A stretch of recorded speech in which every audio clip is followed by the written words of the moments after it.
You are my sunshine, my only sunshine. You keep me happy when skies are gray. You'll never know, dear,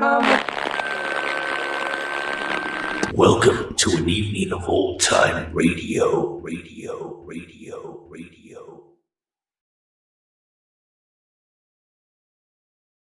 Welcome to the Sam Spade collection, featuring the famous detective in this extremely popular show. I'm Greg, coming to you from the Retro Radio Sanctorum. As always, feel free to skip my commentary by clicking on the timestamps in the description to jump to the first show. Just as Philip Marlowe was made famous by Raymond Chandler, Sam Spade was Dashiell Hammett's famous creation from the Maltese Falcon. Kind of a combination hard-boiled detective and soft-boiled, with a dash of lighthearted humor, Spade was played by Howard Duff and later by Steve Dunne, and it ran from 1946 to 1951. Lorene Tuttle played his secretary Effie, with whom he always had flirtatious banter. William Spear was the producer and director, and the show received an Edgar Award in 1947 for Best Radio Drama from the Mystery Writers of America. Not so fun fact, Dashiell Hammett's name was removed from the radio series in the late 40s due to his being investigated for involvement with the Communist Party during the Red Scare at the time. Alright, let's dive into the first few shows of this collection. In the Rushlight Diamond Caper, Sam is hired to guard the wedding presents, specifically the Rushlight Diamond, which is the groom's aunt's gift to the couple, and it is rumored to be extremely bad luck. The groom and the bride are both murdered with a pair of garden shears, so there might just be some truth to the rumor. One of my favorite Sam Spade episodes. This one aired July 4th, 1948. Next is the Vaphio Cup Caper, which aired August 22nd, 1948. A gold cup from ancient Greece is being sold by one rich collector to another, and Sam's job is to deliver the priceless cup safely by train to Los Angeles. But of course, nothing is that simple, especially with Sam Spade. After that is the Queen Bee Caper, another of my favorite stories. At Miss Wigginson's School for Girls, there has been a series of thefts, and two of the board directors are convinced that their assistant is the culprit.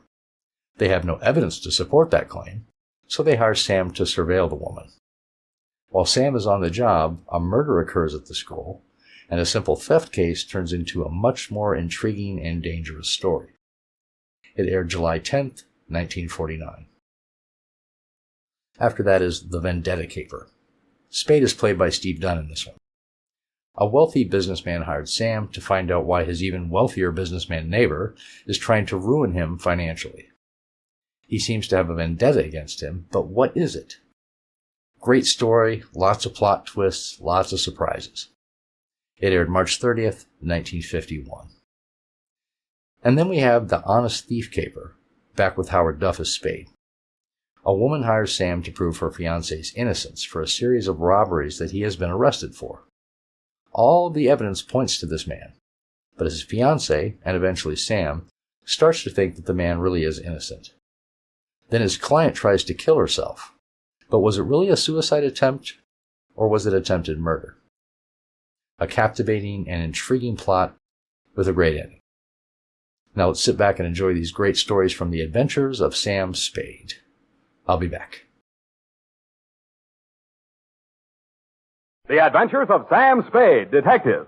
Brought to you by Wild Root Cream Oil Hair Tonic, the non-alcoholic hair tonic that contains lanolin. Wild Root Cream Oil. Again and again, the choice of men who put good grooming first.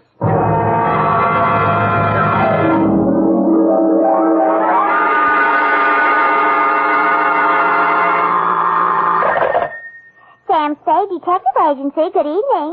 That sounds funny in dialect. Good evening to you, and happy 4th of July, Bernadine Hemp. Oh, Mr. Spade. What was the caper? Don't you mean caper? No, the caper. The high point of the caper. The climax, the crescendo, the pinafore. Oh, that's better. For a minute, I was afraid you were learning English. Oh, no. I'm studying Spanish. Soy infeliz que inicia... Yeah. Mucho interesting. Gracias. Shall I go home now? No, mal suerte. There's a little matter of murder in 2 languages, neither of which is Spanish, so stay where you are. I'll be right down to dictate my report on the Rushlight Diamond Caper. Dashiell Hammett, America's leading detective fiction writer and creator of Sam Spade, the hard-boiled private eye, and William Spear, radio's outstanding producer-director of mystery and crime drama, join their talents to make your hair stand on end with the adventures of Sam Spade. Presented by the makers of Wild Root Cream Oil for the hair. Listen, men, to this holiday tip on good grooming. To help spark up your whole appearance, first be sure that your hair is well groomed. Be sure it's groomed with popular Wild Root Cream Oil Hair Tonic. Wild Root Cream Oil grooms your hair neatly and naturally, the way you like it, the way she likes it. Wild Root Cream Oil also relieves annoying dryness, removes loose, ugly dandruff. So look your best all the time by sprucing up right with Wild Root Cream Oil Hair Tonic. Again and again, the choice of men who put good grooming first. And now, with Howard Duff starring as Spade, Wild Root brings to the air the greatest private detective of them all in the adventures of Sam Spade.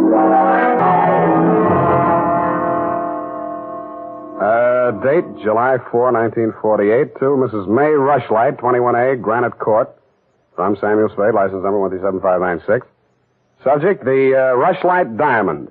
Dear Mrs. Rushlight, it was the kind of nice, relaxing assignment that comes my way just often enough to remind me that gumshoeing can be respectable. There was an air of quiet elegance about 21A, Granite Court, and about the butler who answered the door. He took in my rented gray topper and doeskin gloves, nodded approvingly at my wing collar, watered silk ascot, pearl gray waistcoat, morning coat, pinstripe trousers, and my spats with the mother of pearl buttons, and asked me if I were a florist. I set him to rights, and he led me up a flight of stairs to the early A.M. annex of your morning room. Mr. Samuel Spade. You're just on time, Mr. Spade. Mrs. Rushlight will be pleased. I'm Nancy Ward, Mrs. Rushlight's social secretary, and if you don't think that's tough to say, try it. Mrs. Rushlight's social... what's tough about that? You'll do. Definitely you'll do. Shall we dance? I will dance at her wedding. But don't get me wrong, I'm not secretly in love with Ralph Rushlight, and the bride is lovely. They'll take to see all that money going down the drain. Is there anything else you think I should know? You know what your job is. You're supposed to guard the wedding presents. That's simple because it's nothing but a lot of cheap silver. And stay away from the champagne. It's non-vintage. The food will be foul. The guests are the most dismal aggregation ever assembled. Sounds like a lovely party. I arranged the whole thing. I told you she's a lovely bride. What'd she ever do to you? I'd rather not say. I don't want to sound bitter. This way, Mr. Spade. The old hat.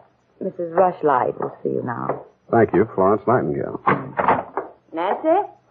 Oh. This is it, darling. Mr. Spade. Come over here, young man, so I can get a better look at you. How's this? It's good. Turn around. Yes, you'll do. That'll be all, Nancy. Couldn't I be finishing up these place cards while you talk? Take them with you. Do them outside. Very well. Nosy girl. But nice. Nice nose. Oh, you too, eh? Well, I agree. That's why I'm marrying off my nephew to that wretched girl, Lotta Van Eyck. Have you ever seen Bugs Bunny, Mr. Spade? You don't mean the... They protrude. The ears? No, the teeth. Oh. As my late husband used to say of her mother, she could eat a tomato through a tennis racket. Oh. There's only one thing that'll prevent this wedding from being an utter disaster. She doesn't understand much English. Uh-huh. What's the matter with your nephew? A great deal, but it doesn't show. Suffice it to say, he has criminal tendencies and the mentality of a snail. Mrs. Rushlight, I don't like to seem forward, but why are you telling me all this? Oh, you're supposed to mingle with the guests. You'll need some conversation. Now, as to your assignment. The bride, being what she is, the wedding presents are hardly worth guarding, except for one. Ironically enough, it's from me. What is it, a machine gun? Oh, that's good. Oh, excuse me, I must write that down. And tear it up immediately. Oh, dear. No, Mr. Spade. But it's bad luck. The Rushlight Diamond. You've heard of it? Something about it in the American Weekly a while back, wasn't there? Yes. It's not as large as the Hope Diamond, but there's not a flaw in it. My late husband, Roy Rushlight, bought it for his first wife. She sank with the SS General Slocum in Hellgate, the East River, 1904, over 1,000 lives lost. Luckily, she was wearing a paste copy at the time. I was only a young girl when I married Mr. Rushlight, and fool that I was, I signed anything his lawyers asked me to sign. After his death, I discovered that the diamond was to be mine only until the marriage of my husband's male heir, at which time it must go to his bride. Well, that's too bad. You say, though, that the Rushlight Diamond is bad luck. Oh, there's that, of course. I wonder if it's too much to hope. Well, I must go and help dress the bride. Go along downstairs, Miss Spade. Take this jewel case with you. Put it on the table with the other presents. And guard it well. So I took the old velvet-covered case you held out to me and checked the contents. It was an old-fashioned lavalier with a clear stone pendant only slightly smaller than an 8-ball.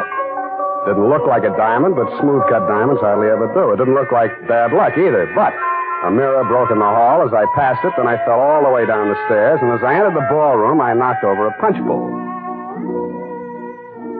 Nothing really terrible happened until just before dark when the guests began to arrive.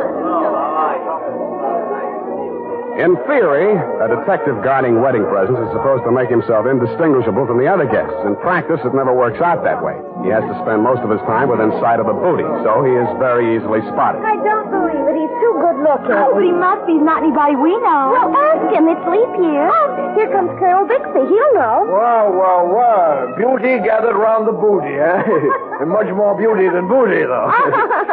Say, when are they going to hang the diamond on that drip? No, there's no way to talk about the blushing bride. Is that it in the crummy old case there? That case is heirloom, young lady. The stone that reposes in it is worth a king's ransom. Now take your grubby hands elsewhere. Oh. Yeah, but you go on. Well, just because he's going to give the bride away thinks he can order everyone around. Mr. Spade, allow me to congratulate you, sir. These affairs, one all too often sees the detective on guard duty at the punch bowl. I was forewarned. Oh, it's very bad champagne. Flat. I'll be glad when these ill-starred nuptials are consummated. And by the way, Bixby's my name, Colonel Lysander Bixby. Colonel? It is my melancholy and thankless duty to give the bride away to the hapless groom, Ralph Rushlight. However, it's much better to give than to receive. You tell that to May Rushlight, eh?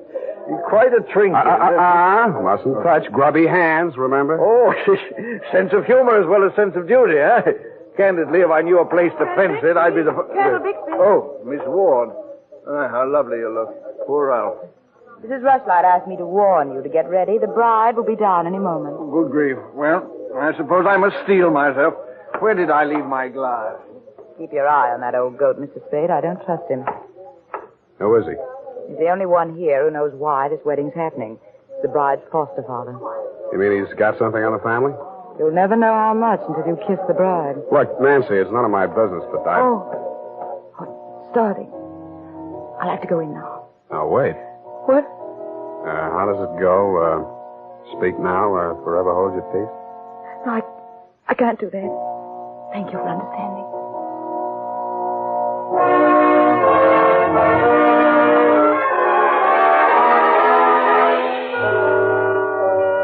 I didn't witness the ceremony, but judging from the mood of those who had, it was just as well I didn't. They shuffled back into the ballroom looking as if they'd witnessed an execution, and nobody seemed to be in a hurry to join the receiving line. After a few half-hearted handshakes, the groom left the bride standing alone, looking kind of bewildered, and came over to take inventory of the presents. Look at that junk. I'm Ralph Rushlight. Who are you? Spade. I was hired to guard this junk, as you call it. Sorry I'm wasting my time. A Rushlight dime. It's bad luck. Look at what it did to me. Look at it. Did you ever say anything? Keep it to yourself. Why should I? Because I'm liable to slap you clear across this room. Haven't I been punished enough? Go on, scram. Keep your hooks off that necklace. That's mine. I heard it's your wife's. Come along, you heard Come wrong. along over here. Oh, Mr. Spade, you haven't met the bride yet, have you? No. Thank you. I wish you a lot of luck, Mrs. Rushlight. You're going to need it. Thank you. Well, I suppose now, as well as any time, Colonel. Oh, very well, my dear. Quiet, please. Quiet, everyone. Mrs. Rushlight, the elder Mrs. Rushlight, that is, has something to say to you. Mr. Spade. Yes? The necklace, will you please hand it to me? With pleasure. I'm tired of looking at it. Oh, you're not done yet. Stay close by my side.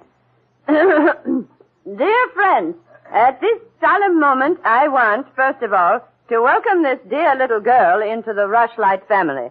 Thank you. Yes. And now, dear Lotta, I will place around your neck the gem which was my heritage when I became a Rushlight, and which is now yours. Thank you. Well, what's wrong? Lotta, come back here. Lotta! I'll go out to the carport and head her off. Oh, you leave her alone. I'll take care of her. Whose wife is she, anyhow? Lotta, come back here. Lotta, bring it back!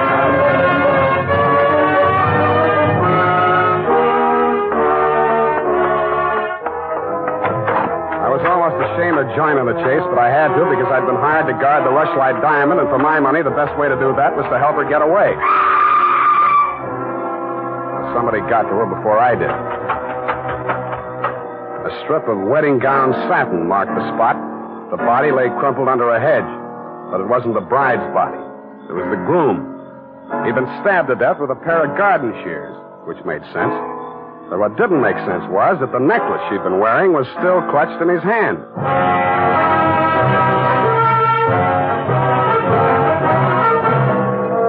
The makers of Wild Root Cream Oil are presenting the weekly Sunday adventure of Dashiell Hammett's famous private detective, Sam Spade.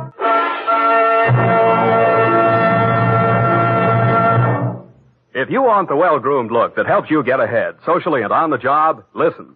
Recently, thousands of people from coast to coast who bought Wild Root Cream Oil for the first time were asked, how does Wild Root Cream Oil compare with the hair tonic you previously used? Better than 4 out of 5 who replied said they preferred Wild Root Cream Oil. And no wonder. Wild Root Cream Oil grooms the hair neatly and naturally, relieves annoying dryness, and removes loose dandruff. What's more, non-alcoholic Wild Root Cream Oil is the only leading hair tonic that contains soothing lanolin. So ask for Wild Root Cream Oil Hair Tonic. Again and again, the choice of men who put good grooming first. By the way, smart girls use Wild Root Cream Oil too, and mothers say it's grand for training children's hair. And now, back to the Rushlight Diamond Caper. Tonight's adventure with Sam Spade.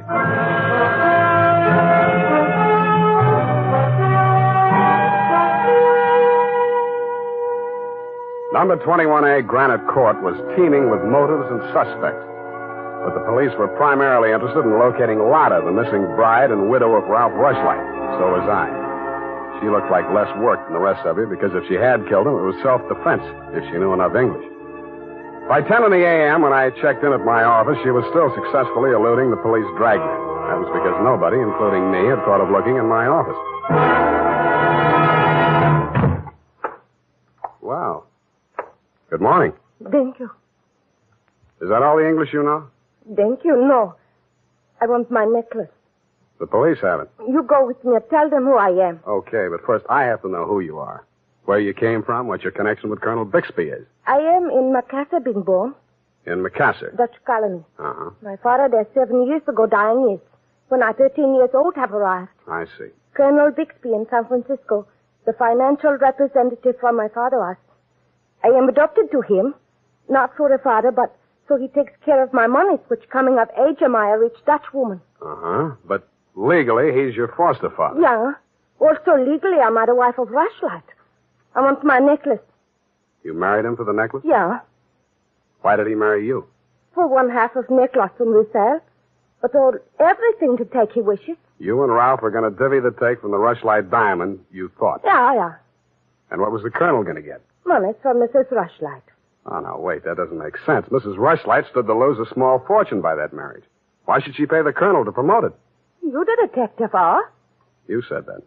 Where my necklace are. That I say. Yeah, well, look, I'm not as sure as I was. Wait just a minute, I'll check on it. Homicide, Lieutenant Dunne. Spade, Dundee. Oh, yes, Sam. What's new on the Rushlight caper? Oh, you know I can't talk about the case, Sam. Oh? I got a line on that girl. Oh? Where is she? You know I can't talk about that, Dundee. Oh, you can't you? Well, let's see if this doesn't change your mind. The necklace we found on Rushlight's body was a phony, a face copy. Uh-huh. Does that make her guiltier than she was before? Well, now she's got a motive. Throws all our previous theories into a cocked hat. Now, where's the girl? She's in my office, Lieutenant dear. Come and get her. Thank you.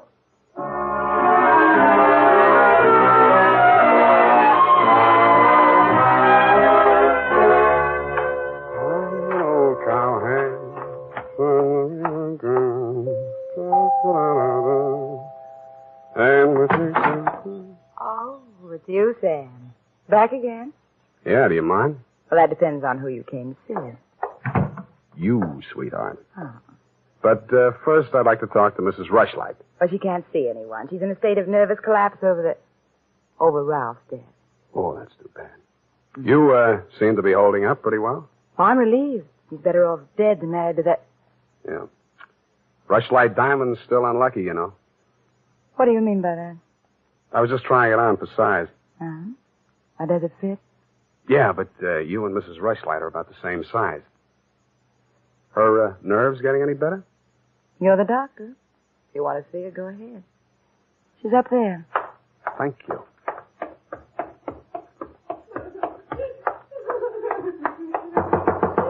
Mrs. Rushlight.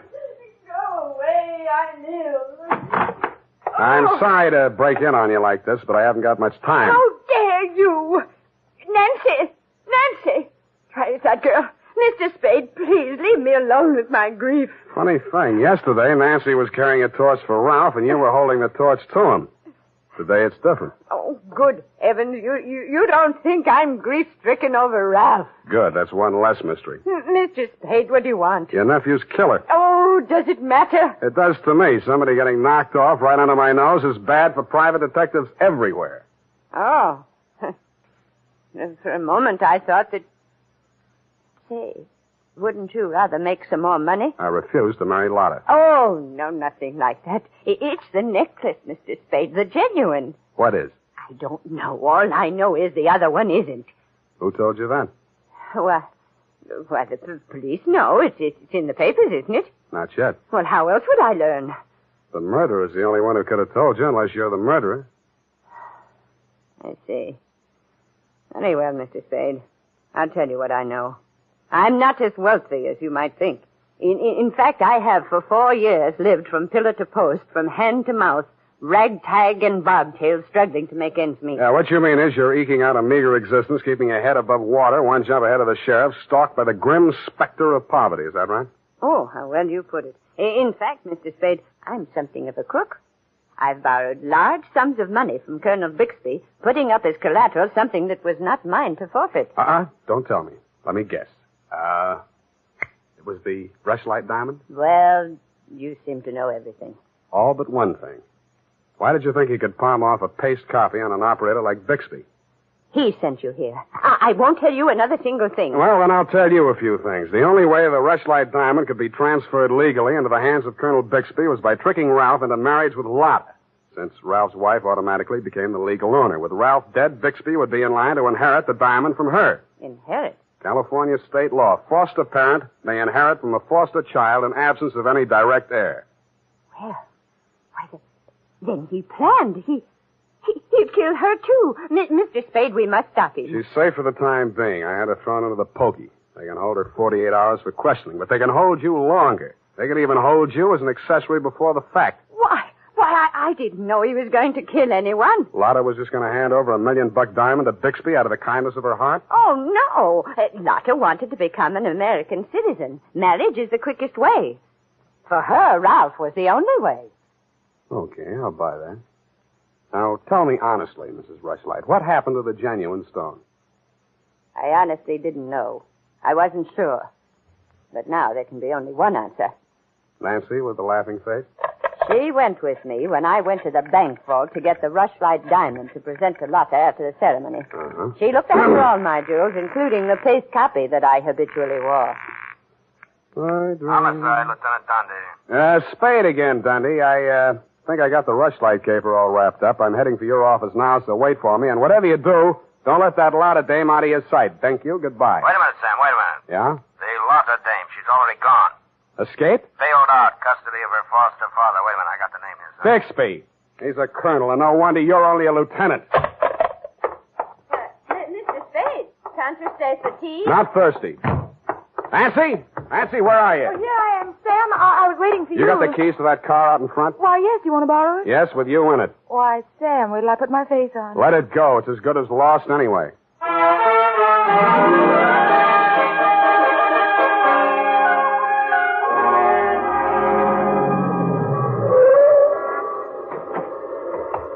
Come on. What is this place? Where are you taking me? Never mind. Just hang on. I'll fly you up to the second floor. Sam, that was a shot that sounded like Lotta. You stay here. Don't come in until I call you. Spade, what are you doing? Get back in there. Okay. Drop it. No. Drop it or I'll crack your elbow. That's better. Now sit down. I want to look this over. Looks real cute. Powder burns, gun beside the chair, and what's this? Well, a note in Dutch. It's a suicide note. She killed herself. I can almost believe that. You've handled this very well, considering the bad breaks you've had. Only one thing wrong.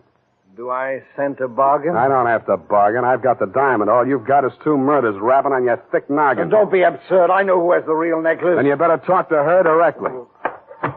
You can come in now. Sam, was that... Oh, that poor, homely little dame. What did she ever do? Stop, you're breaking my heart. She committed suicide. You know better than that. She committed suicide. If the Colonel's price is right. Oh, I see. I'll put it to you directly. It's not easy to fence. It'll have to be cut. That'll decrease the value considerably. Say, $10,000, no questions asked. Pardon me, that suicide shot, it's ringing in my ears. I can't hear you. 20,000. 50. All right, 100,000. Sam, don't be a fool. Take it. I'll give you a real break, Colonel. That's the cops coming after you. Anything, Spade. What do you want me to do? I want you to try and get out of here. What are you going to do? There's the door. Go ahead. All right, Thank you, Colonel. All right, men, remember, he's desperate. 6 feet. We're giving you a chance. Come down or we're coming up after you. Come on, get up, Colonel. Here he comes. Kevin, it may be a trick. Watch it, Dundee. Here he comes. And that, Mrs. Rushlight, is the crop. For a man that went down fighting, Colonel Bixby didn't need much persuading once they got him under the lights down at headquarters. He confessed to everything, and the murders weren't the worst of it, the way I figure. The worst of it was the cruel way he victimized the poor little ugly duckling, Lotta Van Eyck. It's tough enough to be whipped before you start. Period. End of report. My goodness, that was muy triste. I mean, I'm beginning to see why Effie gets so repressed sometimes. Effie, depressed? That little doll told you that? Only between she and I and the lamppost. She's so sensitive, you know. Not like I, of course.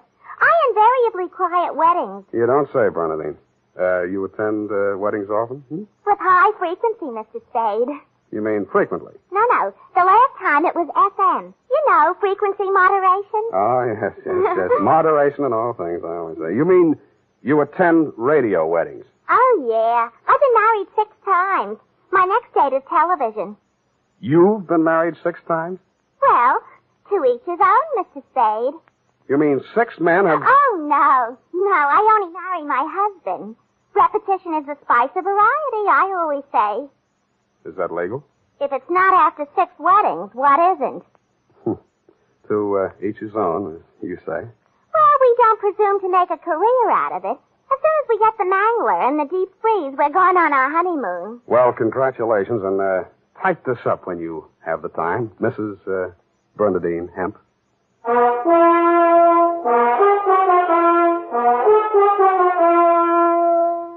Every day, more and more men are turning to Wild Root Cream Oil for truly handsome hair. And that's not surprising, for what other leading hair tonic gives you these big advantages? It grooms the hair neatly and naturally, relieves dryness, removes loose dandruff. What's more, Wild Root Cream Oil is non-alcoholic and contains soothing lanolin.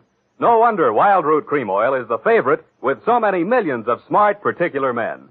Get Wild Root Cream Oil. Again and again, the choice of men who put good grooming first.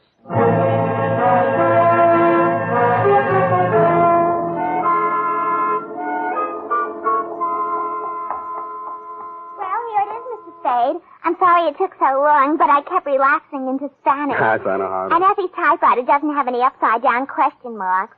Upside down. Take a memo. Call typewriter man. I already have. Oh, I almost forgot. You received a telegramic commutation. A telegramic what? A wire. Oh, a wire. Well, open it and read it. In English, por favor. It says, Dear Sam. Figures. In the haste of my departure, I neglected to warn you about Well, when I do that one another favor, she'll have silver threads. Who? That ball of fire whom I'm taking the place of in order to be double-crossed of by. Effie? Is she still in far-off Canad? And good rubbish, if you'll pardon the expression. Oh, Bernadine, let me see that. I neglected to warn you about Bernadine I'm sending details, airmail special, but in the meantime, whatever you do, don't go to any radio broadcasts with her, and if she comes to work in a wedding gown, take the day off. Love, Effie. And I had 2 tickets for honeymoon payoff, and now she went and spoiled everything. Oh, now there, Bernadine, you just have to marry your husband again, that's all. I wouldn't have had the time anyway. I know. It's just the principle. Good night, Mr. Spade. Good night. Buenas noches. Hasta la vista. Effie, why did you ever leave me?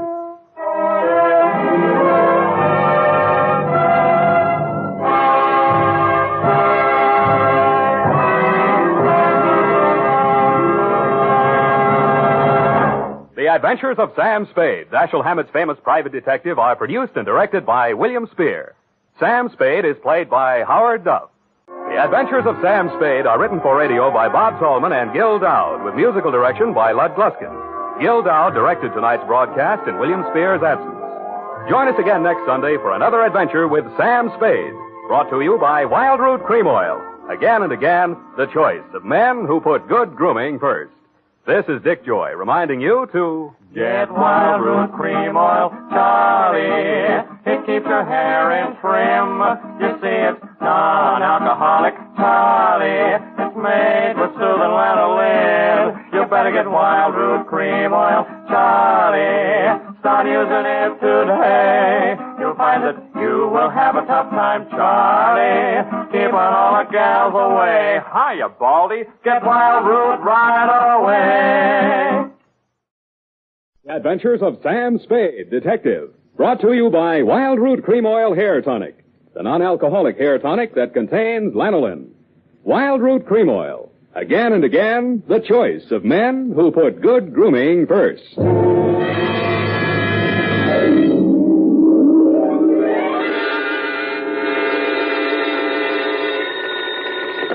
Sam Spade Detective Agency. That is the correct answer. You have just won $104 million, 6 deep freeze units, a stable of polo ponies with matching saddle soap, a terry cloth robe with chocolate bars pre-melted into the pockets, and a full-size, real, honest-to-goodness dreadnought, such as is used by Uncle Sam's Navy. Oh, I'm sorry you'll have to call back.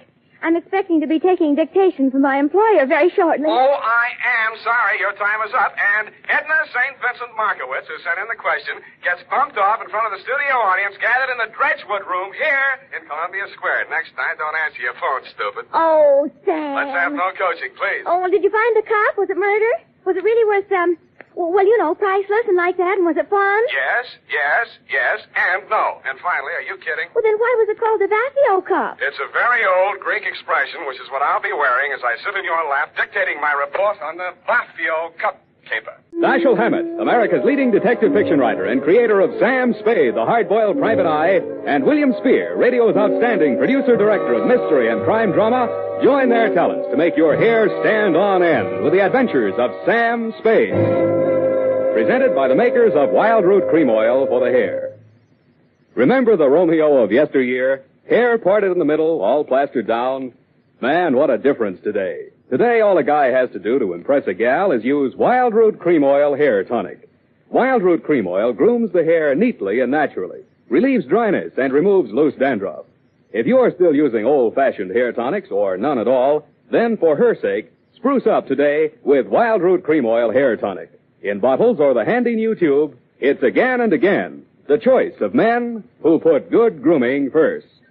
And now, with Howard Duff starring as Spade, Wild Root brings to the air the greatest private detective of them all in the Adventures of Sam Spade. Blow the man down, police, blow the man down. Why do they want to blow the man down? Date, August 22nd, 1948, to Jethro Chiswick, Esquire. Oh, spelling, Sam. E-S-Q-U. No, Sam, I meant the name. It's, Chisro Jethwick. I did not say Chisro Jethwick. I said Jethro Chithwick. I mean, Chisro... look, we'll check it later. Oh, Sam, it might... I have an uncle in Berkeley named Smithwick. Leave your family out of this, Eph. But he's only by marriage, Sam. It's quite a common name. Name 3 people named Chiswick. No, Smithwick, Sam. Now, let's see. There's Uncle George and Aunt Amelia by a previous marriage. Then there's my cousin Rupert on the Christie side. When you have finished ruminating amongst the foliage of your family tree, Miss Boudin. Well, I only mentioned it in all right, that name we'll that you start thought you... all over again. Tear out that page. Yes, Your Highness. Oh, no, please. No need to curtsy. To Jethro Chiswick, no comment, please. From Samuel Spade, license number 1375596. What's that? Nothing, sir, nothing. Throat. Subject, the Vaphio Cup Caper. Dear Commodore, that's the way I like you. Meek. I'd always considered myself fairly well versed in the subject of cups. But if anybody had told me there was such a thing as a Vaphio Cup, they could have knocked me over with one, which they did. Mr. Spade? Yeah. I'm Chester A. Brody. I talked with your secretary on the phone. Do you follow? Oh, yes, Mr. Brody. Sit down. Rest your package. Thank you. I prefer to hold it for the time being. My card, sir. Theophilus and Brody, importers and exporters, mm-hmm. Mr. Theophilus is my partner. Dimitri Theophilus. Do you follow? I follow. It was Mr. Theophilus who brought the Vaphio Cup into the firm. I furnished the cash capital. Vaphio Cup, I do not follow. Yes, indeed. The only one of these treasures to fall into private hands. One of the fabulous Vaphio Cups. Those exquisite and cunningly wrought examples of the art of the ancient Grecian goldsmith, excavated by the great Schliemann from a beehive tomb in Sparta. Beehive. Mycenaean age. Just west of the Lion Gate. Oh, the Lion Gate. Pardon me, Mr. Brody. Are you trying to tell me that this cup is very valuable? Priceless. And that you will finally manage to find a buyer? You follow? And that you want me to deliver that package containing your priceless cup in return with your customer's cash? Accurately put. I presume you're bonded. Uncork me and see for yourself. You are a droll fellow, to be sure. I had a light breakfast, rolls and coffee. Now, what is this Vaphio Cup? I will show it to you. You are about to see a treasure but few eyes have looked upon in our time, Mr. Spade. The Vaphio Cup. Handle it carefully. It's fragile. You could crush it in your hand like so much tinfoil. Yet this golden relic of a golden age has come down through the centuries miraculously unscathed. Note the delicately wrought lines of the bas-relief. The exquisite draperies on the figure of the caryatid. The anguish on the face of the fallen hunter. The sheer brute force of the wild boar charging to the kill. Holding this golden cup in your hands, you encompass 3,000 years. Do you comprehend why there's no question of insurance here? Frankly, I don't. My dear man, an item such as this is worth only as much as a collector will pay for it. This particular collector has offered $200,000. It might never be offered again. You follow? I follow. Very well. Here's your fee, $100. I follow. And here is the address of my client in Los Angeles, Commodore Jethro Chiswick. Oh, now, wait a minute. You will take the noon train. Any questions? Yeah, why can't I go on a plane? Because I've placed an item in this afternoon's papers to the effect that the treasure is to be transported by plane. If I were a gunner and I read that item, I'd take the train. That would be your first thought. Then you would think they're saying they're taking the plane to make me think they're taking the train. Therefore, you would take the plane after all. Or would you? If you were really clever, you might say they're taking the plane to make one think it's the train, so I'll take the plane after all, and therefore... Never mind. By this time, he's decided on the bus. The train is perfectly safe. You follow?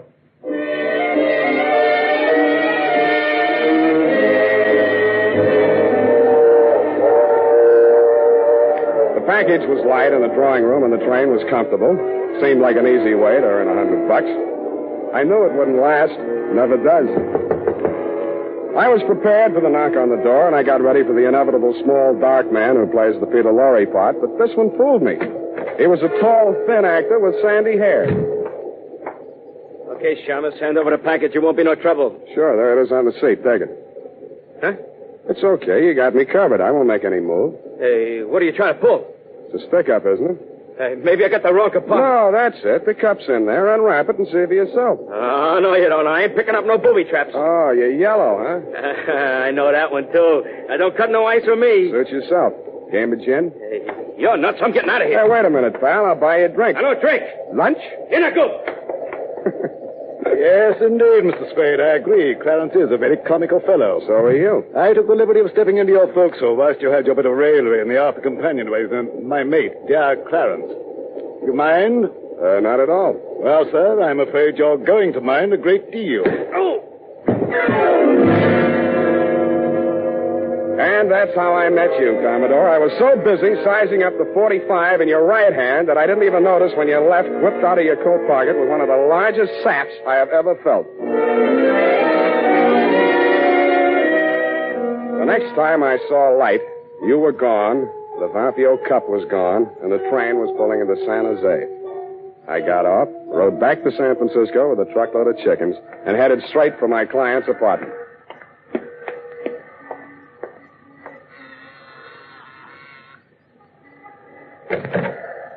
You got here quick. Yeah. Come in. Thanks.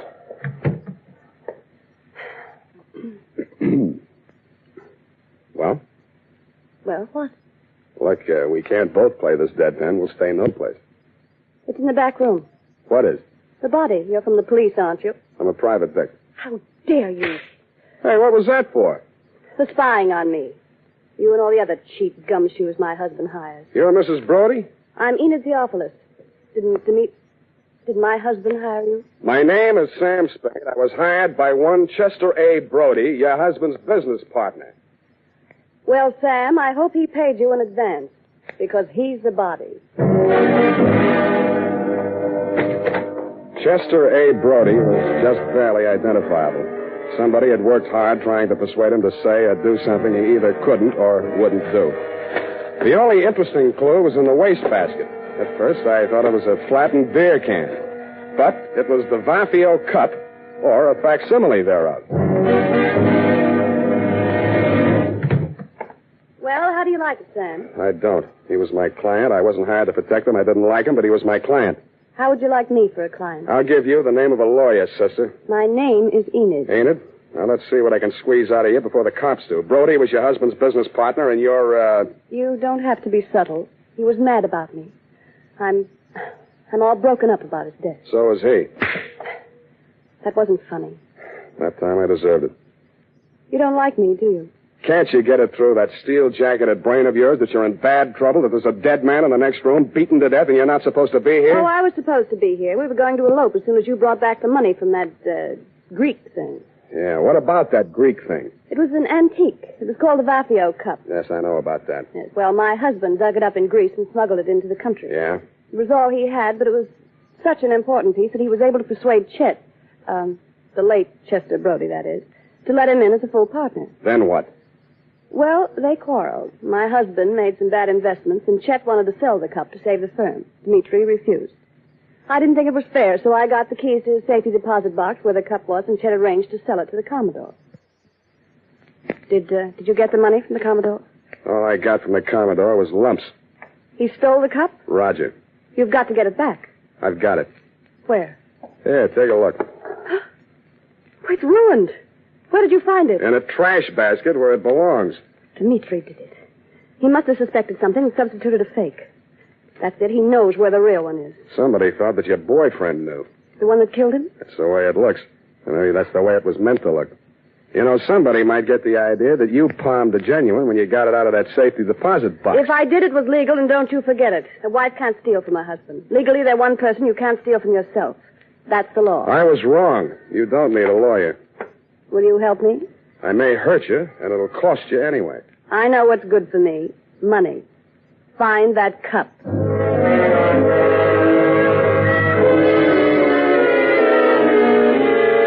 know what's good for me, too, so I took her $100, advised her to go home, and made for my own humble lodging. They were not only humble, they were crowded. The man was small, but the gun was enormous. I said, don't bother to introduce yourself. Your name is Dmitri Theophilus, and you want this package that I'm carrying. The makers of Wild Root Cream Oil are presenting the weekly Sunday adventure of Dashiell Hammett's famous private detective, Sam Spade. Here's important news on good grooming. If you want the well-groomed look that helps you get ahead socially and on the job, listen. Recently, thousands of people from coast to coast who bought Wild Root Cream Oil for the first time were asked, how does Wild Root Cream Oil compare with the hair tonic you previously used? The results were amazing.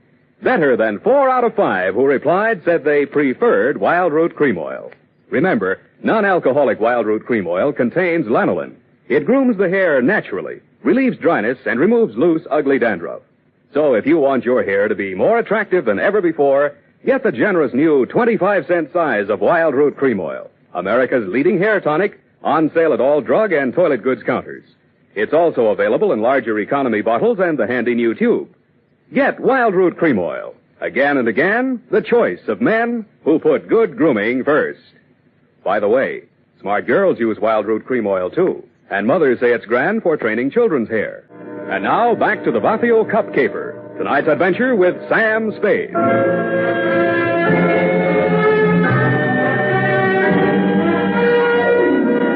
He didn't answer me, so I said it again. Don't bother to introduce yourself. Your name is Dmitri Theophilus, and you want this package that I'm carrying. Of that be assured. You obtained this from my dear wife.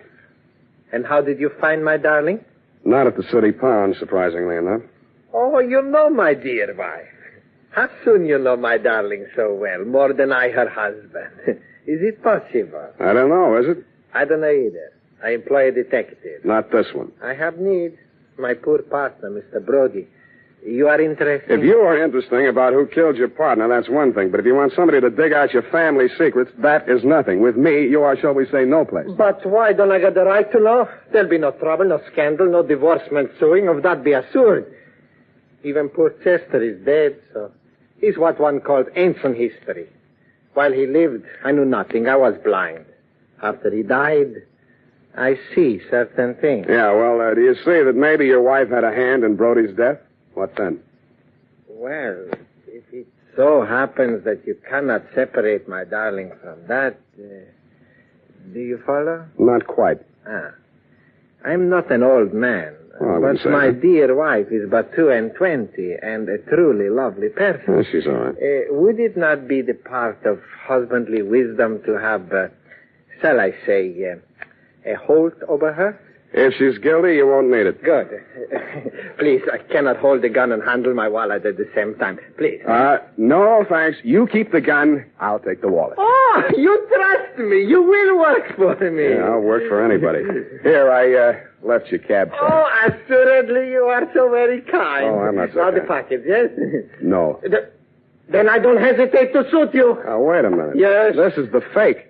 You sure you want this? Assuredly, yes. A man has already been killed for it. Your life's a high price to pay for a fake, though fancy, tin cup. You still think that's the price? Brother, I know it. Then you know I will kill you for it. Okay, if it means that much to you, and I guess it does, it's all yours. Okay, thank you. Okay. Please remain where you are. If you follow me, I will surely suit you.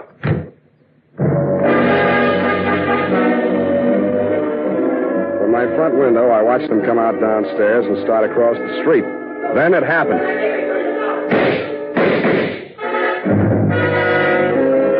I saw the gun flash as it fired, and Theophilus slumped to the pavement. The package slid away from him into the gutter. I beat it down to him. He'd taken all 3 pellets in the midsection from close range. His pulse fluttered once or twice and then stopped. When I went to look for the package, it wasn't there. I called homicide and waited until they took him away. When I told Lieutenant Dundee what I had in mind, he congratulated me on my brilliant scheme and told me to go ahead with it. That was his mistake. I even talked him out of assigning any of his harness men to watch my building for the next couple of hours. That was my mistake. I went upstairs, opened the bottle, and waited for your knock on my door, Commodore. Well, sir, a man would almost think you expected us. Keep a weather eye on him, Clarence. Don't let him get lured. Aye, sir. Welcome aboard. No time for scuttlebutt, Mr. Spade. We're bound for Bullylong Bali on the lookout for Maru, sailing at dawn. I want that cup. The true, the genuine, the Vaphio Cup. No more deceptions, no more trickery. You will hand it over without further delay. Sure. Be glad to. Oh, no, not like that. You will tell Clarence where it is stowed, and Clarence will fetch it above deck. Why, you old barnacle. Theophilus never had his mitts on a genuine Vaphio Cup. Bilge water, sir. When Theophilus landed in San Francisco, he didn't have a farthing. Now he owes $500,000. If he hadn't got the genuine cup, how could he have borrowed all that money? Because a bunch of morons like you believed he had it. Lost my binnacles, man. You sound as though you believed what you're saying. Look, Commodore, you're interested in high finance. Now, how did Ivor Kruger make his millions? Why, matches. He was the match king, sir. Matches had nothing to do with it, Commodore. He started out with $15 million worth of phony government bonds that he printed himself. Follow? They weren't even good counterfeits, but he was smart enough not to try and cash them. He just kept them in a safety deposit box and borrowed money. Theophilus used his phony Vaphio Cup the same way. Lost my binnacles, man. You sound as though you believe what you're saying. Well, there's a familiar ring to it. I do. And I'll tell you why. He knew that was the fake in the package when he held me up for it. He was willing to risk his own life to get it out of circulation. Dash my timbers. Old Theophilus has left us without a shot in the locker. You steered us onto the shoals. We're on our beam ends. Hey, turn them off, Commodore. You're pumping bilge flush. We better haul our wind. Yes, indeed. I'm afraid it's getting rather warm in San Francisco. Pull along, Beckham. You won't make it past the potato patch. What? The cops are going to want some answers about a couple of stiffs you left behind in San Francisco. I'm glad you reminded me. Shall I plug him? No, we're taking him with us. Oh, that's what you think. Take it easy, mate. This ain't gonna hurt a bit.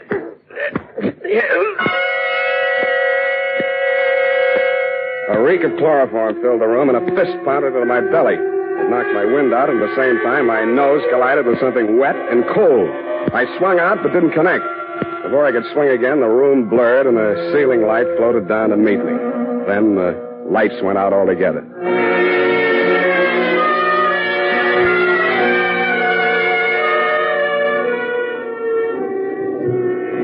At first, I couldn't figure it. It sounded like what a doctor hears through a stethoscope, or maybe an earthquake, or maybe ship engines, which it turned out to be. When the lights came on again, I was lying on a bunk in a stateroom. I staggered across to the wash basin and splashed water in my face. Hello, you. Enid, as I hardly live and breathe. It could get worse. Yeah, where are we? Oh, not very far out. Not past the Farallon. Good. I'm a stowaway, and they'll put me off with the pilot. Oh, no, you're not. Your passage is paid. Mine? It is, huh? It is. Do you know who you are? Who am I? Chester Brody. Then I'm dead. They'll bury me at sea. Roger. Who are you? I'm your widow. What's the score with them? Chester and I booked passage on this ship a week ago. It was part of the plan. Chester and the Commodore worked it all out. Yeah, the cup was to have been stolen from me on the train. Yes, but when the Commodore discovered it was a fake, everything fell to pieces. Yeah, he thought Chester was double-crossing him. They forced Chet to talk. He told them Dimitri still had the genuine Vaphio Cup and had hired you for the double cross. Maybe he really believed it. Anyway, they killed Dimitri. Yeah, well, there's nothing on them yet. But you're a material witness, sweetheart, to at least one of the killings. That's extraditable. When that dawns on them, they'll scuttle you, too. It's already dawned on them. I'm desperate. Yes, I noticed. For you, you're practically hysterical. We have to face facts. Yeah, well, give me a couple to face right now. Where are the Commodore and Clarence? Up on the bridge. Good. All you have to do is walk straight up to the captain. He'll put him under arrest. Well, that might be a good idea, darling, only... Only what? Only the Commodore is the captain. That's horrid. Your salty talk had fooled me, Commodore. I never dreamed that you were really an old sea dog, and I do mean dog. But two can play at that game. From my own intimate knowledge of sea story magazines, I realized that all hands would be turned to in the cargo gear, and the crew quarters would be, therefore, empty. In more time than it takes to tell, Enid and I had fitted ourselves out in dungarees, jumpers, and watch caps, and turned to with them.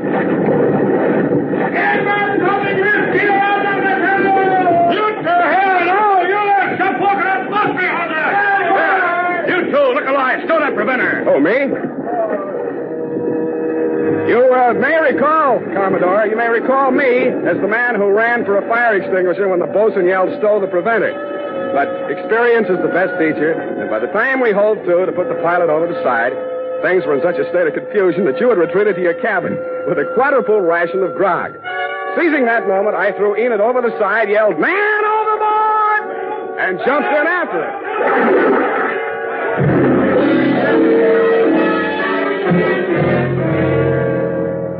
Once safely aboard the pilot schooner, we revealed our true identity, and a merry laugh was enjoyed by all. It dropped us at the foot of Market, and we waved warm farewells to our erstwhile rescuers, then to the snug haven of my office in a friendly cup, if you'll pardon the expression, in the grateful warmth of a gas radiator. Unhealthy. Who, me? Gas fumes. Why don't you move into a building with steam heat? I like this building. I've been here for a long time. You don't make much money, do you? You don't have to rub it in. It's a living. You happy?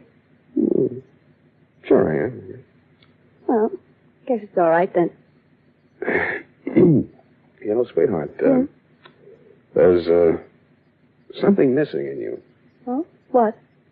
I don't know. Well, then how do you know?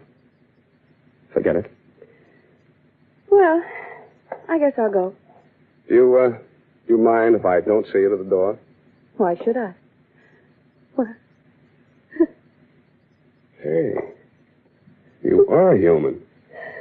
Yeah, they're wet. Go ahead, sweetheart. Cry all you want. It was pretty tough. You shouldn't have kept it bottled up this long. Well, it's not what you think. Well, what is it? It's you. You're so nice. I'm nice. Yeah, but you're no place. You never will be. And neither will I. And that, Commodore, is the cargo. It was nice seeing you again down at the hall. They tell me you and Clarence are both trying to turn state's evidence. But according to the late bulletins, Clarence was leading by a neck in the stretch. Get it? The DA was afraid the jury might not understand your salty talk. Period. End of sea chanty. Oh, Sam. Yes, what? Oh, Hmm? oh, I just can't. Well, why can't you? Are you feeling okay, F? Oh, Sam. Hmm? You betrayed your trust. You... Effie, speak to me. What is it? I betrayed my trust. What? Those criminals were on that boat. Yes? And you jumped overboard. You feel that I was recalcitrant? Is that it? That my actions were not true blue, clear cut? Is that it? Oh, I'll just go type this up, and I'm sure you can explain. I hope you can. I hope. Sour racket. Question. What's the easiest and best way there is to give your hair that well-groomed look? Answer, Wild Root Cream Oil. Yes, non-alcoholic Wild Root Cream Oil with soothing lanolin gives you the advantages considered most important in a hair tonic. It grooms your hair neatly and naturally, relieves annoying dryness, removes loose, ugly dandruff. Call at your drug or toilet goods counter tonight or first thing tomorrow for Wild Root Cream Oil. If you've never tried it before, get the generous new 25-cent bottle just introduced. Also, ask your barber for a professional application of Wild Root Cream Oil Hair Tonic. Again and again, the choice of men who put good grooming first. Oh, here it is, Sam. I hope the spelling is all right. I was so upset. You hate me then? Oh, no. I suppose it's foolish going along thinking that your ideal doesn't have to be claim. Oh, Sam, I just can't imagine. Don't you think I can explain that? Oh, yes, I'm sure you can explain. But you did. You deserted your post and jumped overboard like a sinking rat. That's right. Oh, Sam, that's so unlike you. It was just by chance they were apprehended. By chance, you say? Who do you think it was that got himself shot out of a torpedo tube in that submarine? You, Sam? No, you think I'm crazy? I did something few radio detectives ever do, sweetheart. I called the Harbor Patrol single-handed using only one nickel and had them picked up. Oh, Sam, I wish I'd been there. Well, it was just a small phone booth. Besides, if you'd been there, it would have been out of order or something. Oh, Sam, you came through after all. Aren't you ashamed that you ever doubted me? Yes, I am. I'm a fool. There. I forgive you. Good night, Sam. Good night, sweetheart.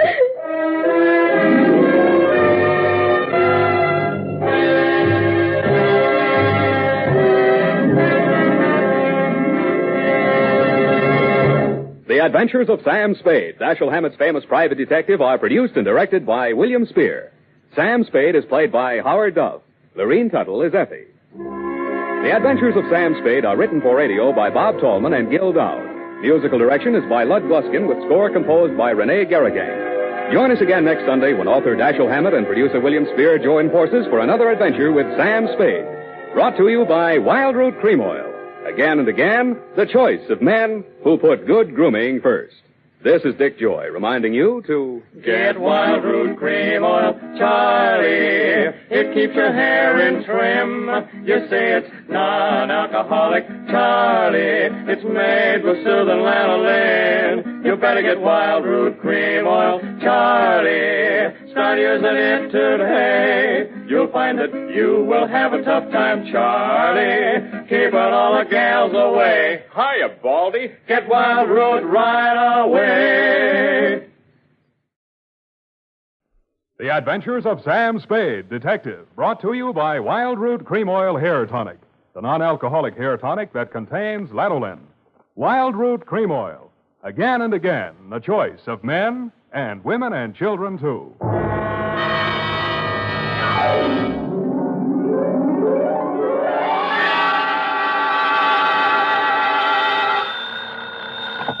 Sam Sam Spade Detective Agency. Me, sweetheart. Sam, where have you been? I've been tasting the bitter with the sweet at Miss Wigginson's School for Girls, sort of a special course in homicidal apiculture. Apiculture? Mm-hmm. There were apes involved? Effie, where is your Latin? Apis, apianus, of or pertaining to bees. Oh, bees, of course. It was a bee caper? It was a beekeeper caper. Oh, that's funny, Sam. That's a honey. Effie, put these words down in your little book. Honey, sweetness, hives, combs, etc. Never mention them again. What? Keep things humming, sweetheart, and I'll be right down to drone my way through my report on the queen bee caper. Dashiell Hammett, America's leading detective fiction writer and creator of Sam Spade, the hard-boiled private eye, and William Spear, radio's outstanding producer-director of mystery and crime drama, join their talents to make your hair stand on end with the Adventures of Sam Spade. Presented by the makers of Wild Root Cream Oil for the hair. You know, during the summer, when you spend so much of your time out of doors, it's important to pay special attention to the care of your hair. To keep it right in place, to help keep it from getting dry, use America's favorite hair tonic, Wild Root Cream Oil. Wild Root Cream Oil grooms your hair neatly and naturally, relieves dryness, and removes loose, ugly dandruff. Use it every day. If you've never tried it, ask for it in the 25-cent Get Acquainted bottle, and ask for it by name. Wild Root Cream Oil Hair Tonic. Again and again, the choice of men and women and children, too. And now, with Howard Duff starring as Spade, Wild Root brings to the air the greatest private detective of them all, in the Adventures of Sam Spade. To be or not to be? Hum. Oh, hello, Sam. Hiya, Sam. How's tricks? Oh, Effie, really, this jargon, this patois. Don't you think it's about time we spoke like educated people? You know best, Sam. Every time I visit one of our institutions of learning, I find out something I didn't know. Oh, Sam, that's incredulous. Well, you just know everything. Yeah, I guess I do when you come right down to it. The bee, for instance. Bees are a genus of insects of the Hymenopterous order. The what? Hymenopterous. Living in society is composed of one queen, or perfect female, a few males, or drones, and an indefinite number of undeveloped females, or neuters, which are the workers. That's me, I suppose. A neuter. Well, that's for you to say. Of course. And you know what else about the bee? What, Sam? Confidentially, it stings. Date, July 10th, 1949. To Miss Elizabeth Cowley, Miss Wigginson's School for Girls, Seacliff Drive, San Francisco. I wonder about girls sometimes. And that's bad, Effie. Bad. Oh. From Samuel Spade, license number 137596. Subject, the Queen Bee Caper. Dear Miss Cowley. I was singing a medley of sorority drinking songs as I opened the wrought iron gate, walked up the garden path, past those cast iron deer, and presented myself at the big brass bell pull beside that massive paneled door that stands guard between the outside world and your sheltered inmates.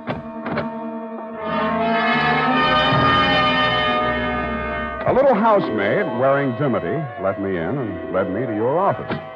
I sat on your chintz-covered sofa and looked at your drapes with their thriving beehive motif and waited for you with my back half turned to the open door. Yeah, hello, how are you?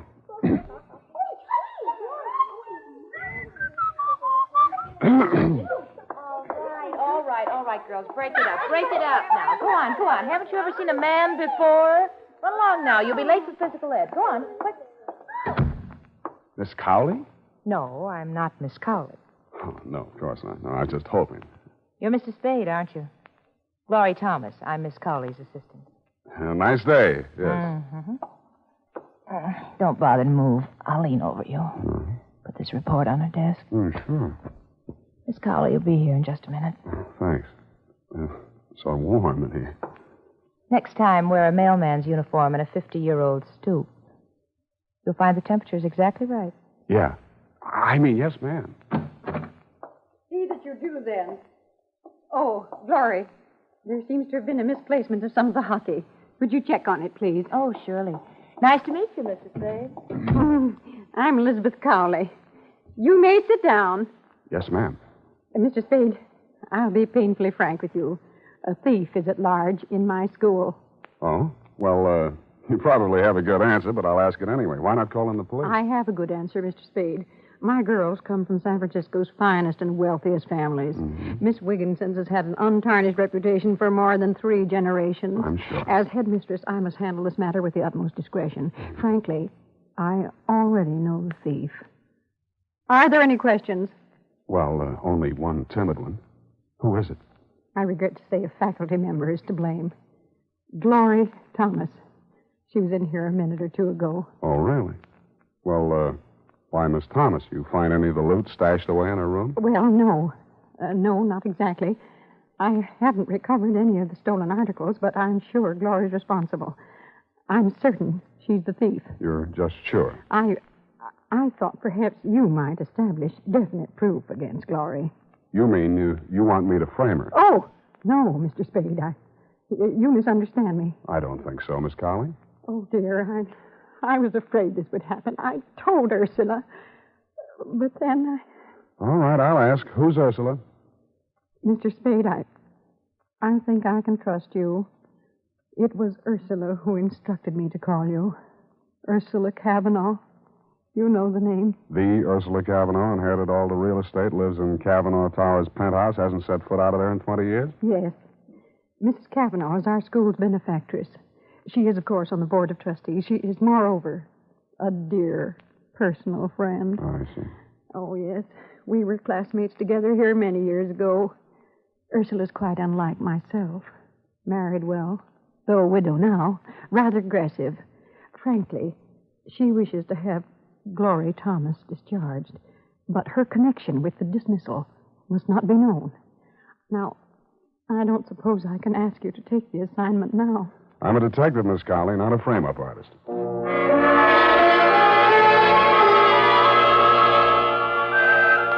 I had to have my name called up from the lobby, and then 2 elevator trips later, I faced her on her penthouse terrace. Ursula Kavanaugh looked like a 1910 stock company lead out of Charlie's Aunt, smoking a black Italian stogie and gripping a cane like a shillelagh. 2 men were on the receiving end of her black snake whip of a tongue. A youngish guy, stockbroker type, and an individual in a morning coat who looked practically nude without a butterfly net. Oh, you're a fool and a nincompoop, Jelinek. I lost all patience with you ages ago. Not only are you incompetent, but you're also dishonest. Don't mind telling you that when the board of directors meets on Thursday, I intend to instruct them really, to have... Miss Kavanaugh, I've tried not to discommode you in any way. I endeavor in every detail to fulfill my responsibilities as manager of this hotel. Don't interrupt me. Auntie, I think you've got Jelinek and me all wrong. Now, the truth is... The truth is, Gerald, you're both a pair of thieving scoundrels. Now get out, Jelinek, before your weasel face ruins my digestion. Very well, madam. I remain at your service. Ah, no backbone, no spunk. And as for you, my dear nephew... I think I'll toddle along, Auntie. I ought to get back to the office. Control your little impulses, Gerald. I admire a little larceny in any man, but not at my expense. I was beginning to think I'd become invisible in that rarefied penthouse atmosphere. She hadn't even blinked at me while Jelinek slunk back to the lobby and Gerald toddled along to his office. The terrace was a riot of bloom.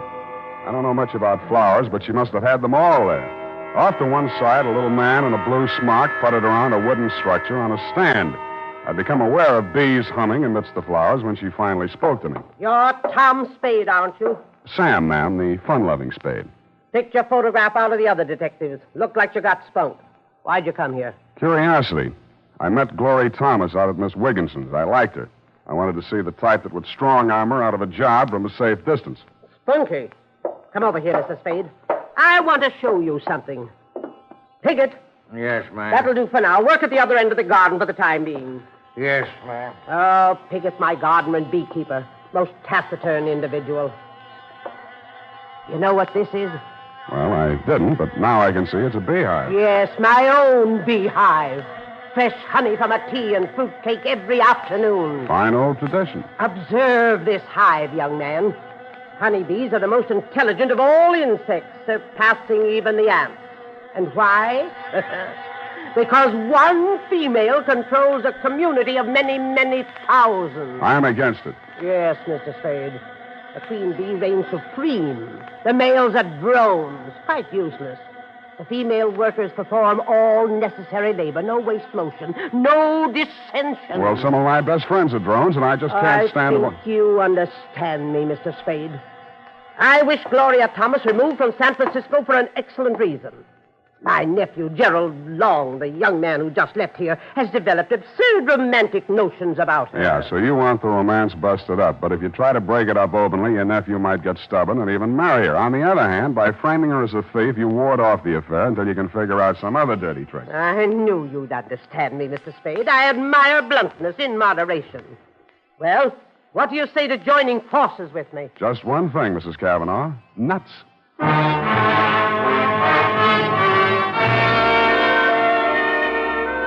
Next morning, I put through a call to Miss Wigginson's School for Girls.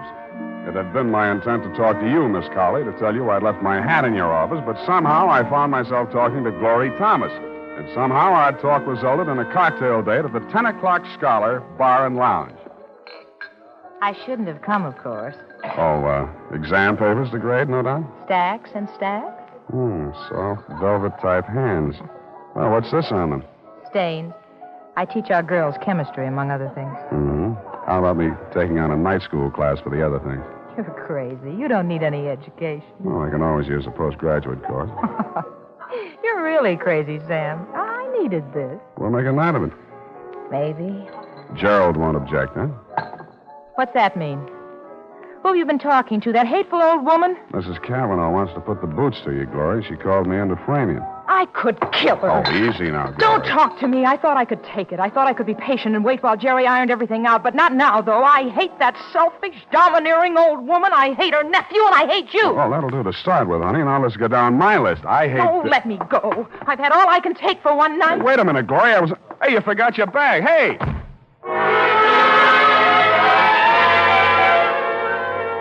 She disappeared around the corner as I came out into the street. It was starting to rain. As I stepped off the curb, I slipped and turned my ankle. As I limped onto Montgomery Street, I saw her disappearing into one of the tall buildings on my side of the street. It could have been the Cavanaugh Towers. I step and a half into the lobby thereof a few minutes later. As I came in, Jelinek, the manager, was getting off the elevator. He swatted himself several times in the neck and then went into a door marked private. No trace of Glory in the lobby. I looked in the bar. She wasn't there, but Albert Piggott, the beekeeper, was having a stinger. Oop. Now I'm beginning to feel good. Hey, who's this? I know that. Why, it's Mr. Spade. Sit down, Mr. I don't have Spade. time just now, Mr. Piggott. Tell me, Sit down, sit down. Easy. I'm fired. Have you heard? I'm fired. Just a worker out of work. Turned out by the queen bee. Well, I'm sorry, Mr. Piggott. I imagine Mrs. Cavanaugh wasn't too easy to work for. I told her to keep away from the bees when I wasn't there. Well, she's gone and disobeyed me. One of the workers must have stung her. She's got a temper, you know. Ooh, why? Must have smashed the eye with her stick. Bees were everywhere, all over. And then she fired me. When was this, and why did she fire you? Just now, maybe half an hour ago. I knocked, and then there wasn't any answer, and then I let myself in. It was all dark. I couldn't even see her. Heard the bees, of course, but couldn't... Ooh, sorry. And I said, Mrs. Cavanaugh, you disobeyed me. And in this voice, this awful voice, she said, Mr. Piggott, you're fired. Get out. This awful voice from the dark. And Mr. Piggott, mind you. Never before, just Piggott this and Piggott that. And hey, where are you going? Hey! I didn't bother to stop at the desk to get myself announced. I took the passenger elevator, then operated the penthouse elevator myself. No hands. Nobody answered my ring. The door was unlocked. I went inside, crossed through the empty apartment to the terrace. The rain had just stopped, and the sunset cut a sudden shaft.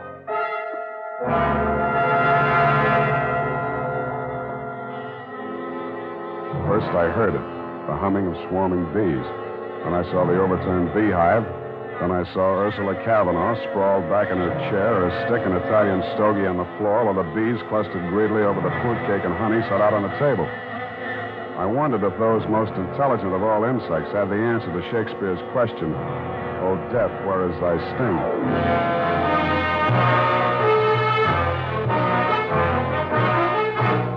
The The makers of Wild Root Cream Oil are presenting the weekly Sunday adventure of Dashiell Hammett's famous private detective, Sam Spade.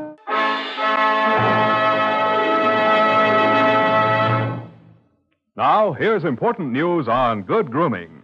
If you want the well-groomed look that helps you get ahead, socially and on the job, listen. Recently, thousands of people from coast to coast who bought Wild Root Cream Oil for the first time were asked, how does Wild Root Cream Oil compare with the hair tonic you previously used? The results were amazing. Better than 4 out of 5 who replied said they preferred Wild Root Cream Oil. Remember, non-alcoholic Wild Root Cream Oil contains lanolin. It grooms the hair naturally, relieves dryness, and removes loose, ugly dandruff. So if you want your hair to be more attractive than ever before, get the generous new 25-cent size of Wild Root Cream Oil, America's leading hair tonic, on sale at all drug and toilet goods counters. It's also available in larger economy bottles and the handy new tube. By the way, smart girls use Wild Root Cream Oil, too, and mothers say it's grand for training children's hair. Get Wild Root Cream Oil. Again and again, the choice of men and women and children, too. And now, back to the Queen Bee Caper, tonight's adventure with Sam Spade.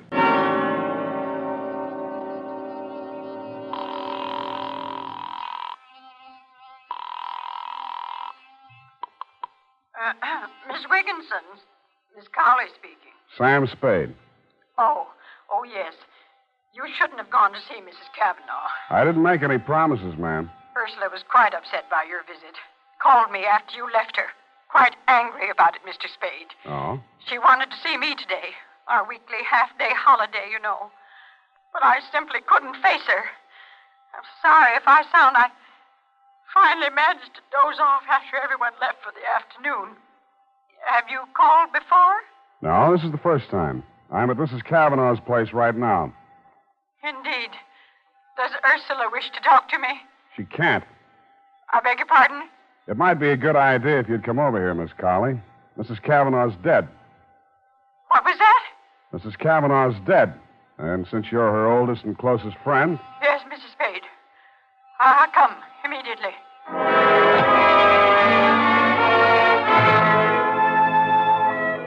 Well, you came on over, Miss Cowley, but meanwhile, nephew Gerald Long arrived, also Piggott, whom I called down at the bar and who sobered up with remarkable rapidity on hearing the news. Gerald was shaken up by his great aunt's demise. We waited for the family doctor to arrive and watched Piggott entice the bees back into the hive. You turned up soon after and tried to soothe Gerald's nerves. The hotel manager, Jelinek, also flooded in. The doctor diagnosed cause of death as shock from formic acid, the secretion bees inject into the bloodstream with their stingers. We all stood around thinking our various thoughts as the doc voiced this verdict. Piggott was the one who voiced an epitaph. She really knew nothing about bees, you know.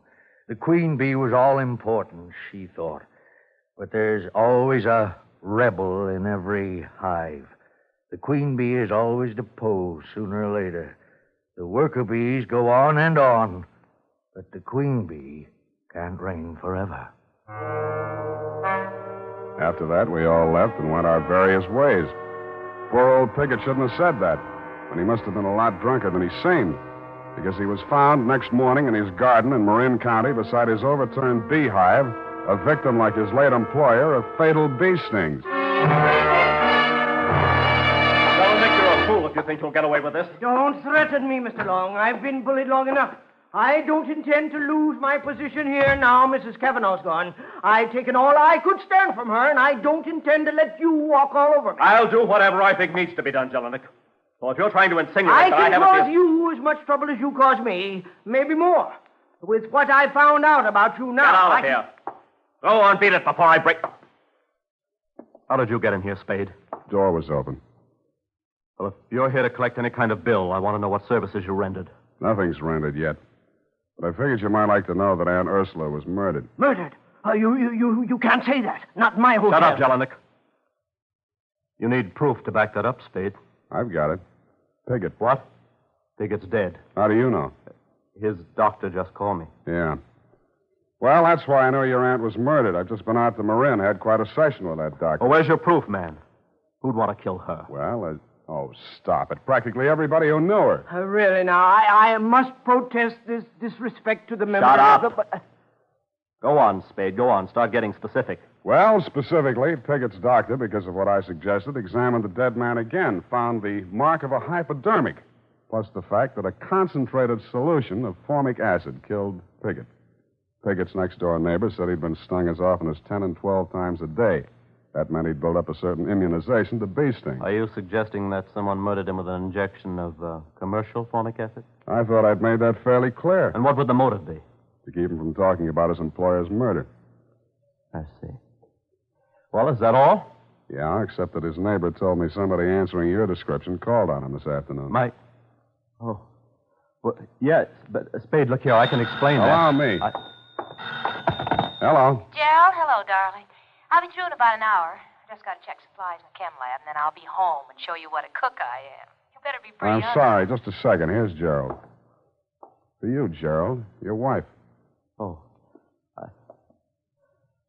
Hold on a second, honey.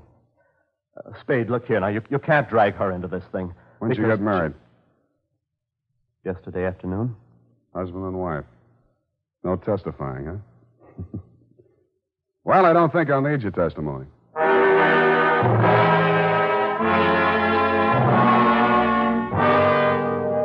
Jelinek's face fell 4 inches into his ascot tie as he heard himself lose exclusive hush money rights to the above information. Pausing only to enjoy a hearty laugh at his discomfiture, I went on to my next and final port of call, Miss Wigginson's School for Girls. This time, there was no girlish tittering as I entered, Miss Colley. No dewy young Amazons clutching hockey sticks in their grubby little hands. For a very good reason, as you told me. My girls are dismissed for the day, Mr. Spade. Because of poor Ursula, of course. Really disrupts our routine. First our weekly half-day holiday yesterday, and now today. Yeah, I'd like to talk to Miss Thomas in the chemistry lab, she is, I think. Very well. I'll take you to her. She knows nothing of our first meeting. I've talked to her. Oh, well, in here. Yes? Oh. What do you want? Thought we might talk. There's nothing to talk about. Well, we could talk about this hypodermic needle. Put that down. I'm using it for an experiment. Or, how about a formula, HCOOH or CH2O2? What? That's formic acid. Mm-hmm. Miss Colley, you said yesterday was a half-day holiday. Did Miss Thomas stay here in school? Why, no. She rarely does on Wednesday afternoon. That's why Mrs. Cavanaugh had a visitor, didn't she, Glory? Did she? After you ran away from me? All right. I did go up to see her. I was so mad about what you told me, I intended to hand in my resignation and give her a piece of my mind, and but she was dead when I got there. Oh, Glory, no. And I just got panic-stricken and ran. Yeah, murder's a pretty scary thing. Murder? What do you mean, Mr. Spade? Mrs. Cavanaugh died from a hypodose of formic acid. Somebody familiar with chemistry would use that method. Then that could mean... Mm-hmm. The acid could be made up in this lab. The hypodermic could be this one here. I didn't kill her. I didn't. You say you were scared. You were so scared you ran all the way to City Hall and married her nephew. So you found out? Jelinek found out first. He intended to squeal the old lady, but she was dead when he got back. He knew her will disinherited Gerald if he married without her auntie's approval while she was still alive. We married after she was dead. But that didn't matter. After I saw you, I told Jerry if he was any sort of man, he'd marry me, will or no will. He did. And yet this morning he drove over to Marin County to see old Piggott. You think he was trying to shield me. I tell you, she was dead when I got into that room. I don't know anything about Piggott. One moment. I believe I recall that Mr. Piggott said Ursula spoke to him when she discharged him. Glory, you must be mistaken about the time you entered that room.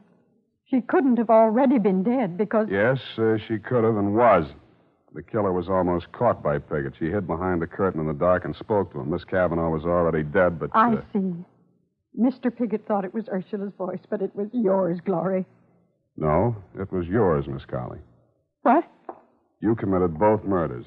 You had access to the murder weapon. You had the half-day holiday to do it in. Mr. Spade... Even at that moment, the finishing school schoolmarm had to say Mr. Piggott. Well, I'm not sorry for it.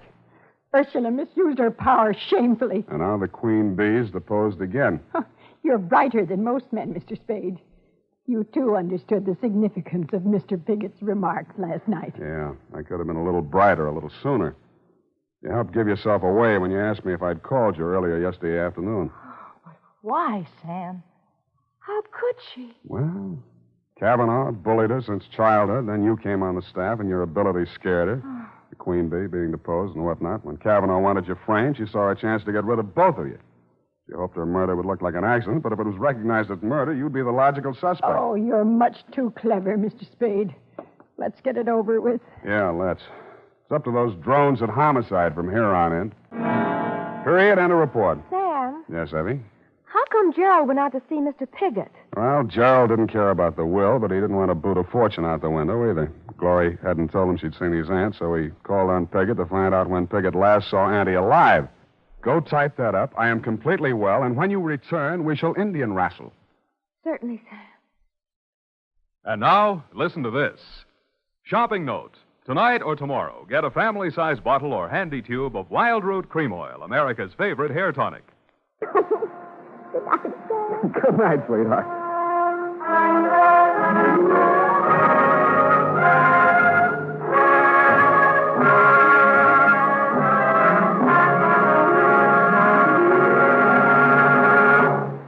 The Adventures of Sam Spade, Dashiell Hammett's famous private detective, are produced and directed by William Spear. Sam Spade is played by Howard Duff. Lorene Tuttle is Effie. The Adventures of Sam Spade are written for radio by Bob Tallman and Gil Dowd. Musical direction by Lud Gluskin, with score composed by Renee and Pierre Garrigang. Join us again next Sunday when author Dashiell Hammett and producer William Spear join forces for another adventure with Sam Spade. Brought to you transcribed by Wild Root Cream Oil. Again and again, the choice of men and women and children, too. This is Dick Joy. The National Broadcasting Company presents The Adventures of Sam Spade, Detective.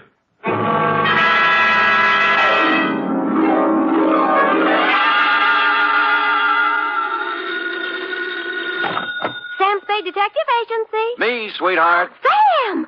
I heard you were hobnobbing with a wealthy set of our city. If what I was doing is their idea of hobnobbing, I'm glad I'm in the lower income brackets. What do you mean? What happened? I will only reveal that, Effie, in the intimate secrecy of our office.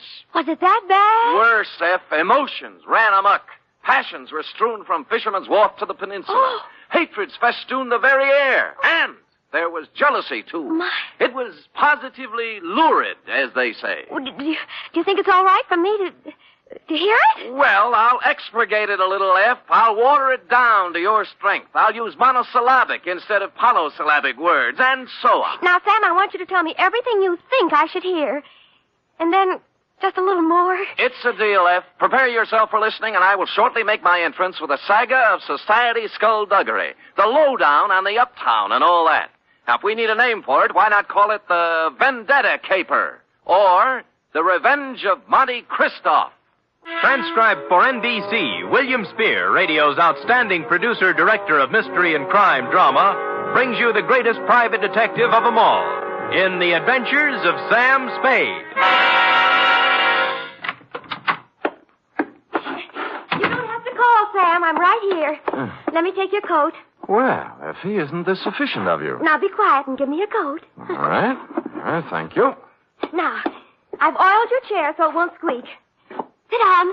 Well, you make me feel like an emotional invalid, but it's wonderful. And here. Oh, will miracles never cease? A double. Well. It's 8-year-old stuff. I had Friskin's drugstore send it up. Applejack, it's called. Applejack. Well, what brought it on, F? Why this particular polishing of the Applejack? Well, Come on, out with it. no, I just thought, well, you've been working with the rich people, and maybe you were handsomely compensated. Hmm? And, my back salary? You're not mad, Sam? Well, as it happens, I did make a few dollars, and yours will be the first account settled. Oh, Sam! So, it wasn't me. It was the money all the time. No, Sam, no, I just... I accept your apology. To Lieutenant J.F. Randall, San Francisco Police Department, from Samuel Spade, license number 137596. Subject, The Revenge of Monte Christoph. Monte Cristo? Is this a historical drama? Christoph. Christoff. Oh. Monty. Monty. And it's still a historical drama. Dear Lieutenant, revenge is an old-fashioned motive, but when you get it raw and distilled, as in the Gosden affair, it's new all over again. This was the slow-burning, deliberate kind of passion that starts smoldering way back in the forgotten days and explodes among some people who never knew they were living over a keg of dynamite. It was yesterday morning that the distant sputtering of the fuse began to be heard by a man named Chandler Gosden. You know him, the hulking rich boy, the electrical appliance scion who took up professional boxing for a while. I think he was billed as Gold Plate Gosden, a society scrapper. And he was doing well, too, until a right cross by someone who needed the money more than he did sent him back to clipping coupons. Spade? Yeah? I'm Chandler Gosden. Well, I recognize you. What do guys like you charge? Well, it depends on the job. Investigation. $60 a day, and any unusual expenses. Cheap? Well. Do you guys have some kind of a code, huh? Code? You know, like doctors. Do you keep things in confidence? Well, most of us do, including me. Yeah, I don't suppose it'd make any big difference if it got out. I'm not afraid of him. I just as soon punch him in the mouth as look at him. Who? Monte Christoph. Heard of him? No. Moved into the peninsula, my neighborhood. Bought the Major Dunhill place. Oh, yeah, I know the estate. Must have cost plenty to buy. $250,000, I hear. Mm-hmm. What's money these days? Everybody's got it. Yeah, isn't it awful? It's a tax scheme, I suppose. Ever since he moved into that ark of a house, he's been throwing parties. They're a cross between the last days of Pompeii and a Polish wedding. He invites hundreds of guests, everybody who is anybody. Disgusting. But it seems legal so far. He's been there 4 months throwing parties, inviting everybody in the phone book. Everybody but me. Well, maybe he just doesn't like you. What are you talking about? I'm one of the best-liked guys in the peninsula. Everybody likes me, little kids, cops, the guys at the country club. I never had an enemy in the world. Besides, I got Virginia. Oh, who's she? My wife. Oh. One of the sweetest little girls that ever came down the pike. Well, my apology. She was a bald one. Oh. The year I married her, she was the social catch of the year among the women. Really? Yeah. So was I among the men. Well, look, I got to tell you some more. A month ago, one of my company warehouses burned down. Somebody slipped up and the fire insurance hadn't been renewed. I lost $350,000. Mm-hmm. Guess who had lunch with my insurance man a week before the fire? Monte Cristo. You got it. Next thing is, the rumor gets around that the Gosden Electrical Company is on the verge of bankruptcy. No, of course it isn't. Absolutely not. A gossip columnist reports that I'm going to close up shop and beat it to South America with what dough is left. Then when the stock prices start dropping, somebody suddenly buys them up so fast they disappear overnight. Some corporation I never heard of called the Dantes Corporation. I see. And then all my friends start getting unfriendly. As soon as I show up, everybody stops talking. Act as if there's some big secret about me that I don't know. And they've all been to Monte Cristo's parties lately. That's right. The week after he arrived in town, all these things started happening. Now, what I want to find out is why. I don't even know the guy, but he's making a big change in my life.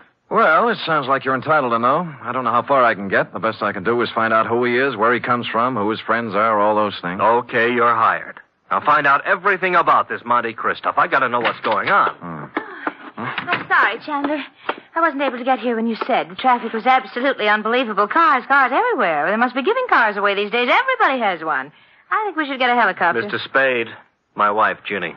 Well, how do you do, Mrs. Gosden? Chan, I hope you haven't lost your head and blabbed everything to him. I told you these sort of men weren't trustworthy. I beg your pardon, madam? Look, Ginny, I told him, and he's a good guy. Well, if you just want to go around giving your life secrets... Oh, shut up, will you? I'm the man of the house. Really? And I suppose I count for nothing? Oh, no, forget it. Spade, I'm depending on you. Don't let me down. You wouldn't think a millionaire would be hard to biograph, but I came up with very little information on Mr. Monte Cristo. He'd arrived in town 4 months ago, stayed 10 days at the St. Mark Hotel, then bought his house. He had a bank deposit running into 7 figures. He had no known business connections, just money. The register at the St. Mark said he came from Chicago, and an airline company verified that he'd been a passenger aboard one of their ships from the Windy City. This was as far as I'd delved when my place of business was entered by a man in powder blue livery. You Spade? The same. Mr. Monte Cristo sent me to pick you up. I see. Up for where? For his mansion on the peninsula. Oh. He said he knew what a rough time you must be having at your present job and that he'd be glad to make the whole thing simple to you. Oh, you really said that? That's what he said. Oh. But I don't know what it means exactly. Well, I don't know what it means exactly either, but there's one good way to find out. Home, James? My name is Bertuccio, sir. Bertuccio? I see. How long have they been calling you that? Well, let me see. It's about... Oh, what do you mean? I mean, it's my name. All right. We'll talk it over in the car.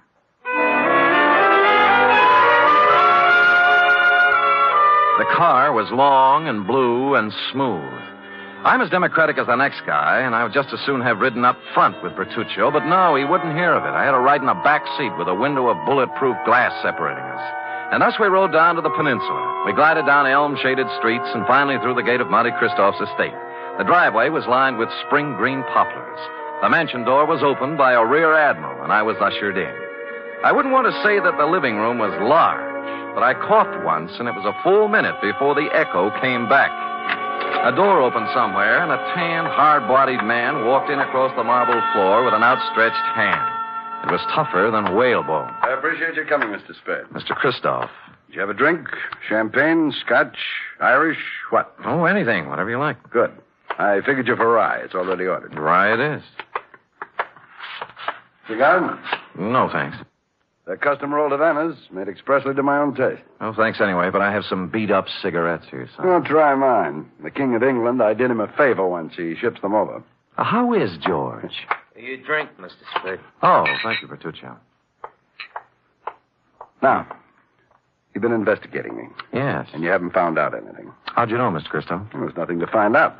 Well, you're red. I'll do you a service and save you time and money. Well, that's a handsome offer. I accept. I was born in Michigan to a prosperous lumber family. I went to Phillips Andover and Harvard. Well. Mark's fair. I served with the Army in the recent war. Major. Military police. Wounded twice. Uh-huh. Parents died while I was in Italy. I inherited enormous lumber holdings, which I sold.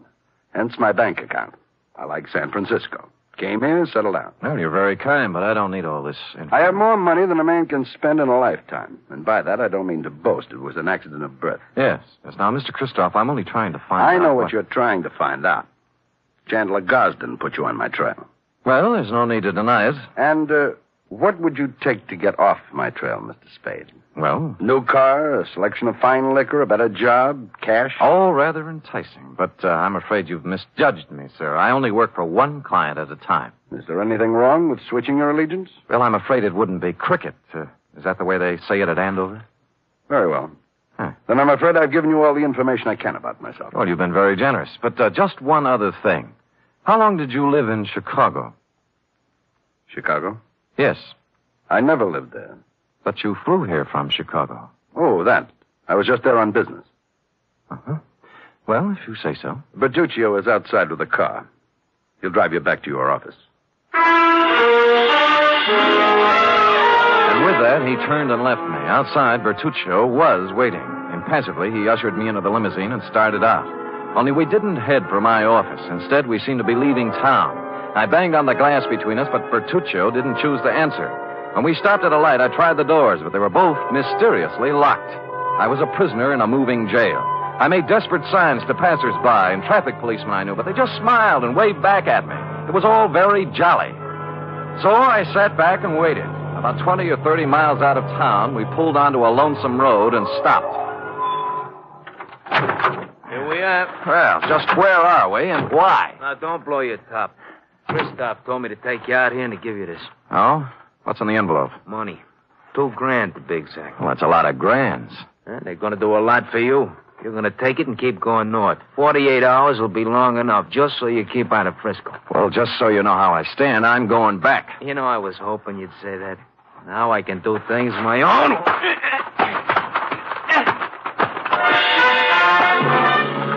He pulled out a long black sap and started wielding it. The first cut just grazed my head and smashed into my shoulder. I blocked his second blow and moved in for some close work.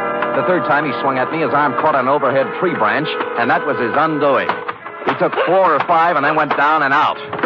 I searched him, and his billfold revealed that he was Joseph Kowalski, late of Chicago, Illinois. The cards and addresses it contained left little doubt that Kowalski was in the rackets. I threw him in the car and drove back to town and police headquarters. He was awake by then, and I had to drag him into the hall. You want him locked up, Sam? What for? Assault and battery, assault with a deadly weapon, assault with intent to murder, mayhem, anything. You can't lock me up. I didn't do any of those things. Anyway, if I did do them, it was in San Martin County, not Frisco. Well, Sam, I don't know what I can do. He's got to do something in our jurisdiction. Sure, see? All right, he picked my pocket on the way into town. Here, Kowalski. What? See, look, he's got my wallet in his hand right now. Why, of all the brazen lawbreakers, you gonna let him get away with this, walking right into headquarters with the evidence in his hand? Oh, wait a minute. Come on, Kowalski. We go pretty hard on pickpockets in this town. I'm being claimed. I want a lawyer. Get me a telephone. He was dragged away protesting. He got no sympathy from me. He started. Lieutenant Randall then teletyped Chicago to find out more about him. In about an hour, the report came back. I won't read his whole record, Sam, but he's paid for everything, they say. He's clean. Huh? However, it does say he was the bodyguard for a man named Barney Moffat. It says Moffat was a shady business operator. Picked up several times, but nothing hung on him. He left town about the same time Kowalski did. He's listed as undesirable, but he's not wanted. Oh, thanks, Lieutenant. If a man named Barney Moffat had a hood named Joseph Kowalski as a bodyguard, and they both disappeared from Chicago at the same time, the obvious conclusion was conclusively obvious. I drove the limousine back to Christoph's estate. But as I parked the car, my headlights hit another car. There was someone getting into it, Mrs. Chandler Gosling. Oh, you, what do you think you're doing? Remember me, Sam Spade? Oh, detective. Yes. What are you following me for? What were you doing in Christoph's house? I thought he wasn't a friend of yours, or your husband. Mr. Spade, get in, please. Let's talk. Okay, spill it. It's none of your business what I was doing in there. Whatever it was, I want you to forget you ever saw me. That'll be pretty hard to do. Would money help you? In this case, no. What do you care what happens to my life or Chan's or Christoph's? Because your husband's paying me to worry. All right. But if I were you, I'd just forget that you ever met any of us. Because this mess we're in is so bad that nothing you or anybody else can do is going to get us out of trouble. With that, she burst out crying, and I couldn't get anything else out of her. So I let her go, and she drove off. I walked up to Christoph's house, knocked on the door, and a servant opened it. I took a couple of steps inside when 6 pairs of arms grabbed me. Some of them had fists on them. The struggle was just getting lively when Christoph appeared. All right, let him go. Well, I don't appreciate this kind of treatment, Christoph. You weren't it, Spade. All right, men, take a walk. Now, what's it all about? It was my orders if you ever showed up here again. Why'd you soften? I just heard about Kowalski. You managed that very well. I admire resourcefulness. How would you like to work for me? No thanks, Moffat. Moffat? Barney Moffat, late of Chicago and the rackets. So you know, huh? Well, I wasn't sure until just now, but you've cleared up the doubt. How much do you know? Very little. Just that you were a shady operator, but nobody's looking for you or anything. Spade, I did a lot of things. Several years at tightrope walking with the law. But I never did anything they could jail me for. I have an idea you're considering doing something in the near future. What makes you say that? Well, it's a vendetta, isn't it? Monte Christoph and Bertuccio the Steward and the Dentist Corporation. You couldn't resist the drama, could you? All from Dumas' novel. But why? Why do you want to play the Count of Monte Cristo? What did Gosden do to you to merit all this revenge? Tomorrow. It'll be over tomorrow. And with that, he clutched at his heart and fell forward at my feet. You are listening to the weekly adventure of radio's most famous detective, Sam Spade. 3 chimes mean good times on NBC. If you've been searching for mystery on Saturday night, put away your magnifying glass and follow these clues. Dial this NBC station tomorrow evening and listen for the chimes, and then you'll be off on a perilous trip with The Man Called X, starring Herbert Marshall. And if you've been searching for music, too, on Saturday, then Eileen Wilson is your dish as she stars in Your Hit Parade with Snooky Lanson and Raymond Scott's orchestra. Now back to the Vendetta Caper, or The Revenge of Monte Christoph, tonight's adventure with Sam Spade.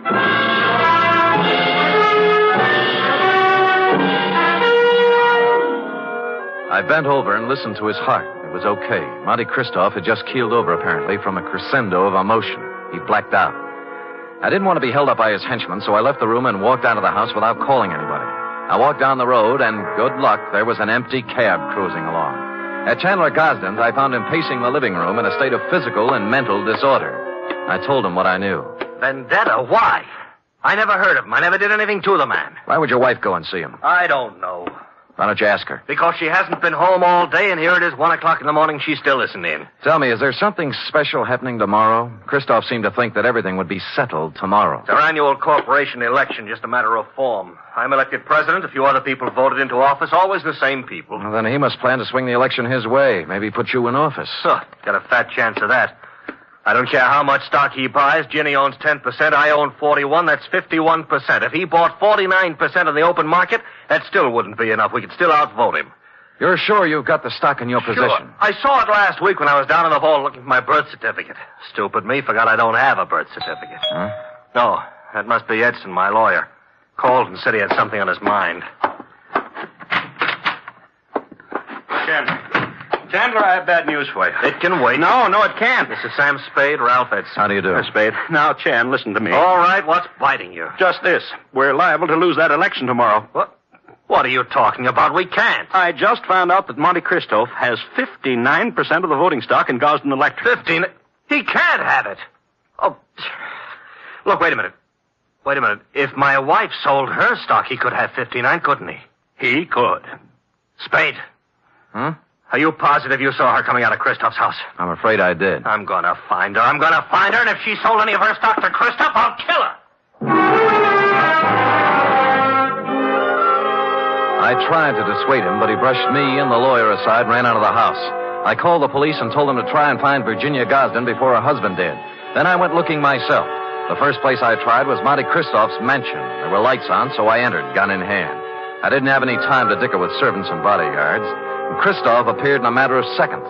All right, Spade, what is it you want now? Virginia Gosden. She hasn't been here since the last time you saw her. You know where she is? Haven't any idea. Well, if you know, tell me. Her husband's looking for her with homicide in his eyes.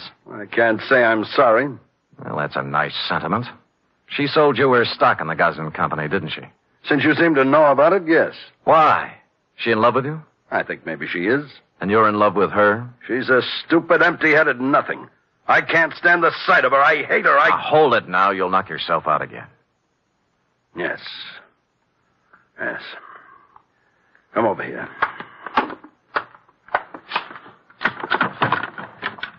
Take a good look at that. No, it's a pillow. An ordinary pillow. So? You notice how dirty it is? Yeah. Notice that it isn't even stuffed with feathers. They were too good. It's stuffed with dirty cotton rags. Well? My father's head was lying on that pillow when he died. I've kept it ever since as a reminder of who killed him. Who did? A man named Elwood Gosden. A man who cheated and lied and stole everything he had in his life. Chandler's father, huh? Yes. My father and Elwood Gosden had a hardware store once. My father invented an electric iron. Ever heard of the Gosden iron? Yeah. It should have been the Moffat iron. Elwood Gosden stole the plans from my father, registered them first, and then drove my father out of business. He made a fortune out of it, and then went into other electrical appliances. Well, things are beginning to gel now. My father became a peddler and died poor and broke and ill. My mother died 20 years before she should have from overwork, while the Gosdens grew fat and respected on the Moffat brains. So you started your vendetta, huh? I started it the day my father died. I set out to make one thing in this world, money. And I made it in handfuls. You can look me up. Barney Moffat, Chicago. Gambling, black markets, gun running, slave trading, anything and everything that had a big profit in it. And then I set out for San Francisco to break that Creighton son of Elwood's and his whole family. And on the way, you lost a guy named Barney Moffat. What difference? Look, you've got money now and everything you need. Why go on with it? I don't care anything about money. I only want to use it against them.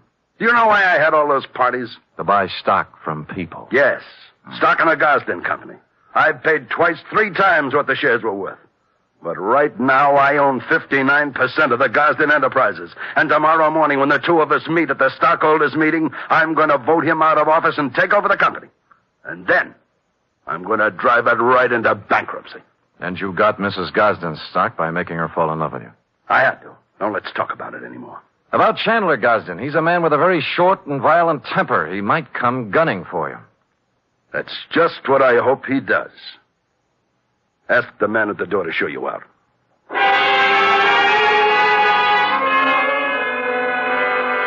I spent most of the night trying to find Virginia Gosden with no luck.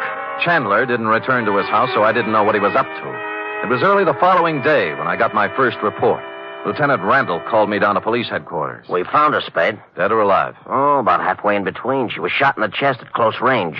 Gun right up against her. But she's still living. And what are her chances? Fair. Where'd you find her? In a walk-up apartment on Polk Street. It was registered to her. Looked like a love nest, a place where she met a boyfriend or something. No weapon. I see. I figure murder attempt, her husband. We have a pickup on him right now, but so far he's vanished. Shame. Fine old San Francisco family.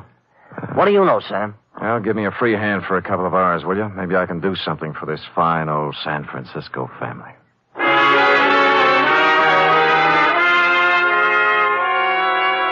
I had no more idea than the police where Chandler Gosden was at the moment, but I had a good idea where he might be later in the morning. I put a call into Ralph Edson, his lawyer.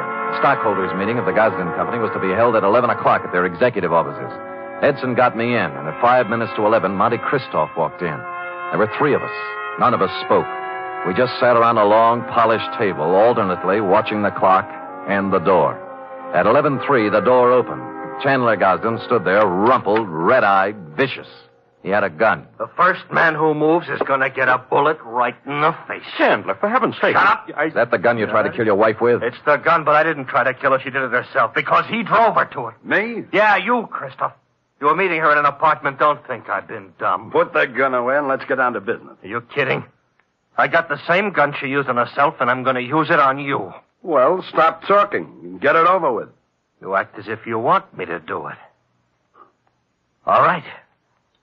Edson, Spade, clear out of here. Gosden, use your head. I said get out of here. Now go on. Okay, but don't take your eye off him. He's got a gun in his pocket. Don't worry, I won't.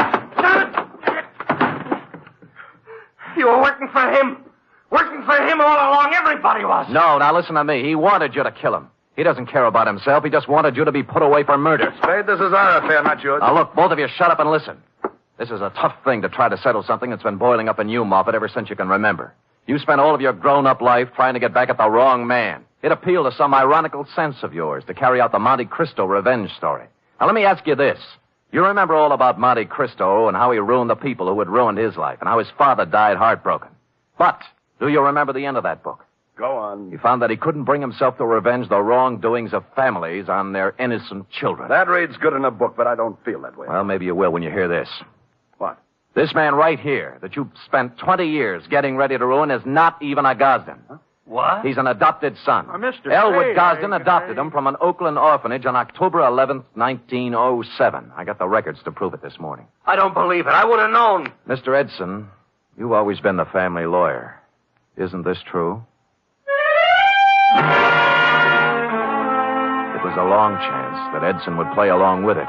But to bring it off, it needed the final clincher. Lawyer Edson looked at me, then looked at Chandler Gosden. He gulped and licked his lips. It's true. It's true, Chandler. Adopted? Your father never wanted you to know. Chandler didn't move. He just stood there stunned. But Barney Moffat sank down into a chair and buried his head in his hands. Edson and I looked at each other and waited. And finally, Christoph looked up and spoke. Start the meeting. Mr. Edson? I hereby declare the annual stockholders' meeting of the Gosden Company open. Mr. Gosden? I don't care what happens now. I bow to the majority stockholder. Oh. Mr. Christopher... I beg your pardon, Mr. Moffat. As the majority stockholder, I vote that the chairmanship of the Gosden Electrical Corporation remain as it has for the past 20 years, with Chandler Gosden. Period. End of report. Oh, Sam, you were magnificent. It was rather a stirring scene, wasn't it? I was good. But it was superb. It really was. Mm-hmm. Did he sign over the stock and everything? Oh, he did indeed. Oh. Sam, do you think the world will ever get to a time when everybody has all he wants, and instead of trying to get more, everybody spends his time just trying to enjoy life? Well, you know best, Effie. Do you really believe that, Sam? Well, you've got to believe something. It's better than nothing. I guess. I have a theory, too, Sam. Well, spout it out. Well, if everybody in the world picks somebody else to be nice to, there'll never be any more trouble anywhere. How do you figure that? Well, before you can be nice to somebody, you have to think nice thoughts, see? And once you start thinking nice thoughts, well, you can see how silly the bad ones are. Effie, come here. You know, I might just put you up as a candidate for a chair of philosophy at Columbia. Oh, Sam. I know who you picked out to be nice to. Me. True? And I picked you. Good night, Sam. Good night, sweetheart.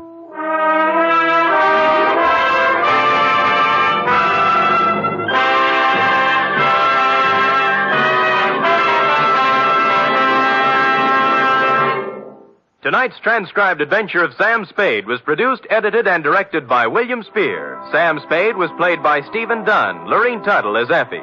Script for tonight's adventure by John Michael Hayes. Musical scoring by Lud Gluskin, conducted by Robert Armbruster. Join us again next week, same time, for another adventure with Sam Spade.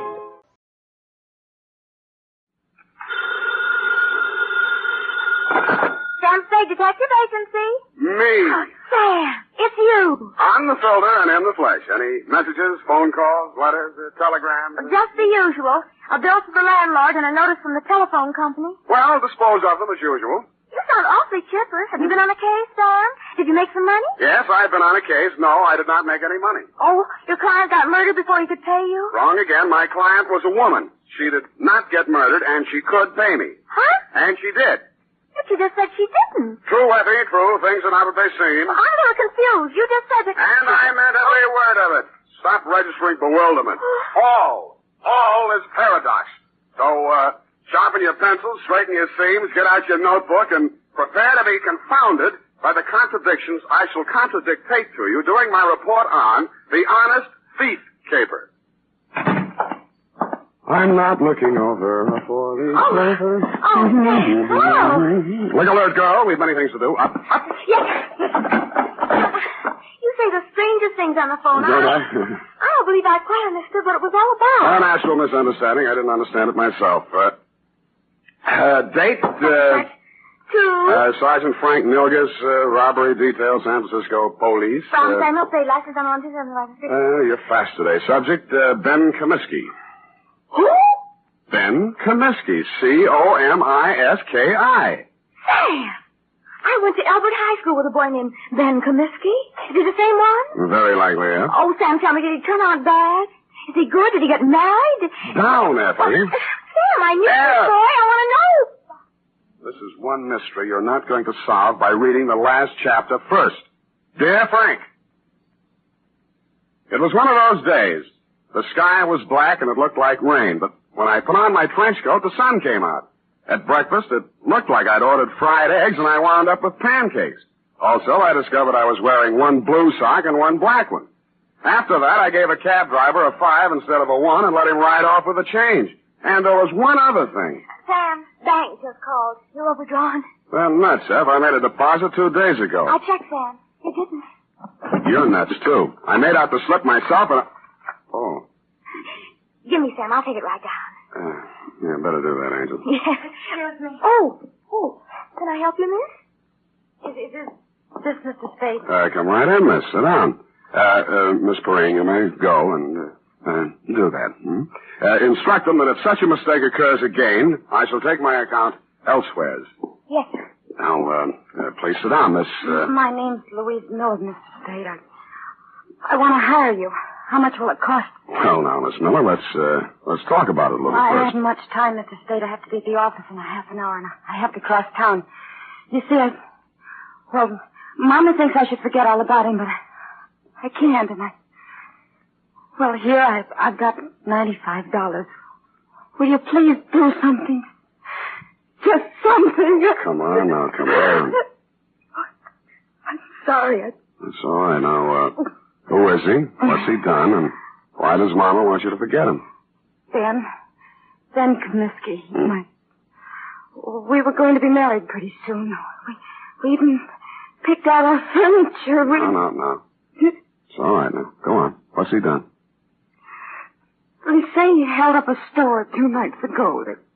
They picked him up on the street today. He's in jail. Mm-hmm. Well, if he's innocent, I'm sure they'll find that out. He won't even see me, Mr. Spade. He won't see anyone. Ben's good and kind and sweet, and I love him, and I want to marry him. And I want you to find out why.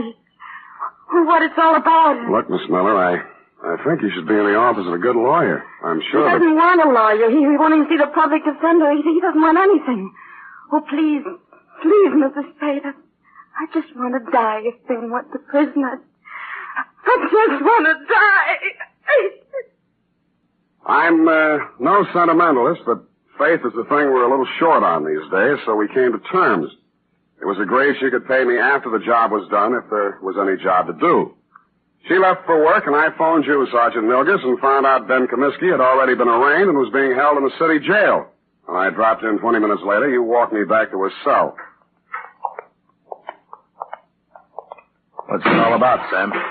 Don't know, just looking into it. Yeah, he won't tell you anything. Oh? Kept his trap shut all the time he's been here. As far as we've been able to find out, no previous record, no background. Well, maybe it isn't so bad for him at that, huh? First degree, Sam. Liquor store proprietor, a man named Potter over on Army Street, identified him in the morning lineup. Just like that. Picked him out of a dozen guys we hauled in. Then what?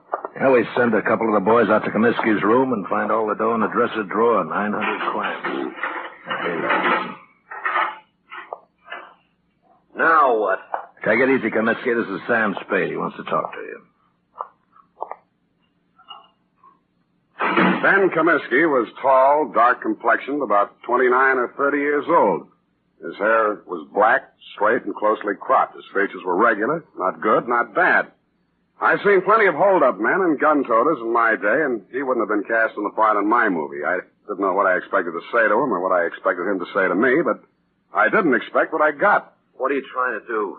Get out of here. I just got here, Ben. Well, you can just leave. Hasn't a citizen got any rights, even in jail? Well, they start to lose them when they use a gun to make a living. I don't want any lectures. I haven't got any to hand out. I'm a private detective. A friend of yours hired me. She thinks you're a pretty nice guy. Louise, huh? Why won't you see her? She's nuts. She ought to have her head felt. What's she worrying about anyway? I'd say she was worrying mostly about you. And I'd say it's the sick kind of worry that gets into a girl when she loves somebody. She shouldn't. She's nuts. You said that. Did you rob that store? The guy who runs it says I did. I suppose I did. Why? For laughs. The complaint says you make $65 a week in an architect's office. You can eat on that. Look, Spade, go back and tell her this. I didn't want furniture at $10 a month for the next 80 months. I didn't want a car the same way. I didn't want her working and me working and getting nothing but wrinkles. Tell her I got caught and to go and find a guy who can pay the way. Is that all? That's enough. You're charged with armed robbery in the first degree. That means not less than 5 years. I know it. Shut up about it. Why'd you turn down a lawyer? Hadn't you heard, Spade? They're holding up my indictment. I'm a prize pigeon. They think maybe I knocked over 10 or 12 other places in town. Did you? Sure, but don't worry about me. And tell Louise not to worry about me. I've got $1 million salted away, and I'm going to buy my way out through the DA's office. Okay. Have it your way, Ben. But an hour later, I found myself strolling around Ben Comiskey's old neighborhood. A man named Gabrini, who owned a grocery store, remembered him and liked him. A woman in a bakery shop told me how he'd gone into the Army as a private and been discharged a first lieutenant. A phone call to a Mr. Henderson, Allied Architects, revealed that Ben Comiskey was in line for a raise and promotion. All in all, I was getting a composite picture that didn't look quite right. I decided to try his mother's place. It was on Lombard Avenue, a street that starts on the waterfront. According to the penciled note above the doorbell, it was out of order. The slot on the mailbox read, Mrs. Anastasia Comiskey. Yes. What is it, please? You're Mrs. Comiskey? I'm busy now. I fix lunch for my son. He come back from Cincinnati. Please. Oh, Mrs. Comiskey, I'm here to talk to you about Ben. He's your son, too, isn't he? Yes. Ben is my son. Well, I'm trying to help him, Mrs. Comiskey. Why? He has no money. I have no money. A friend of his, Louise Miller, hired me. Oh, Louise, she's a foolish girl. Very foolish. Her heart should not be with Ben. I think he's a very lucky man to be loved by somebody like that. If not for her, Ben would not be in jail, in trouble. Oh, you don't want to help my son. She don't want to help him. She'll leave him alone if she want to help. Ben is bad. Not good like my son James. James is always good. Times he's away, he sends me money. From what I hear, Ben's always been pretty good, too. Always one good son, one bad son. What's going on, Mom? Oh. Who's this? He's come to ask questions about Ben. Huh? I'm Jim Comiskey, Ben's brother. Oh, my... You run on in, Mom. I'll talk to this gentleman. All right. Get out of here. Look, I'm just trying... If you've got any questions to ask about Ben, go to the police. They can give you all the answers. And stop bothering my mother. She's been through enough in the last 2 days. If I catch you around her again, I'll break you in half. The man who slammed the door in my face had the same angry look and the same angry glare of Ben Comiskey. The angry Comiskey brothers definitely wanted nothing that looked remotely like help, it seemed to this casual observer. I went back to my office to wait for 6 o'clock. That's when I intended to call my client, report my opinions, and drop the case. But at 5:30, she called me. Mr. Spade, Yeah? this is Louise Miller. Oh, yes. I was just going to call you.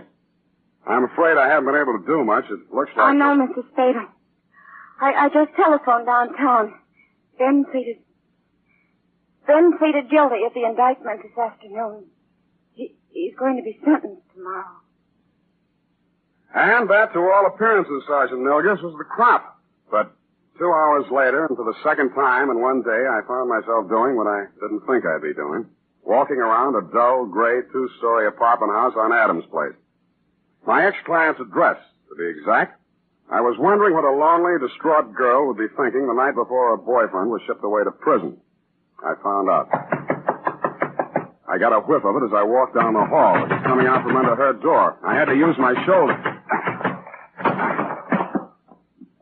The room was acrid and stinging with gas fumes.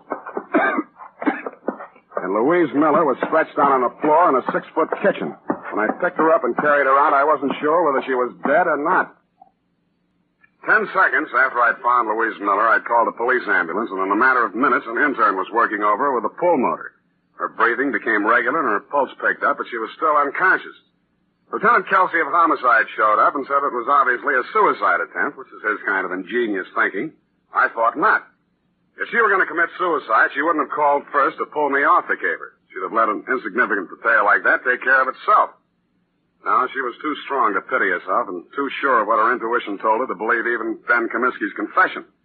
With that kind of faith, I owed it to her to poke around the ashes while they were still hot. I did, and turned up a live coal in a faded blue shirt and wrinkled brown pants. Bert Singleby by name and by vocation, manager of the Greystone Arms Apartments. What kind of a girl was she?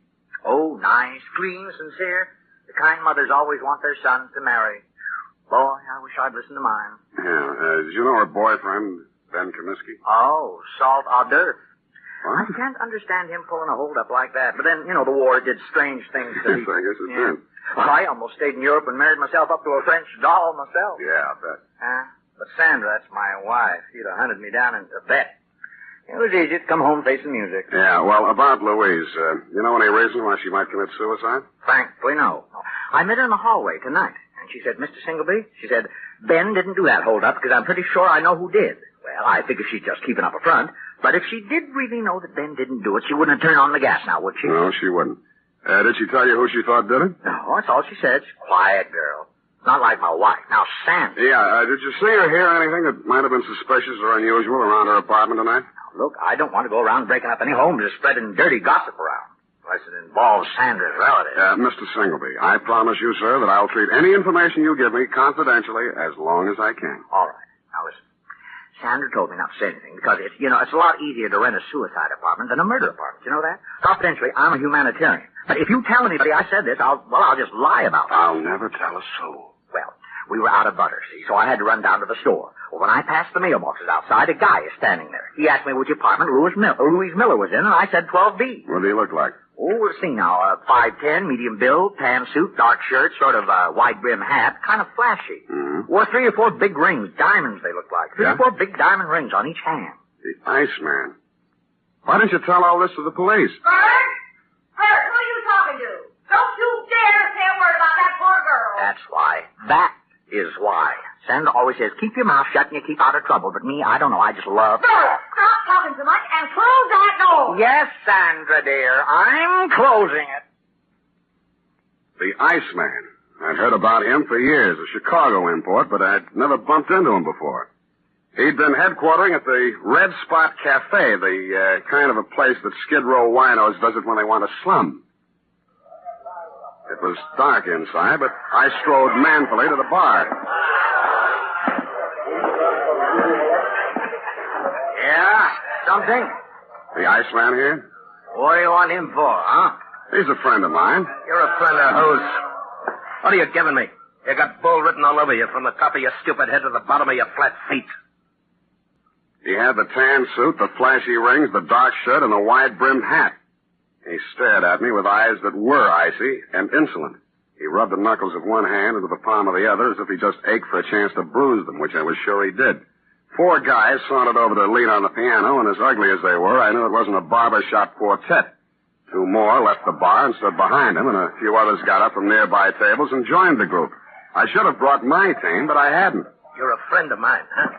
Well, if it isn't Claude Bettering, the juvenile delinquent of 1940. Is that so? You're a real brain. Who are you, Brainy? Sam Spade. Oh, no, ain't that a pretty name? You got something on your mind? I just wanted to talk with you about what you did to a girl named Louise Miller tonight. Never heard of her. Sounds cute, though. Girls are a lot easier to push around, aren't they, Claude? Call me Ice. Claude? Some guys are just as easy as some dames. Where have I been all night tonight, fellas? Here, Ice. You heard that, Spade? I've been here all night. Any of you guys ever hear of a Louise Miller? No. Sorry, nobody ever heard of her, see? Well, she has a lot of friends who have. The police, the people down at Mercy Hospital, and me. And none of us are going to forget her. Or what happened to her. And who did it. Got something you'd like to do right now, maybe? Yeah. But I'll pick my time. All right. Enough of this cheap chatter. I don't want to be seen talking with you too long. I got my reputation to think about. Now blow before I take one hand out of my pocket and push your stinking face back through that door. You'll need both hands, Samson. Go on, you creep. Fellas. All right. As I went rapidly through the door, Claude Bettering was standing, oily smile and all, polishing a couple of his oversized rings on his lapel. It was a picture I said I wouldn't forget, and I didn't. I went and rented myself a car, parked it down the block from the Red Spot Cafe, and waited almost all night. I knew that Louise Miller was not the kind of a girl who would have anything to do with a guy like Bettering. And if he came to her apartment, this must have been for some unloving purpose. Probably to keep her from telling who actually did the hold-up Ben Comiskey had confessed to, if she found out the truth. Finally, a bunch of palookas came out, Bettering included, climbed into a car and drove off, me after them. One by one, Bettering dropped his men off at their hotels and apartments until he was finally alone. He stopped at a brownstone on Hobart, and I caught him just as he opened the door of his apartment. Well, the tough guy. You're going to find out. Don't think I'm easy.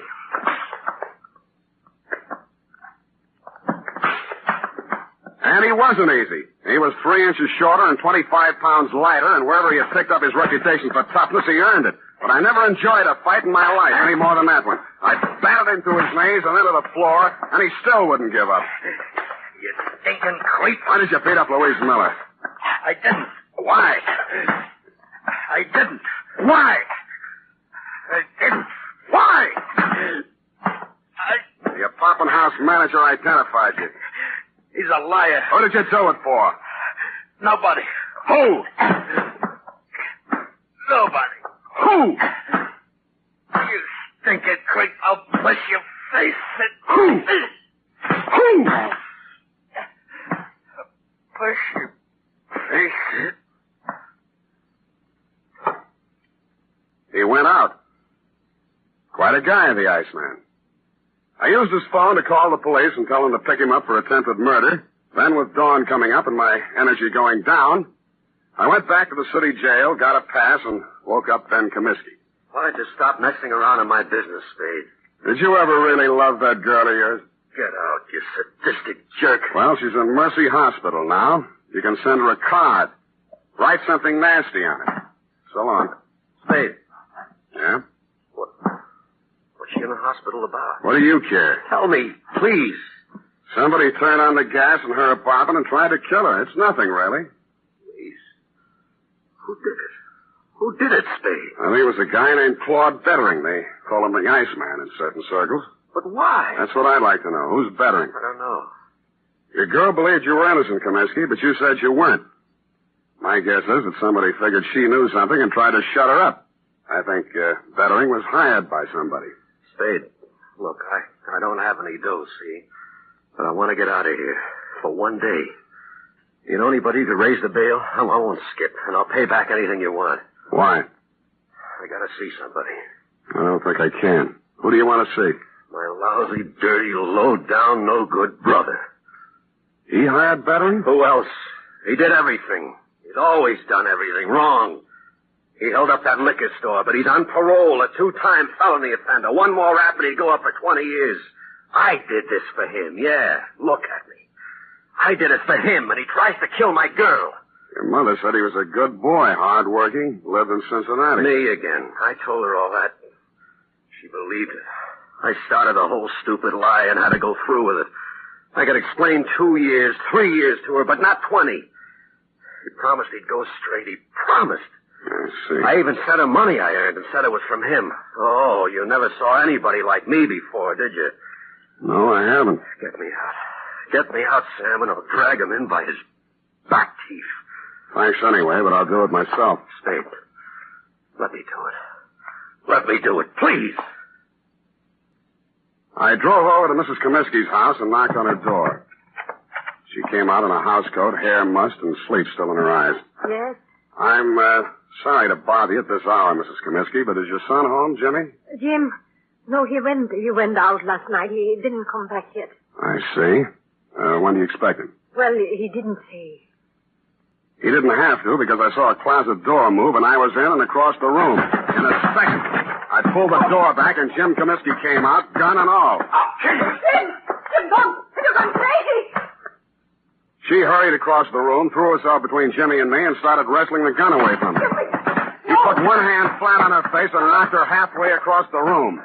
I went at him. He shot, but it went into the ceiling. I didn't give him a chance to do it again. You held up the liquor store, didn't you? Yeah. And hired Bettering to kill Louise Miller? Yeah. And you're going to take your own rap from now on? Yeah. Yes, I will. And he did. Period. End of report. Oh, Sam, that poor old lady. Yeah. Yeah, she lived in a dream world built by a son who had too much heart and not enough common sense. But, Sam, that man in the liquor store identified Ben as the hold-up man. Well, when he saw the both brothers together, he realized he'd made a mistake. At night, with a hat pulled down and a collar up, anybody could have confused the Comiskey brothers. Sam, why is the world so cruel? Because people live in it. Now, go on, type it out, huh? Well, here it is, Sam. And if you don't mind my saying so, it's a lesson to everybody. If you say so, Anne. Sam, I'm just infuriated. Now, don't go too far. Misplaced love, devotion, it just isn't right. Hand me the glass. Well, this kind of thing could be going on all over the world. The glass, If it weren't for people like you who step in and take things in hand. The glass! Oh! Here you are, Sam. Thank you, Miss Brand. Honestly, Sam, well, just honestly, that's all. Are you finished? Well, I have some sociological feelings, too. I'm just not an automat or secretary you turn on and off with... Come here. Come here. With each new case, I have feelings. Effie, I just kissed you. I know what... I just kissed you. Oh, Sam. Delayed reaction. Must be the heat. Oh. Good night, Sam. Good night, sweetheart. Let's dive into the last 5 episodes of The Adventures of Sam Spade on today's collection. First up, the Dick Foley Caper, which aired on September 26, 1948. Sam's friend and fellow detective Dick Foley testified against a jewel robber 5 years earlier, and now the robber is out of prison and he's looking to get even. Dick hires Sam to protect him, but then he winds up dead. Great story with revenge and a very strange twist. Next up, the Apple of Eve Caper, a really strange and twisting plot about love, jealousy, and murder. Eve Adams comes to Sam Spade with a bruised face and insists that a woman named Drana Love was the culprit, and that she did it because she thinks Eve is seeing her boyfriend. Then Drana walks into Sam's office and starts fighting with Eve, and then Sam's knocked out. When he comes to, both women are gone. The phone rings, and Joanna tells him that Eve is dead. Crazy, fun, exciting story. It aired on June 19th, 1949. Next up is The Soap Opera Caper, which aired on February 16th, 1951. Another Steve Dunne episode. Agatha Pilbeam, a soap opera writer, calls Sam and asks him to find her husband, who's gone missing. The only clue is a mysterious telegram that he had received from Mexico 4 days earlier that made him extremely upset. This is probably one of the best Steve Dunne episodes, in my opinion. Next is The Denny Shane Caper. A 16-year-old girl, Sally, asks Sam to find her brother Denny, who happens to be a violent criminal. They were split up when they were young, and she's only heard from him on birthdays and Christmas when he sends her money. When Sam identifies a murder victim, it turns out that Sally was the killer. The plot just gets more and more twisted from there on. It aired April 6, 1951. And then our last episode of the collection, The Civic Pride Caper, which aired 1 week after the last episode, and just 2 from the final episode of the entire series. An auditorium collapses, supposedly from faulty engineering and design, and the architect is being blamed for it. He hires Sam to find out what really happened. Then the town building inspector is murdered. Sam finds himself being drawn deeper and deeper into this very strange mystery. Great story, great ending. Now let's sit back and enjoy these Sam Spade episodes. Thank you so much for watching. If you did enjoy it, please hit the thumbs up. It really does help the video get to a wider audience. And if you haven't subscribed, hit the subscribe button as well. You'll be notified when new videos come out. I'm Greg, and I will see you on the next one. The Adventures of Sam Spade, Detective. Brought to you by Wild Root Cream Oil Hair Tonic, the non-alcoholic hair tonic that contains lanolin. Wild Root Cream Oil. Again and again, the choice of men who put good grooming first.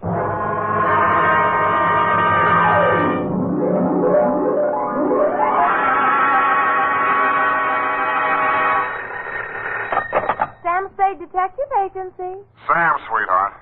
Any calls? Only one, Sam. Lieutenant Dundee of Homicide. He wants you to drop around so they can get your formal statement. No hurry, not now. He told me what happened, Sam. I'm sorry. Yeah, so am I. I guess he was one of your oldest friends, wasn't he? You don't make any friends in this business, Evie. You can write that in your book now, and I'll give you the rest of it when I get there. You sound tired, Sam. Wouldn't you rather just... What, baby? Well, go home and, just put it off until tomorrow. Yeah, maybe I... No. I'll get it off my chest tonight. Stay there, Effie. I'll come on down and dictate my report on the Dick Foley caper. Dashiell Hammett, America's leading detective fiction writer and creator of Sam Spade, the hard-boiled private eye, and William Spear, radio's outstanding producer-director of mystery and crime drama, join their talents to make your hair stand on end with the Adventures of Sam Spade. Presented by the makers of Wild Root Cream Oil for the hair. No two ways about it, folks. Hair that's well-groomed can make all the difference in the world to a person's overall appearance. That's why so many men, women, boys, and girls are turning to the famous non-alcoholic hair tonic with lanolin, Wild Root Cream Oil. Wild Root Cream Oil grooms your hair neatly and naturally, relieves dryness, removes loose dandruff. If you haven't tried it before, you'll want to get Wild Root Cream Oil in a new 25-cent get-acquainted size. Yes, get Wild Root Cream Oil. Again and again, the choice of men and women and children, too. And now, with Howard Duff starring as Spade, Wild Root brings to the air the greatest private detective of them all in the Adventures of Sam Spade.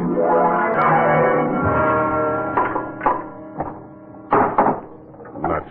Oh, here, Sam, let me. Am I that shaky? Say when. Just to the top of the glass. Now, that's enough. You spill it. Yeah. Sam, what you said over the phone about not making any friends in this business, you didn't really mean that, did you? Forget it.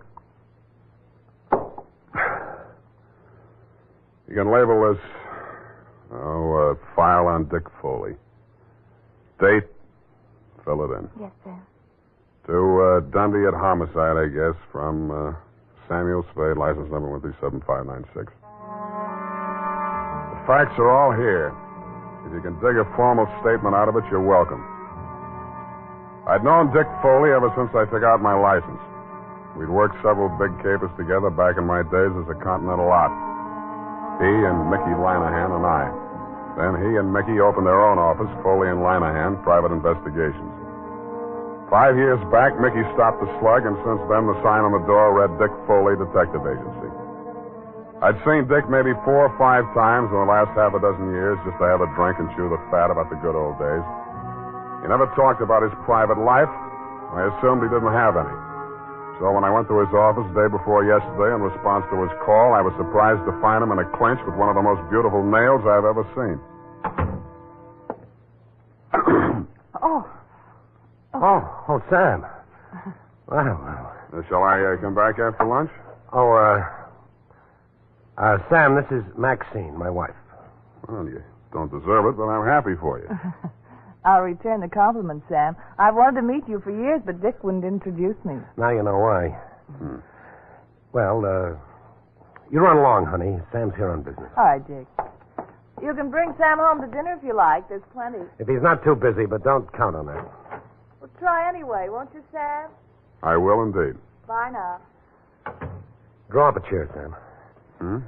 Sit down. Oh.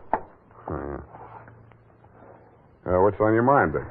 You remember Claude Spicer, that grifter I sent over for that jewelry store hike back in 43? You never told me you were married, Dick. I'm very happily married. Now, please pay attention. Claude Spicer, yeah. Yeah, I remember the caper. Wasn't there a dame involved? Well, Spicer had a girlfriend, but the cops gave her a good bill of health. Spicer went up for a 5-year stretch. They spun him last month. Whatever happened to that dame? Now, look, about Spicer. He gunning for you? You hit it. How scared of him are you? Well, enough to ask you for help, Sam. What's eating him? Just revenge? Sam, I wouldn't tell this to anybody but you. But all the facts of that caper didn't come out at that time. I thought of that. How come? Well, I couldn't have stayed in business in San Francisco if it had been generally known that my partner was the inside man on a jewelry store heist. Mickey? Yeah, Mickey Linehan. You and I are both great at choosing partners, Sam. They both deserved what they got. Only one difference. I sent up the killer that plugged my partner. Some people thought the way you gave evidence at Spicer's murder trial wasn't so hot. Well, he was alibied, Sam. In fact, the robbery was his alibi for the murder. I don't know how he managed it. I've been trying for 5 years to figure it out. Spicer's afraid I might succeed someday. That's why he's out to get me. What's he waiting for? Oh, I don't know. He won't do it simple. He'll have a fancy plan like the other time. He's tricky. Where's he staying? At the Belvedere. Here's his mug. I kept a plant in the building for a couple of days, but he stayed holed up in his room. I think he spotted me. Okay, Dick, I'll give it a buzz. Now, wait a minute, Sam. Yeah? I'm not asking you to do this for love. Standard fee, 25 in whiskey money. Okay? Forget it. This one's on me.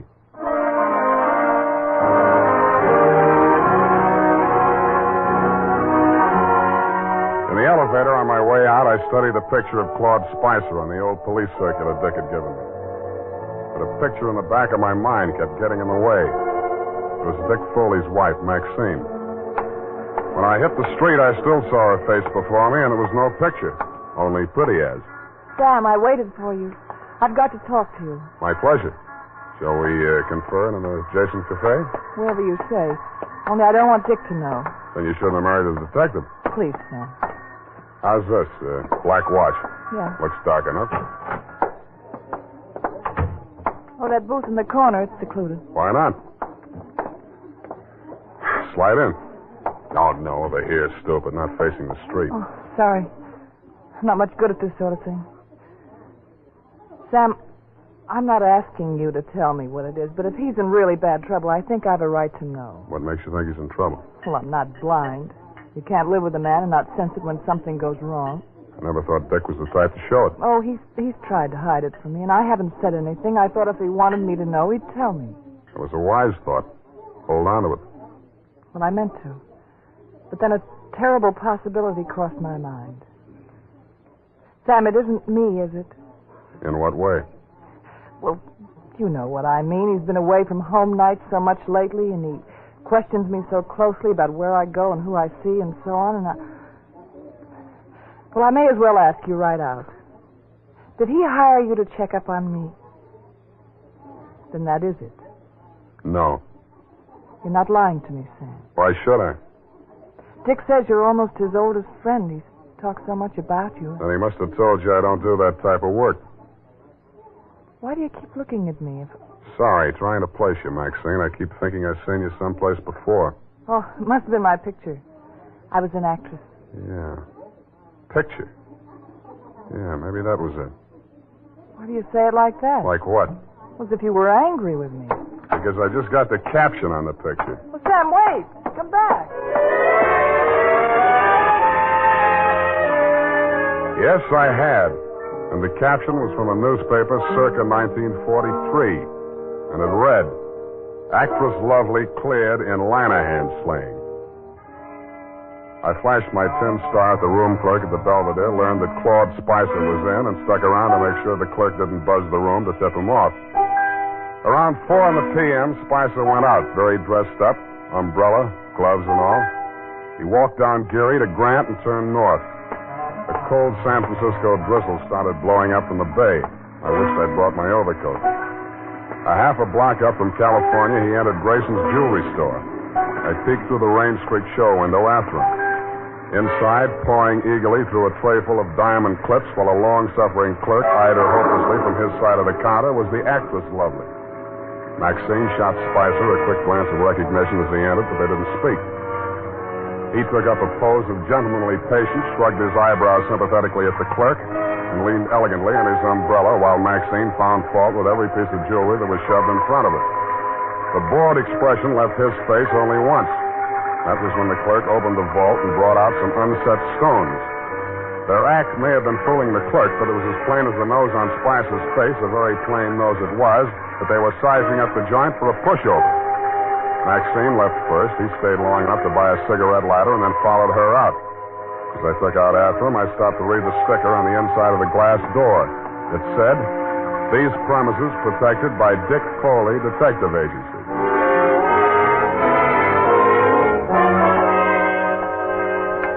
Maxine was waiting for him at the corner. I grabbed up a Chinese newspaper and used it to listen behind, but I needn't have bothered. They didn't seem to care. Well, are you happy?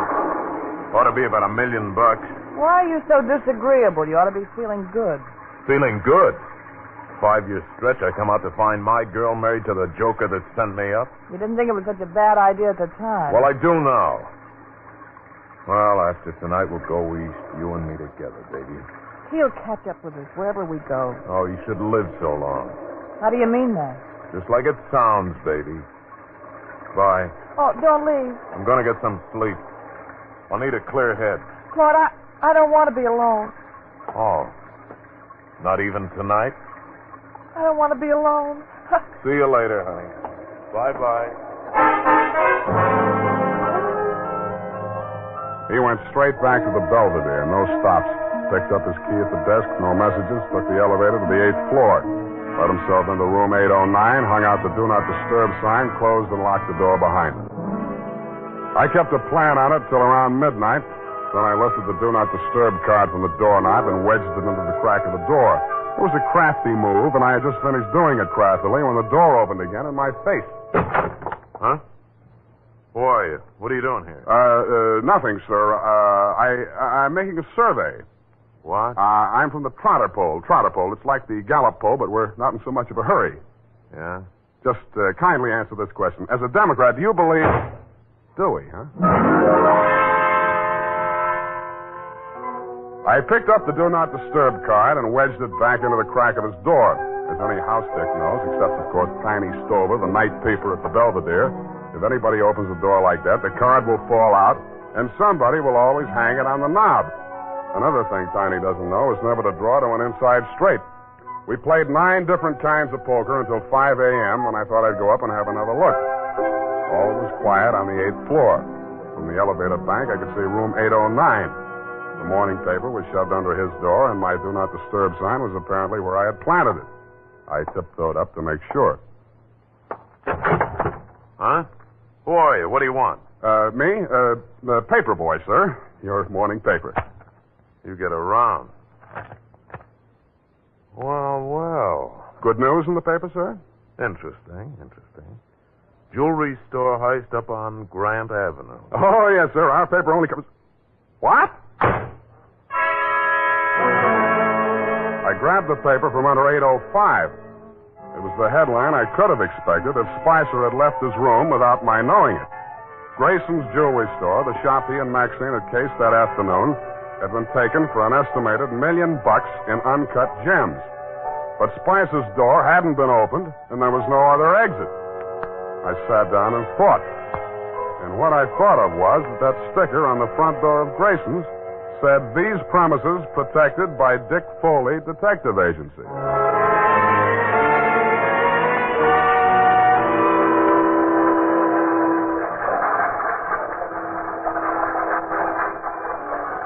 When the 6 a.m. Oakland ferry boat felt its way blindly out of the slip, Claude Spicer was aboard, and so was I. It should have been getting lighter, but it wasn't. The fog was thickening over the harbor, and most of the passengers were inside drinking coffee. Spicer didn't go in. He climbed up to the boat deck and stood at the rail under the pilot's house. I planted between 2 wet paint signs and waited. Not for long. I couldn't make out any features on the man who came up and joined them. They stood face to face, not more than a foot apart, and talked in voices that couldn't get to me through the racket of the foghorns in the harbor. What spoke loud enough for me to hear was a gun.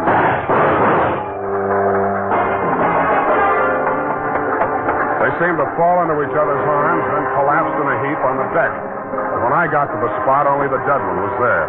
It was Spicer. The other man had disappeared around the corner of the deck house. A ray of light from the pilot's window swept over him, and I saw gunmetal shine in his hand and then spin out over the rail as he threw it. What? Oh, it's you, Sam. Oh, I was afraid you'd lost him. What did you do it for, Dick? I had my reasons, Sam. Now, trust me, I'll keep you in the clear. How long? As long as I go on playing sucker for you? What do you think I hired you for? Maybe I was supposed to say you killed him in self-defense.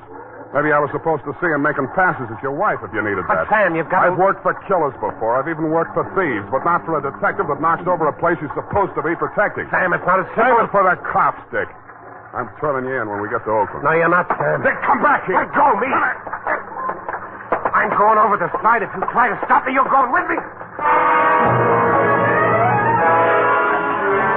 He fought away from me, got 1 foot over the rail, and kicked out at me with the other. It caught me on the point of the chin. I stumbled forward and grabbed out blind. I must have caught him by the belt just as he jumped. I remember something pulling me halfway over the rail and trying to get free of it. I did, but not soon enough. I was in midair, and the black water came rushing up to meet me.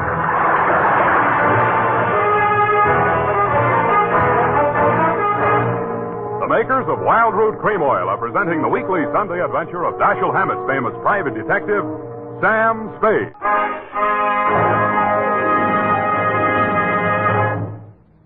Now, here's important news on good grooming. If you want the well-groomed look that helps you get ahead socially and on the job, listen. Recently, thousands of people from coast to coast who bought Wild Root Cream Oil for the first time were asked, how does Wild Root Cream Oil compare with the hair tonic you previously used? The results were amazing. Better than 4 out of 5 who replied said they preferred Wild Root Cream Oil. Remember, non-alcoholic Wild Root Cream Oil contains lanolin. It grooms the hair naturally, relieves dryness, and removes loose, ugly dandruff. So if you want your hair to be more attractive than ever before, get the generous new 25-cent size of Wild Root Cream Oil, America's leading hair tonic, on sale at all drug and toilet goods counters. It's also available in larger economy bottles and the handy new tube. Get Wild Root Cream Oil. Again and again, the choice of men and women and children, too. By the way, smart girls use Wild Root Cream Oil, too. And mothers say it's grand for training children's hair. And now, back to the Dick Foley Caper. Tonight's adventure with Sam Spade.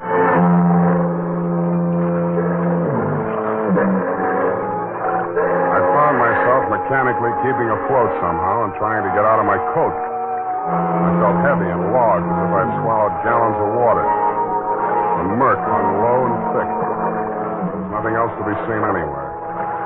I swallowed what felt like several more gallons before I got rid of the coat. From out of the misty fog blanket, from every direction, in a dozen different keys, from near and far, foghorns sounded. I stopped swimming and floated on my back, trying to determine my whereabouts. picked out the moaning, evenly spaced blasts of the Alcatraz siren. But they came out of the fog without direction. Seemed to beat down on me from straight above. I was somewhere in San Francisco Bay, and that was all I knew. And I suspected the current was sweeping me out toward the Golden Gate. And a light came up ahead of me suddenly.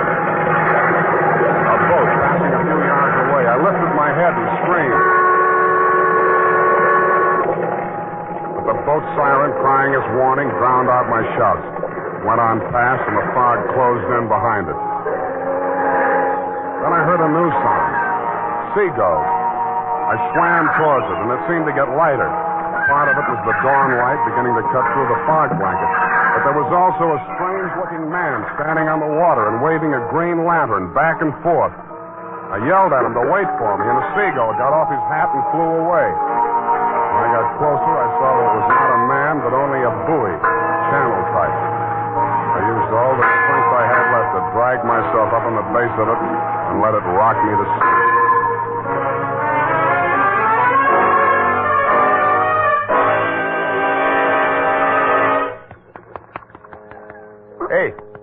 Hey, mate. Pour some more of the brandy into him, Gus. Yeah. Here. Get some of this down.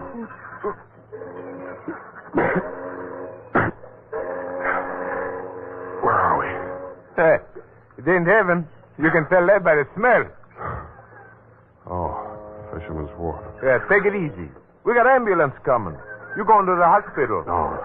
No, I'll be okay. Hey, give me a hand. Yeah, okay. Hey, you do us a favor, will you? Don't fall down till you get out of sight this time. We're tired of picking you up.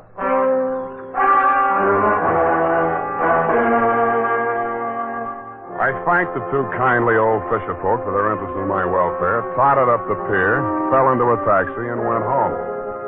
While I soaked out some of my aches and pains and chills, I did some stewing about the caper so far and stewed up enough anger to carry me through to the finish. I checked the Coast Guard for news of Dick Foley. They told me his body hadn't been recovered yet. I got dressed and went over to his office. The cops hadn't been there. I went through the file cabinet. And what I found under Foley Private had me so interested that I didn't hear Maxine come in until she closed the door. What are you looking for? You, baby. I'm for you. Sam. Come here. Oh, Sam. Nice. Oh, you dirty. Now, don't be mad, Maxine. A gun makes a woman bulge in the wrong place. It's not my gun. We'll see. Sam, Shut up. Now, starting with the rap Spicer went up for, the same pattern. The way you worked this one tells me how you worked it the first time. You get something on a private detective. The first time, 5 years ago, it was Dick's partner, Mickey Linehan. I don't know what Spicer had on him, but I do know he forced Dick to knock over Grayson's jewelry store last night. I won't listen to you. Okay, I'll talk to myself. I'm not saying you killed Mickey Linehan, but Dick did frame an alibi for you, didn't he? Didn't he? Oh, you're hurting me. Good. Try spending a night swimming around in circles in the middle of the harbor sometime. See how you like that. All right, it's true. Dick did help me out of that old jam. I'm not ashamed of it.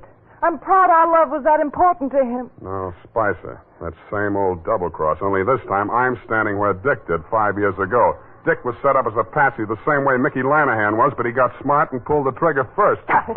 Stop it. Where did that hurt? You fool. I loved Dick. Yeah. I loved him. That's something you can't understand. But it happens that way, no matter what people are. You sound as if you really mean that. But you're a little late, aren't you? He's not dead. I'm sure he isn't. If he's not, he's really in trouble.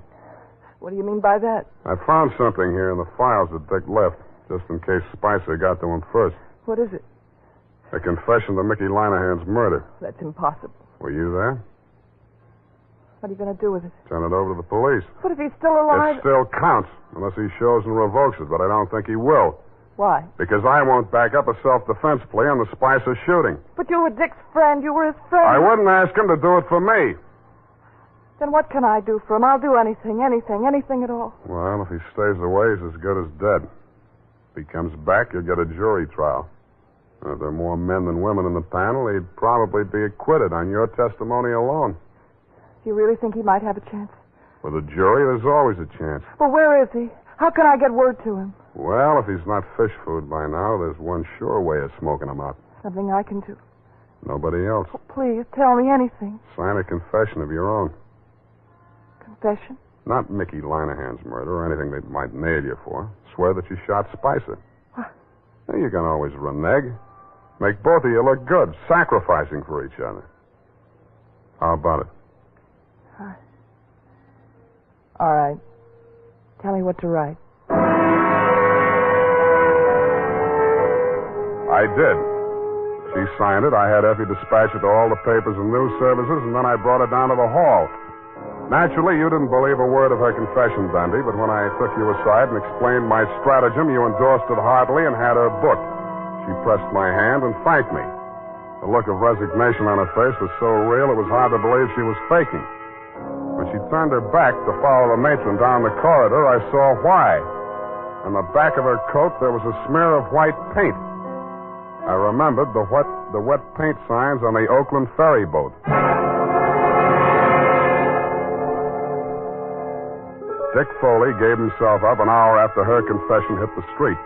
Screamed and yelled at everybody in homicide, trying to convince them that Maxine was innocent and he should take the full rap. But I'm afraid I cleared that when we confronted him with the autopsy surgeon's report.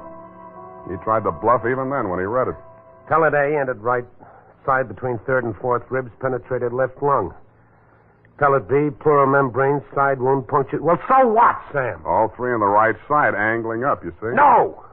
I don't know why. You even saw me on that boat. You saw me throw the gun over Oh, it. cut it out, Dick.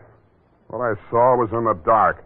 But you two men were facing each other directly. If I were going to drop a man fast at close range, face to face like that, I would not put the gun in my left hand, twist it around, straining my wrist in the process, and pull the trigger with my thumb. Unless I were left-handed, double-jointed, and a trickier shot than you are. I'd blast him straight through the middle. All right. All right, yes, it was Maxine. Well, that's good. Maybe you can get cured now. Why don't you open up some more? Let me put it down like it was business. All right, sir. Number one, Maxine killed your partner, Mickey Linehan, 5 years ago. Probable motive to eliminate him and send Spicer up for it. Yeah. She didn't figure on Spicer being smart enough to confess to the robbery, and that alibied him for the murder. 2, you perjured yourself to clear Maxine of the murder. Motive? To prevent the truth about your partner from coming out, and Maxine. It was motive enough for anything. Cut it out, will you? Sorry. 3, Spicer forced you to team up with him in the jewelry heist. How? Well, he threatened to make a full confession as accessory to Mickey's killing. I would have put the whole works on Maxine and leave him in the clear. Yeah.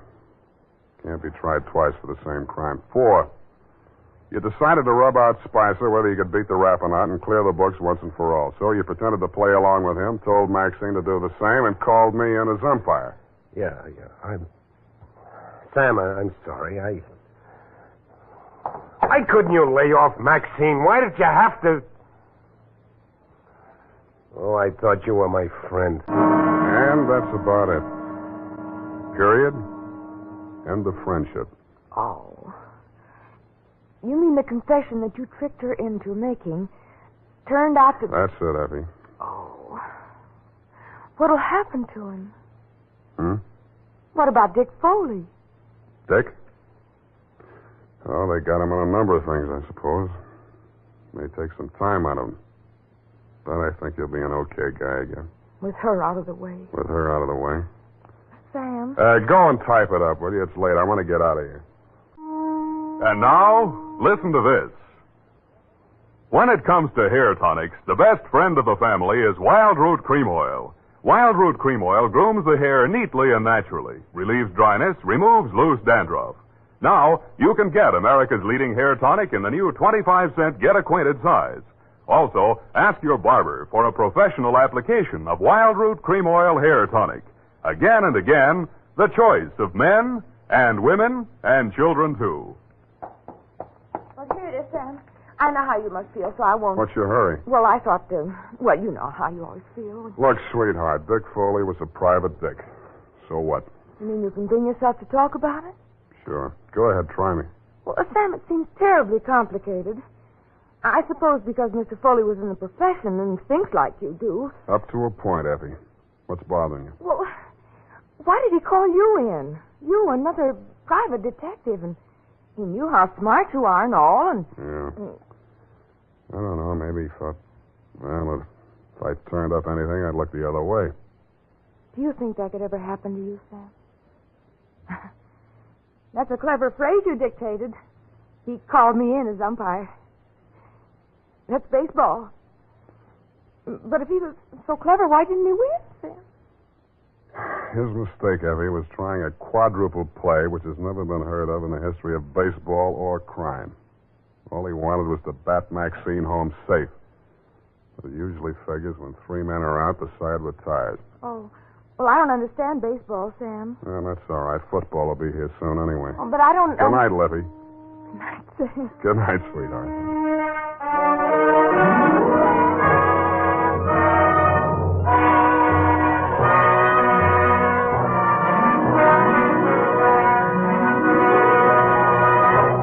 The Adventures of Sam Spade, Dashiell Hammett's famous private detective, are produced and directed by William Spear. Sam Spade is played by Howard Duff. Lorene Tuttle is Effie. The Adventures of Sam Spade are written for radio by Bob Tallman and Gil Dowd. Musical direction by Lud Gluskin, with score composed by Renee Garrigang. Join us again next Sunday when author Dashiell Hammett and producer William Spear join forces for another adventure with Sam Spade. Brought to you by Wild Root Cream Oil. Again and again, the choice of men who put good grooming first. This is Dick Joy reminding you to get Wild Root Cream Oil, Charlie. It keeps your hair in trim.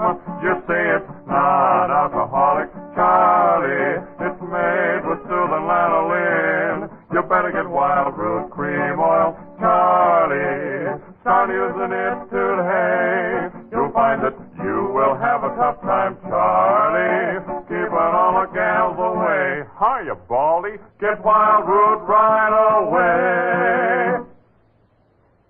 This is CBS, the Columbia Broadcasting System.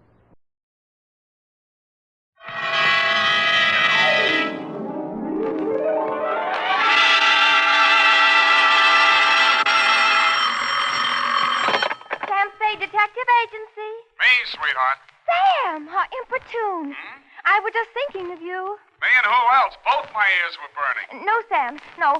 With regards to our shortage of office supplies. Don't give it another thought, Eph. This one's going to be a short report. Short and sweet, Sam? Hardly, Angel. In fact, barely. Well, Sam, if you had asked me, I could have told you. That girl was merely trying to stir up a tempest in her boyfriend's teapot. Again? It was perfectly observant to me, Sam, that she had sour grapes written all over her. Sour apples, Effie, but you're warm, and that's why I'm so fond of you. Oh, thank you, Sam.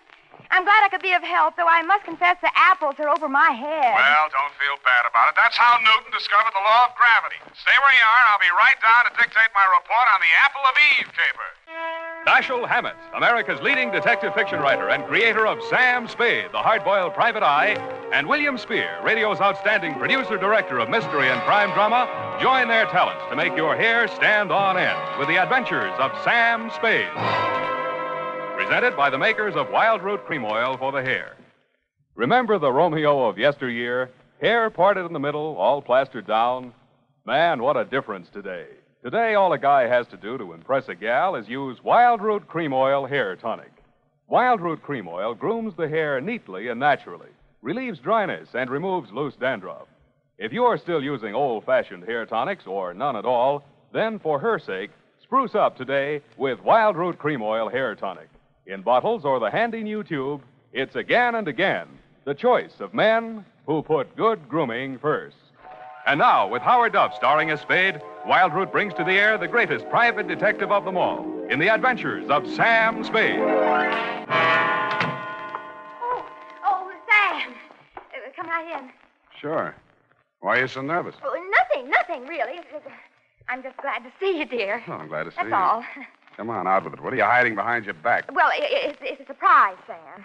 So you just run along into your office, and I'll be right with you. Surprise, huh? Let me think. Father's Day? No, surely not. Oh, no, Sam, no. It's just as regards our shortage of office supplies. I do hope you'll be able to mince your words. What's all that junk you got stuffed in between the pages of your notebook? Where? Well, Sam, you see, improvisation is a child of necessity. So, to stretch our supplies, I just cut up some old strips of waste paper in case we run out of the genuine. Well, very ingenious. Shall we commence? Yes, but not too many corrections, Sam. I'm afraid this eyebrow pencil might not last.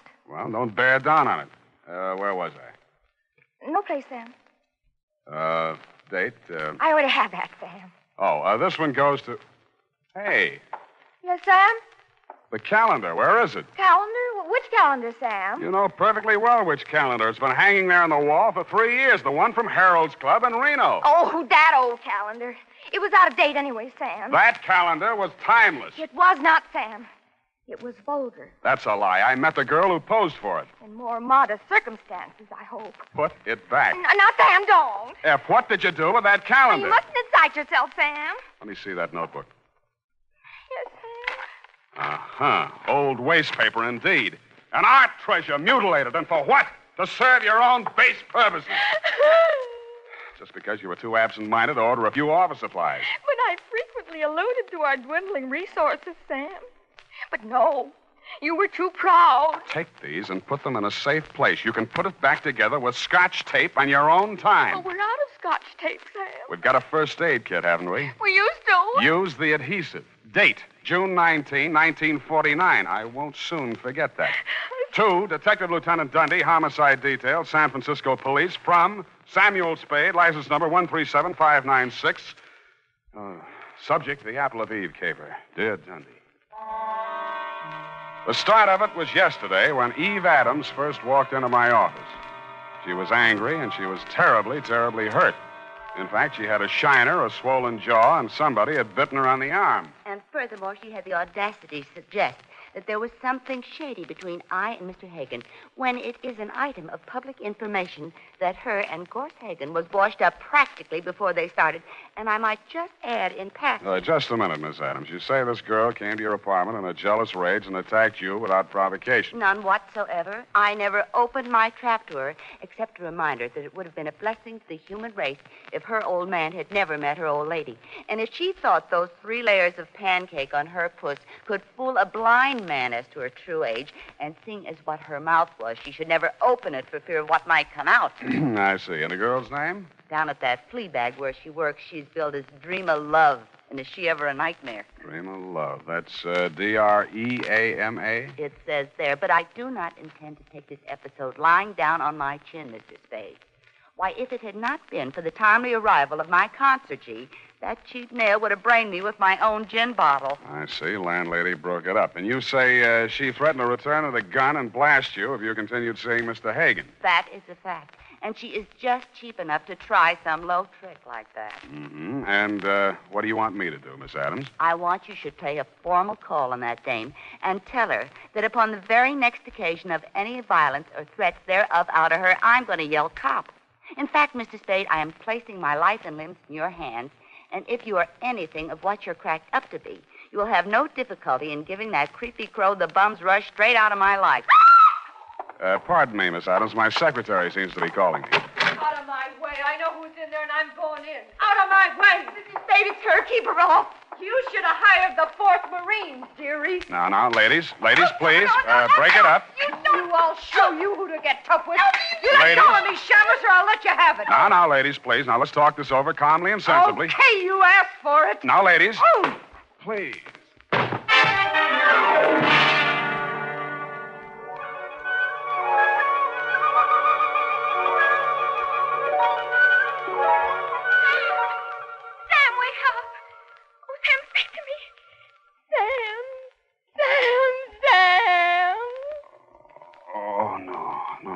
Don't hit me again.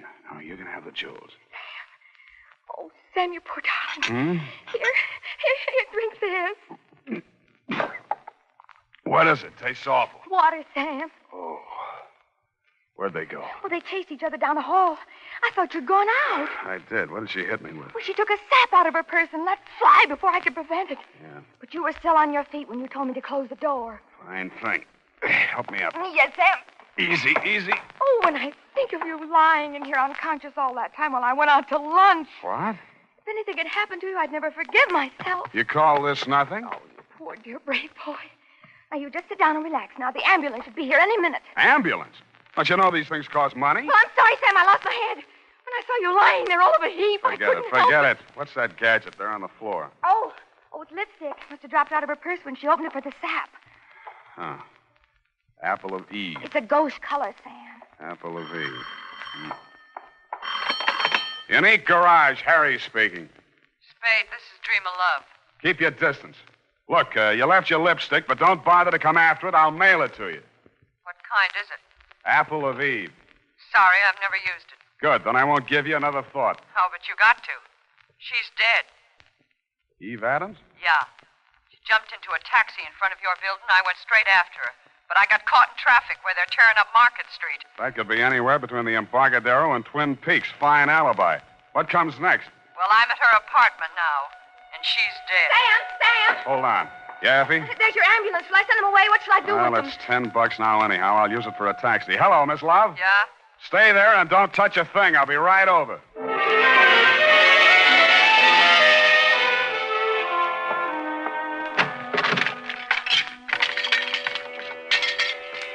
Dreamer hadn't waited, if that was really where she'd called me from. Eve Adams was on the bedroom floor in front of a dressing table. There was broken glass all over the floor. The place reeked of perfume.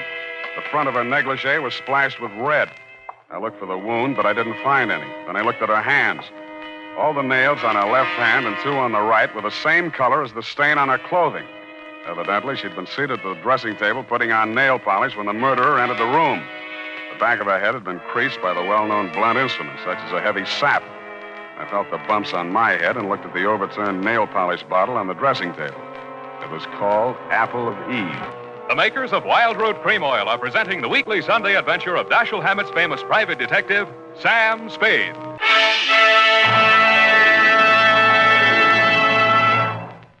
Now, here's important news on good grooming. If you want the well-groomed look that helps you get ahead, socially and on the job, listen. Recently, thousands of people from coast to coast who bought Wild Root Cream Oil for the first time were asked, how does Wild Root Cream Oil compare with the hair tonic you previously used? The results were amazing. Better than 4 out of 5 who replied said they preferred Wild Root Cream Oil. Remember, non-alcoholic Wild Root Cream Oil contains lanolin. It grooms the hair naturally, relieves dryness, and removes loose, ugly dandruff. So if you want your hair to be more attractive than ever before, get the generous new 25-cent size of Wild Root Cream Oil, America's leading hair tonic, on sale at all drug and toilet goods counters. It's also available in larger economy bottles and the handy new tube. By the way, smart girls use Wild Root Cream Oil, too, and mothers say it's grand for training children's hair. Get Wild Root Cream Oil. Again and again, the choice of men and women and children, too. And now, back to the Apple of Eve caper. Tonight's adventure with Sam Spade. Second time around the murder apartment, I noticed something I hadn't caught the first time. Some smears of Apple of Eve nail polish that didn't show very distinctly against the rust-colored carpeting, but left a clear trail across the kitchen linoleum. When I opened the back door, I smelled burning cloth. There was an incinerator just outside, and from it I fished a man's shirt, partially burned. The initials in the pocket were still intact, so were the red stains under them. The initials were G.H. The stains were, you guessed it, Lieutenant Dear, Apple of Eve.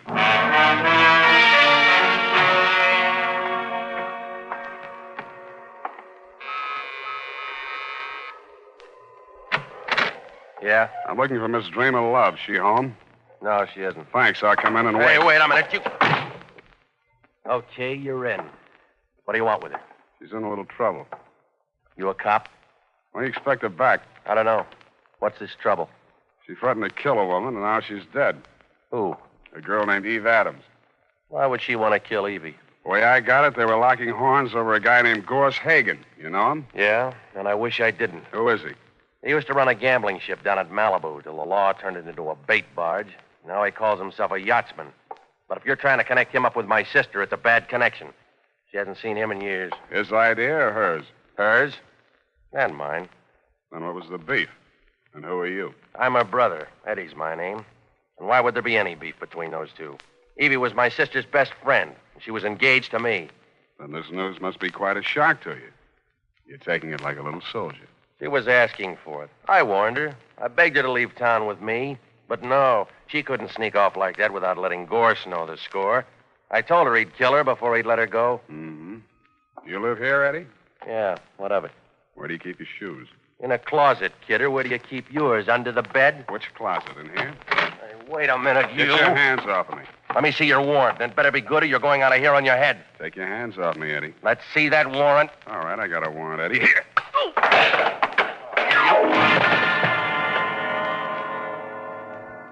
I didn't find what I was looking for, a pair of crepe-soled shoes with traces of Apple of Eve nail polish on them, but in one of his coat pockets I found a sales slip from a department store cosmetics counter. There were several items, but the one that interested me said, 1 lipstick nail polish set, Apple of Eve. About then, I smelled brandy, and a voice behind me said, What happened to the kid? Huh? Oh, he asked for my warrant. Well, when you come to see me, I'll know better. Your name is Gorse Hagen. I'm headed for your place right now. What are you looking for? A pair of shoes with crepe soles. What do you want with my deck shoes? I thought maybe they'd match up with this piece of a shirt with your initials on it. Give me that. That's a fact. Where'd you get that? In the incinerator at Eve Adams' place. Well, that don't prove anything. Lots of people got the same initials. Have you talked to, George Howard? He's alibied. He's out of town. That proves it's a frame. I don't know any George Howard. I thought so. Okay, let's cut out the monkey business. Give it to me. It's evidence. Give it to me! All right, I'll give it to you. I did, but he gave it right back to me. I was only losing on points until I tripped over poor old Eddie and lost my balance. That's when he gave me the coup de grace.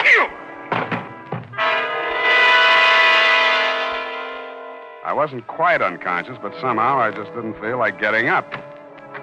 And when the apartment door opened, I opened my good eye just wide enough to see Dream of Love walk in. Gorse, what are you doing here? I come to help you, Dreamer. I don't need any help from you, Gorse. I told you that 3 years ago. Did you kill her? I don't know what you're talking about. You killed Eve Adams. Why? You're wrong, Gorse. I haven't seen Evie in ages. Why did you kill her? All right, I did it. Yeah? Why? I was jealous. Seeing the two of you together after all we'd been to each other. Go on, laugh at me. I committed murder out of love for you. It's very funny, isn't it? I'm very fond of you, Dreamer. My poor little Dreamer love. I'd give you anything, honey. The shirt from my back. Here's a piece of it on the count. What? Where'd you... I see you're impressed. Me, too. Come on, we'll go someplace where we can be alone and talk things over. Oh, no, Gorse, please. I can explain everything. You can explain in the car on the way down to the boat. Come on. You're hurting me. Oh! No! Come on, out the door.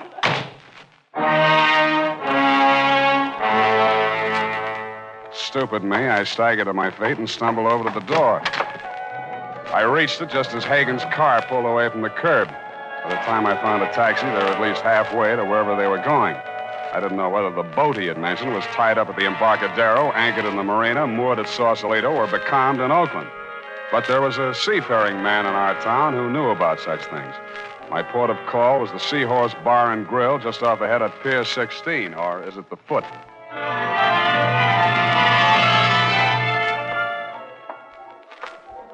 Captain Pasoldi? P is silent, son, as in Prasad. My mistake. Salty by name and salty by nature. Only one salty thing I can't abide. Saltwater toffee. And my teeth, you know. Here, have a lifesaver. Well, thank you, sir. You're very generous. No, it ain't money, matey, but it's straight from the mint. A joke, wasn't it? Hey, what's up, sonny? You in the hole again? You catch my drift? Yeah. What do you know about a yachtsman named Gorse Hagen? Oh, nicely put, matey. If there's anything lower than a yachtsman, he's it. Mm-hmm. Where does he keep his boat? Well, now, she's still afloat. She'll be dragging her hook summers off Sausalito. Now, she's a converted PT, you know. He calls her the Sea Queen. Mm-hmm. He had her bottom planks ripped out in the Battle of the Coral Sea, and they patched her up with plywood. Well, she's got 2 diesels, she has, and twin screws, 2-to-1 reduction gear. Yeah. What's the quickest way of getting out to her? Well, now, there's not much craft for charter hereabouts this time of night, you know. There's that Novak fella, but just at present he's asleep in 1 hour. Figures. Might not be worth your while anyways. Why not? Well, Hagen stopped by here 20 minutes ago looking for his engineer. Said he was casting off on tide, engineer or no engineer. What about your boat? My boat? Well, now, matey, on a plotted course, you'll stand up to any double-ender Monterey dory in the class. Yeah. Without a head sea, that is. Then, on t'other hand, you put her in a bottom race, and buck and a quarter swell. Yeah, Well, yeah. How much? How much? $5 an hour. And that's with you, man, and the bilge pumps. Okay, let's go. This, here Hagen fella now. You onto the trim of his sails? Sails on a PT boat? Oh, not the boat, Sonny, the man. Cut of his jib. No, I didn't notice that, but he was wearing crepe-soled shoes. I'll tell you about this Hagen, matey. Fellow once tried to board him. A customs officer, no less. What's up? Picked him up 4 days later in a gill net with a fish gaff stove clean through his neck. Here, have another lifesaver. You may need it.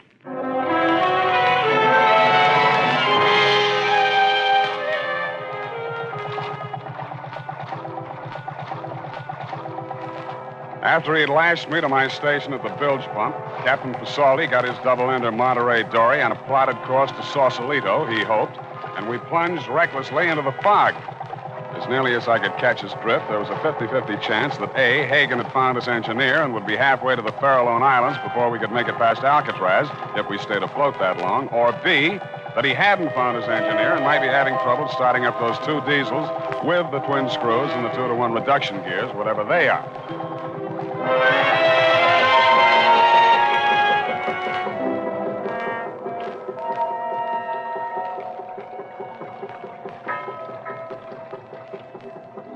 Well, there she lies, matey. Which one? Oh, about 5 points to port. The gray one with the high freeboard. You get up on the port deck, matey. Her ladder's round on the landward side. I'll swing round and put you on it.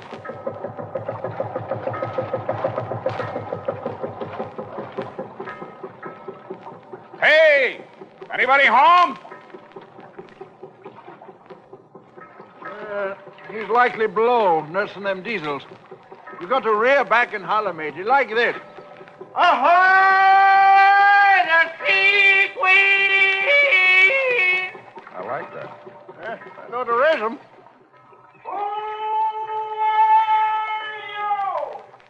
Captain Salty, board the lugger Crabtree. My supercargo requests permission to board, sir. Who is he? Spade! I want to talk to you, Hagen.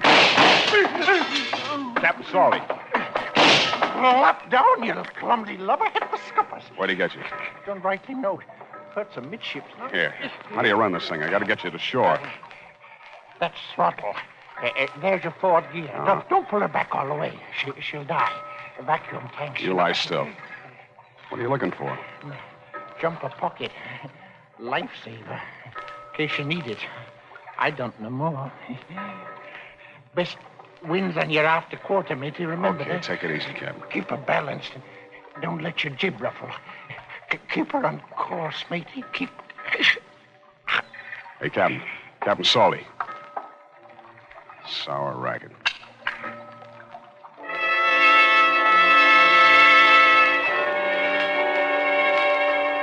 I crawled over the rail and tried to make out Hagen's silhouette on the other boat. I could just barely make out the shape of the hull against the faint glow of light from the Sausalito shore. We drifted a few yards astern of Hagen's boat, but not out of rifle range. I wondered why. If he could see us well enough to drop Captain Salty, he'd let it go at that. Then I got it. He was listening.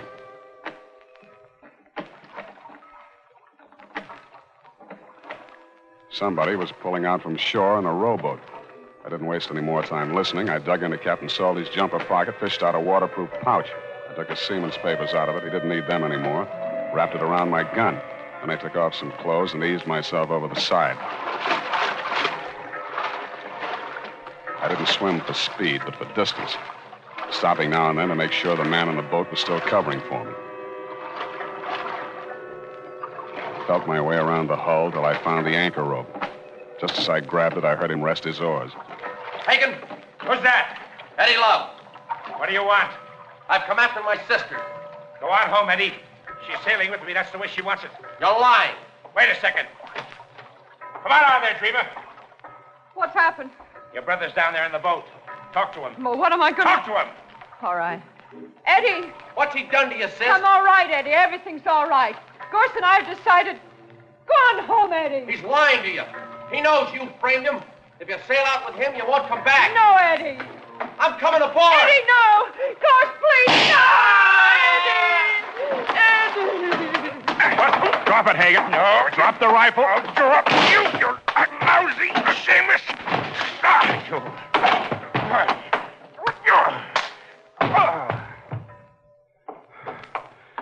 Sam, did he hurt you? No, I've been kicked in the stomach before. It takes a woman to kick you in the teeth. I'm sorry. I don't care what you did. What burns me up, you didn't do it right. I hate a bungler, especially a female bungler. I'm a bungler. You're the one. It would have worked if you hadn't gone poking in the incinerator. I should have called the police. They'd have known what to do with evidence like that.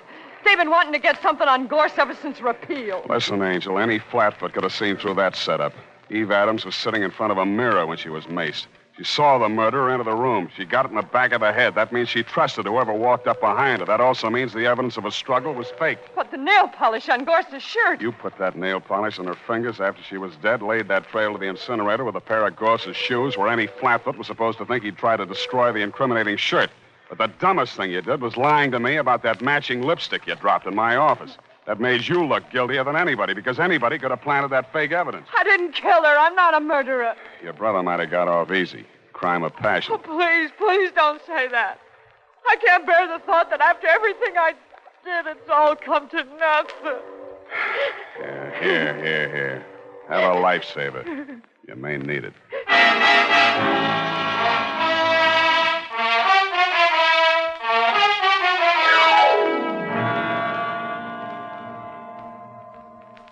Period. And a report.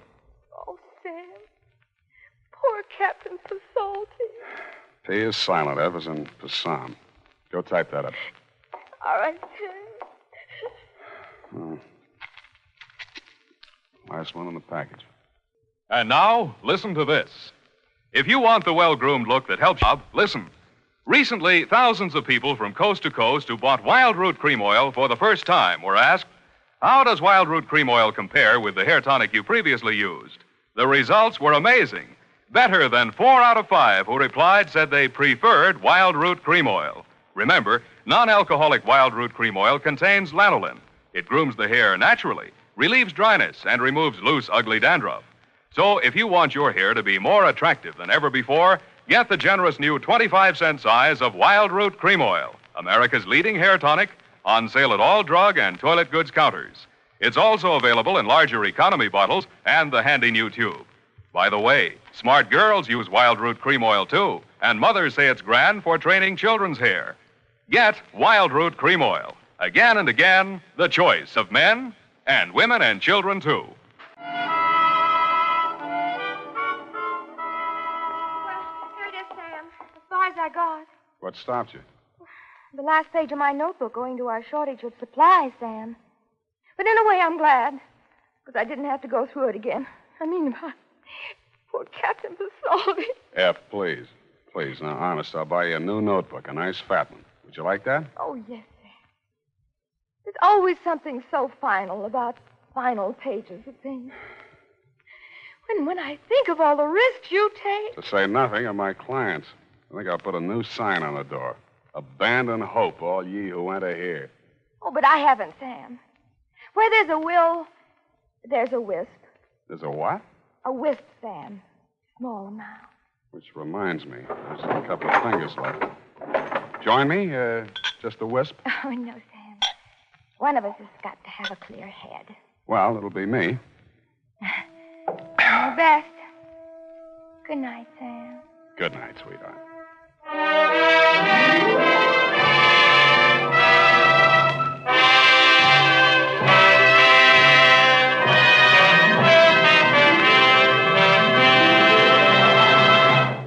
The Adventures of Sam Spade, Dashiell Hammett's famous private detective, are produced and directed by William Spear. Sam Spade is played by Howard Duff. Lorene Tuttle is Effie. Howard Duff can now be seen starring with Yvonne DiCarlo in Universal International's Technicolor production of Calamity Jane and Sam Bass. The Adventures of Sam Spade are written for radio by Bob Tallman and Gil Dowd. Musical direction by Lud Gluskin, with score composed by Renee and Pierre Garrigang. Join us again next Sunday when author Dashiell Hammett and producer William Spear join forces for another adventure with Sam Spade. Brought to you by Wild Root Cream Oil, Again and again, the choice of men and women and children, too. This is CBS, the Columbia Broadcasting System. The National Broadcasting Company presents The Adventures of Sam Spade, Detective.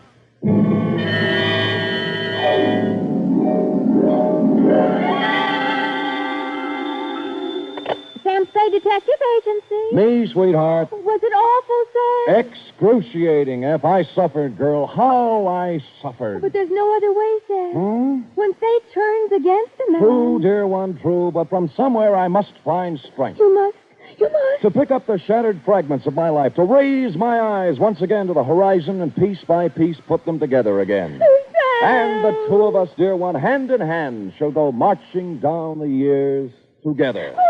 Brace yourself, sweetheart. I'll try, Sam. Gather together the homely, humble tools of your trade. Find 6 dry handkerchiefs and prepare to greet me with a smile behind the tears. I'll be down before you can change stations with a report entitled The Soap Opera Caper. For NBC, William Spear, radio's outstanding producer-director of mystery and crime drama, brings you the greatest private detective of them all in The Adventures of Sam Spade. Sam? Who called, young widder Perrine? Lane F. Is it all over, Sam? Is a soap opera ever over, dear one? Oh, but it's not on the phone like you... I know, but it's not the end. It's never the end. Pull up a chair now. Take a firm grip on pad, pencil, and your emotions. Got 'em? I'm at the ready, Sam. Good show. To Agatha Pilbeam, from Samuel Spade, license number 137596. Subject, The Soap Opera Caper.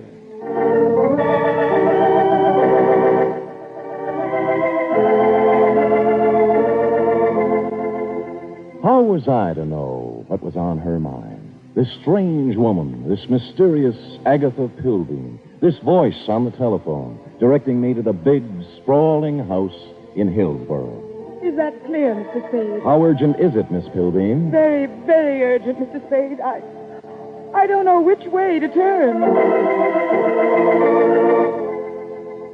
So I went to the big, sprawling house in Hillsborough, pulled up behind an ancient Model A parked at the curb, and was walking past it toward the gate when... Huh? Oh, Throckmorton, isn't it? Good old Sammy, you remember. Yeah. When'd you get out? Last month. But I'm a good boy now. Here, take one of my cars. Yeah, if you know anyone who needs a first-class private eye, Croc's available. What are you doing here, Sam? A lady wants to see me. The soap opera queen? Is that what she is? Sure, 6 or 8 of them, she writes. Oh? Behind the Clouds, The Heart of Julia Jukes, Life, I forget the rest. Yeah. Beats gumshoeing, Sammy. Yeah, well, right if you get work, Croc. I'm on a job right now. I mean, you got your license already? Oh, me? Well, Well, you can always run off a photostat of someone else's. What? Oh, Sam, that's mean. Croc was a crook, but a nice crook. He never killed anybody. He was just an uncurable camera fiend, specializing in taking pictures of people doing what they hadn't ought to be doing. You know, stuff like that. Or if you wanted a photostat of somebody else's document, Croc was your man. Well, I walked up the drive to the door, threw it past a white shirt front that turned out to have a butler in it, and toward what seemed to be your study. But it wasn't. It was your bedroom, and you were reclining on 6 pillows with a cigarette in a long holder in one hand and a mouthpiece of a dictating machine in the other. But, John... Hush, Melinda. There is no way to go now but ahead. John, you're so strong. I need you. I need your courage.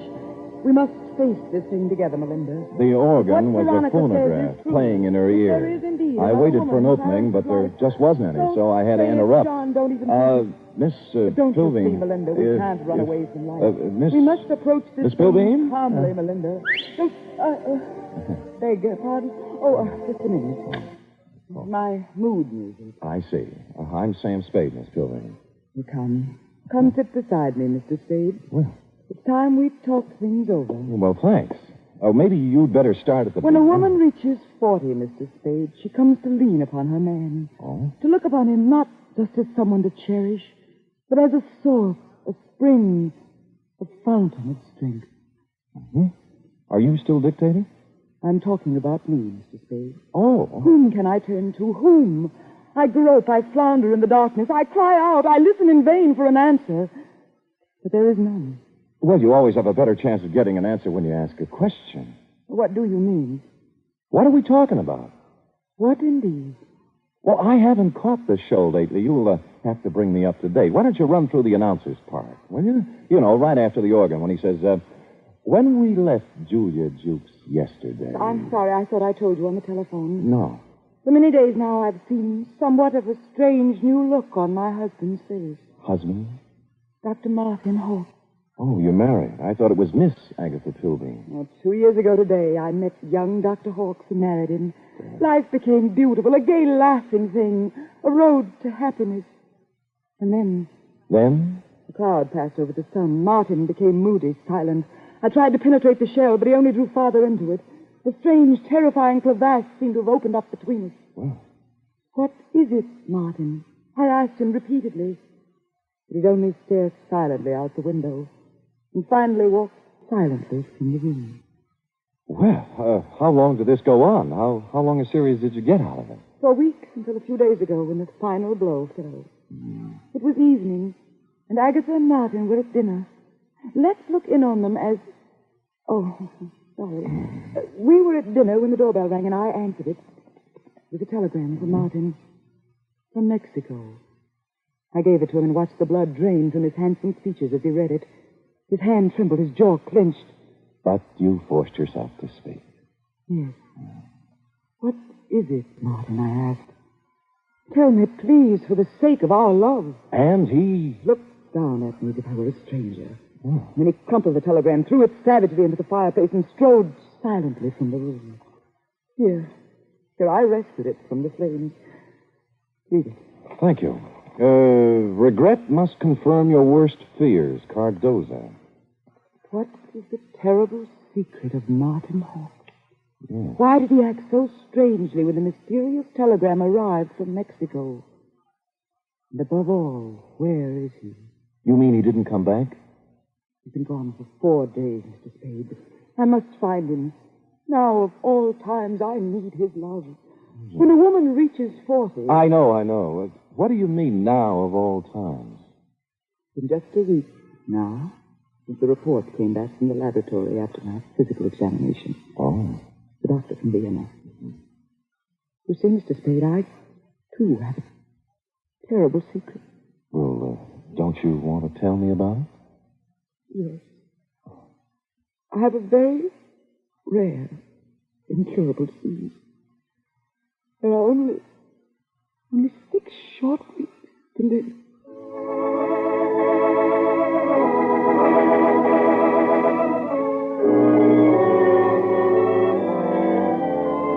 Well, less than an hour after his distressing interview with Agatha, our boy Sammy walked into the beautifully appointed office of young Dr. Hawks at 450 Sutter to find his nurse, pretty young Nora Sheldrake, a new character, working at her desk in the reception room. In response to a question from Sammy, we hear Nora saying, I have no idea where Martin has gone, Mr. Spade, but I can tell you why. Tell me, Nora. Please feel free to tell me everything. It's that woman, Mr. Spade. Agatha? Yes, Agatha. Mm-hmm. She never understood Martin. She doesn't understand Martin. She never has tried to understand Martin. Do you hear me? She never has tried. I take it you don't care for Agatha Pilbeam. I hate her. Nora? I do. I hate her. She thinks her money can buy everything, even Martin. Well, it won't. She knows that now. Well, calm yourself, Nora. Try and think back now to the last time you saw Martin Hawks. It was Monday. 4 days ago? Yes. The call came from some legal firm named Bennett and Hatch. Well, let me write that down. I switched the call into Martin. I was worried for him. I was concerned. I have to admit now I did a terrible thing. You listened in. I did. They told him his sister was in town, that she was working at some nightclub, and wanted to see him. What nightclub was this? Let me see. It was the Tortuga. Mm-hmm. What else? That's all. They hung up then, and Martin came out. I watched the blood drain from his handsome features. His hand trembled, his jaw clenched. Yes. I'm going out, Nora, he said. If I'm not back, don't worry. That's all. It was so like Martin.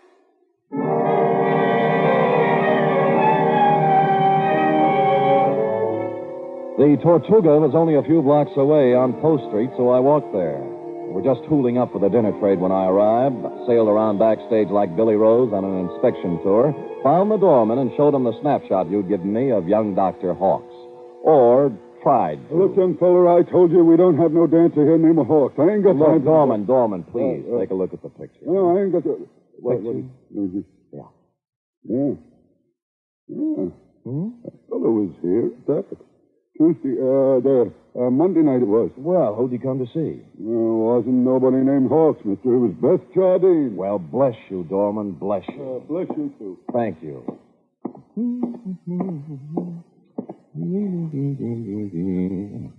Beth Jardine. Huh? Come in. Close the door, will you? Yeah. Drafty. Yeah. Is there anything I can... There sure is. Zip me up, Jack. I'm Sam. I don't care if you're Boris Karloff. You got hands, haven't you? Well... Zip me up. Okay. You say when.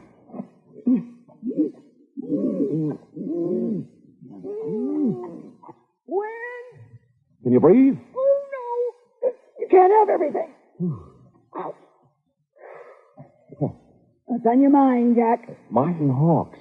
Sorry, never heard of him. Look, we're getting along beautifully up to now, honey. Let's not spoil it. You not only know Martin Hawks, you're his sister. What makes you think What's I that know? card stuck over there in the mirror? Bennett and Hatch, attorneys at law. Uh-huh. The same Bennett and or Hatch who called Martin Monday afternoon and told him his sister wanted to see him here. Now, what's this all about? I can't tell you. He got a telegram from Mexico. Mexico? Yeah, it upset him something awful. What'd it say? Regret must confirm your worst fear. You're dead, huh? Yeah. Oh, that's great. Great. Pretty hilarious, huh? Jack, you just ain't got no idea. I got a piece of advice for you, Jack. Oh? Forget about Marty Hawks and live a long and useful life. Mm-hmm. I got a tip for you, too. You're in a tight spot. Watch that zipper, Jack.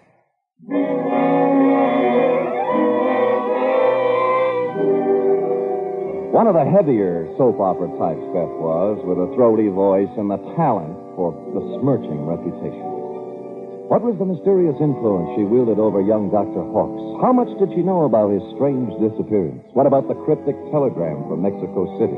And what about dinner?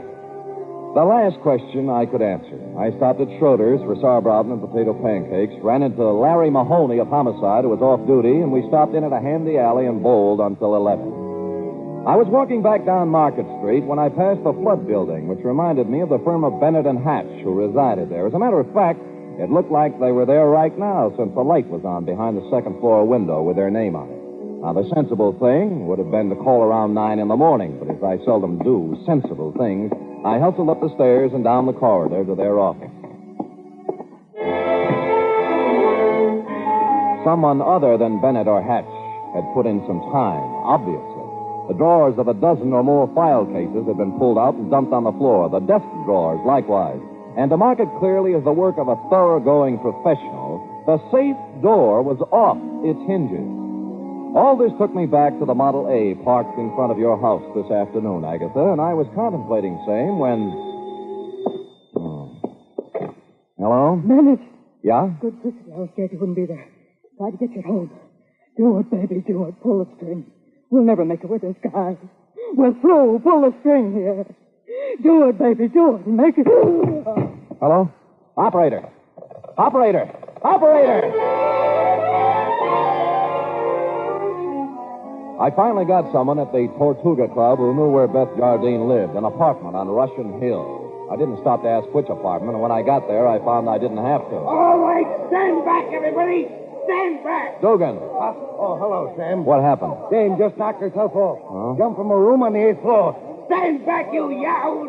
There was no need to, but I looked at her anyway, just to make sure. It was Beth, all right. When she said she was through, she meant it. I was just turning to go, and something big in a tan camel's hair brushed past me and bent over the body. Where is she? Where? Beth! Sister! Beth! Beth! Oh! I recognized him from the snapshot. Wild-haired, with a 4 days' growth of beard on his lean, handsome face. It was Martin Hawks, on the verge of collapse. Officer Dugan and I helped him through the crowd toward the ambulance that had just rolled up, sat him on the running board, and began to question him. What was that again? Your name. What's your name? My name. Of course, my name, I don't know. I don't know my name.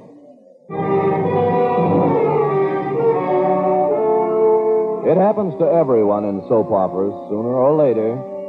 When he filled out the forms on poor Beth Jardine, old Doc Peterson gave Martin a double O, blew his nose, and announced with a twinkle in his eye, Appears to me like young Dr. Hawks has got himself a case of amnesia.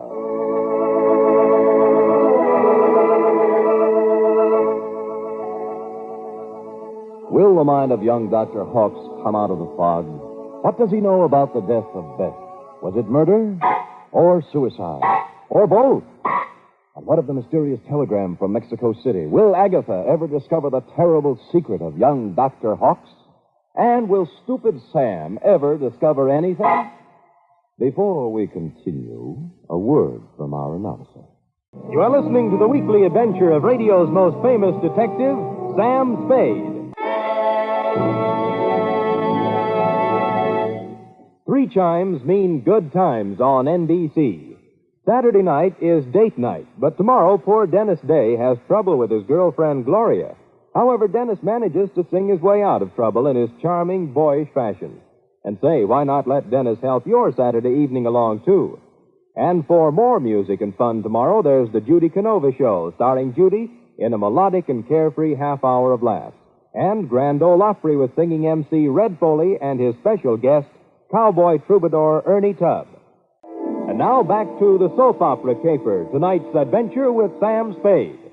It's a half hour later now, in the sterile whiteness of a hospital room, that the 3 of us, you, Agatha, I, and old Doc Peterson, gather around the pale, quiet form of young Dr. Hawks. Martin. Martin, speak to me. Martin, darling. Who are you? Agatha, dear. Your own Agatha. Come, Agatha. Better leave him be for now. Jack, I can't go on when a woman really... I know. You gotta be strong, Agatha. Sam, we better leave him be for now. Well, you're the doctor. Oh, Doc, what could have done this to Martin? Oh, shock sometimes. You don't mean... Yes, I'm afraid I do. Seeing his sister, then? Could be.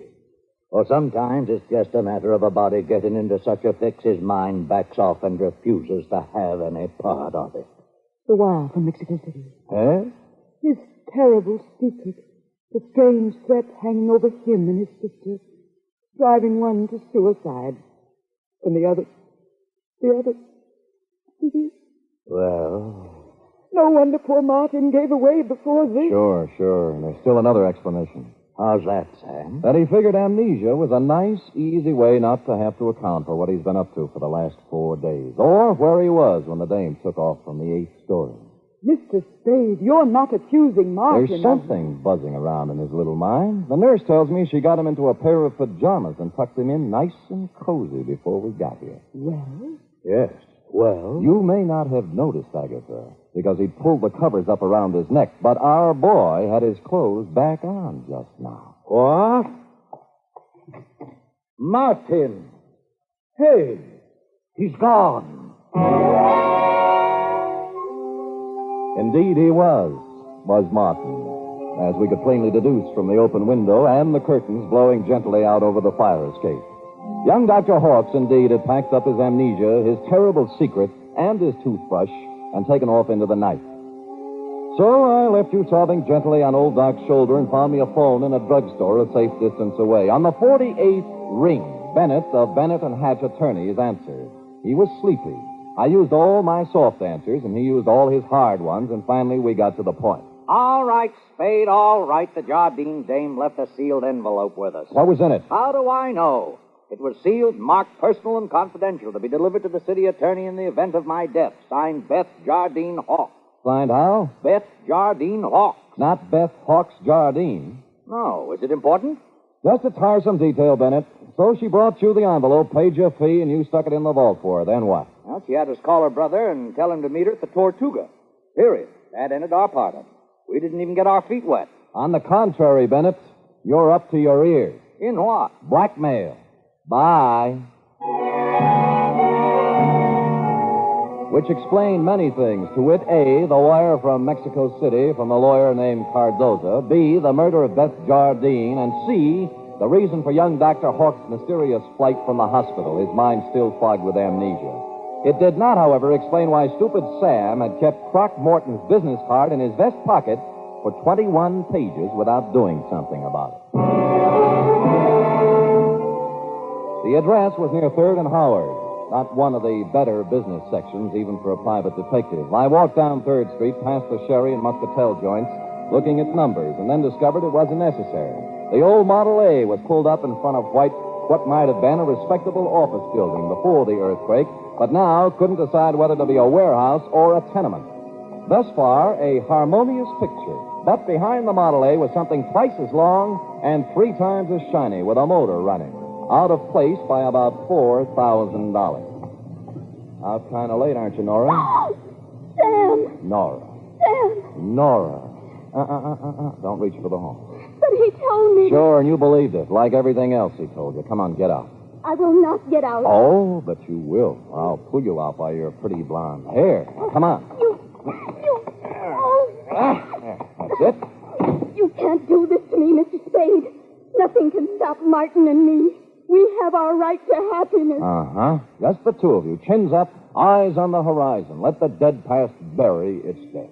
How can you joke It's about... no joke, believe me. You got taxi fare?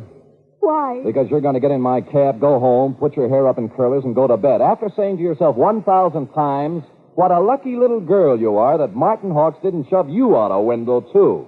Now, scoot. Scoot! It was a kind of a dark stairway that made me yearn for the comfortable feel of a shoulder holster under my left arm. At the top was a 3.5-watt bulb, and at the other end of the hallway, a crack of light under Croc's office door. Between the two was a cat, more's the pity. So abandoning my stealthy approach, I walked up to the door, turned the knob, stuck my hand in my side coat pocket like Edward G. Robinson, and kicked the door open. Croc was sitting at his desk behind a stack of bills. The closet door was just closing softly. Who was in the closet? And did he still have his toothbrush, his terrible secret, and his amnesia with him? Sonny. Yeah. You took me up on it right quick, huh? Uh-huh. Yeah, have a chair. I sat on a chair in the corner out of line of the closet door behind the desk. Oh, Sammy. You got a job for me, huh? Yeah. You don't look like you need a job, Croc. Huh?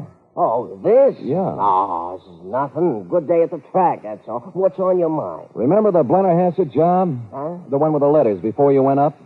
What are you talking about, sir? The shakedown, Croc. The dame who wanted you to get the letters back. Remember? You know. So you got them for her, delivered and collected after you had the photostats made. Sam, you're crazy. I never done no such thing. You can level with me, Croc. You collected on the photostats for 8 years. Oh, wait, Sam. Well, forget it. Anyway, I got another one. Dr. Martin Hawks. Married to the soap opera queen, you know. Well, what about it, Sam? She's worth a couple of $1 million and has 6 weeks to live. As her husband, he's her only heir. Nice spot to be in. Yeah. Only he isn't her husband. Huh? Because the Mexican divorce from his first wife, the late Beth Jardine Hawks, wasn't legal, you know. She blew in a month ago and began shaking him down after leaving the marriage certificate and a batch of other papers with some lawyers for life insurance. Sam, I just ain't interested When in you hear whether... the payoff, Croc, it's just like the dame with letters.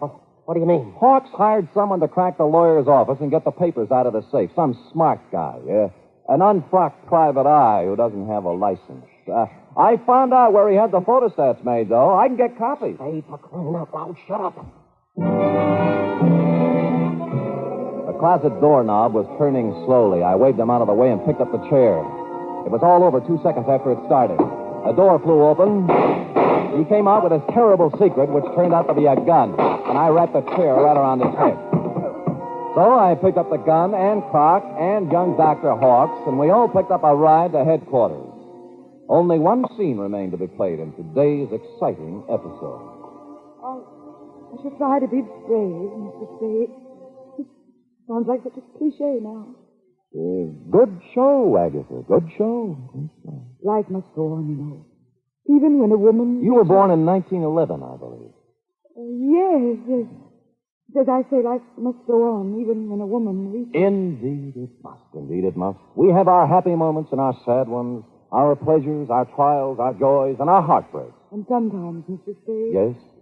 Sometimes at the bottom of our cup of bitterness, we find a pearl. We do? The laboratory, too. A mistake, definitely. They got yours mixed up with someone else's, and you have no incurable disease and many years of happiness ahead of you. Yes, Mr. Spade. But happiness, I wonder, can a woman past 40, whose husband is a convicted murderer, find happiness? Alone? Good show.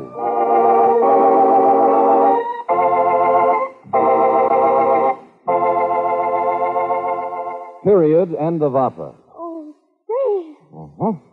Sam, I can't wait for tomorrow's episode. I'll be sure to tune in at this very same time, Cherub, and meanwhile, answer me this. What, Sam? How long will it take a woman past 20 to turn out a 25-page report? Yes, sir. I'll have the answer after a brief word from our announcer.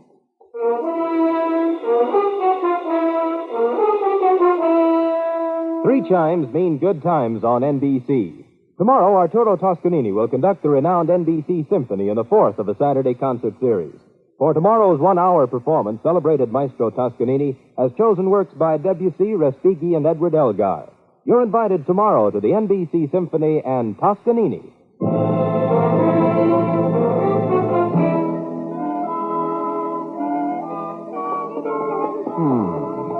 Oh, there, little girl. No tears now, no tears. They're tears of gratitude, Sam. When I read all this about other people's troubles, I'm so grateful to you for the smooth life we have together. Effie. Sam. Effie. Effie. Sam. That takes about 10 seconds. Go ahead. I'm only merely a secretary, but... Over now. Matter of fact, we're 10 seconds over. Oh, but Sam, I haven't even your wife to be versus... Nothing but peace and quiet. A fairly regular paycheck. With only a corpse now and then to produce a ripple on the mirror smoothness of our bliss. Oh, that's beautiful, Sam. I thought so. You don't have a single terrible secret either. No, but just to keep you interested, dear one, from time to time I shall pick up a piece of paper, read it, let the blood drain slowly from my face, then clasp you to me thusly, holding you close, and just before striding silently from the room, mutter in your shell-pink ear. I know. Good night, Sam. Good night, sweetheart.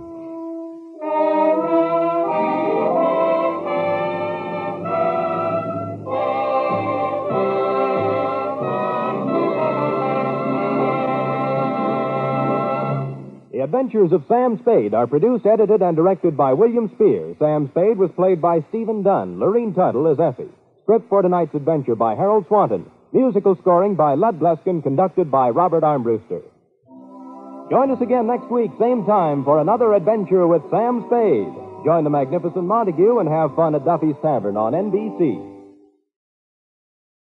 The National Broadcasting Company presents The Adventures of Sam Spade, Detective.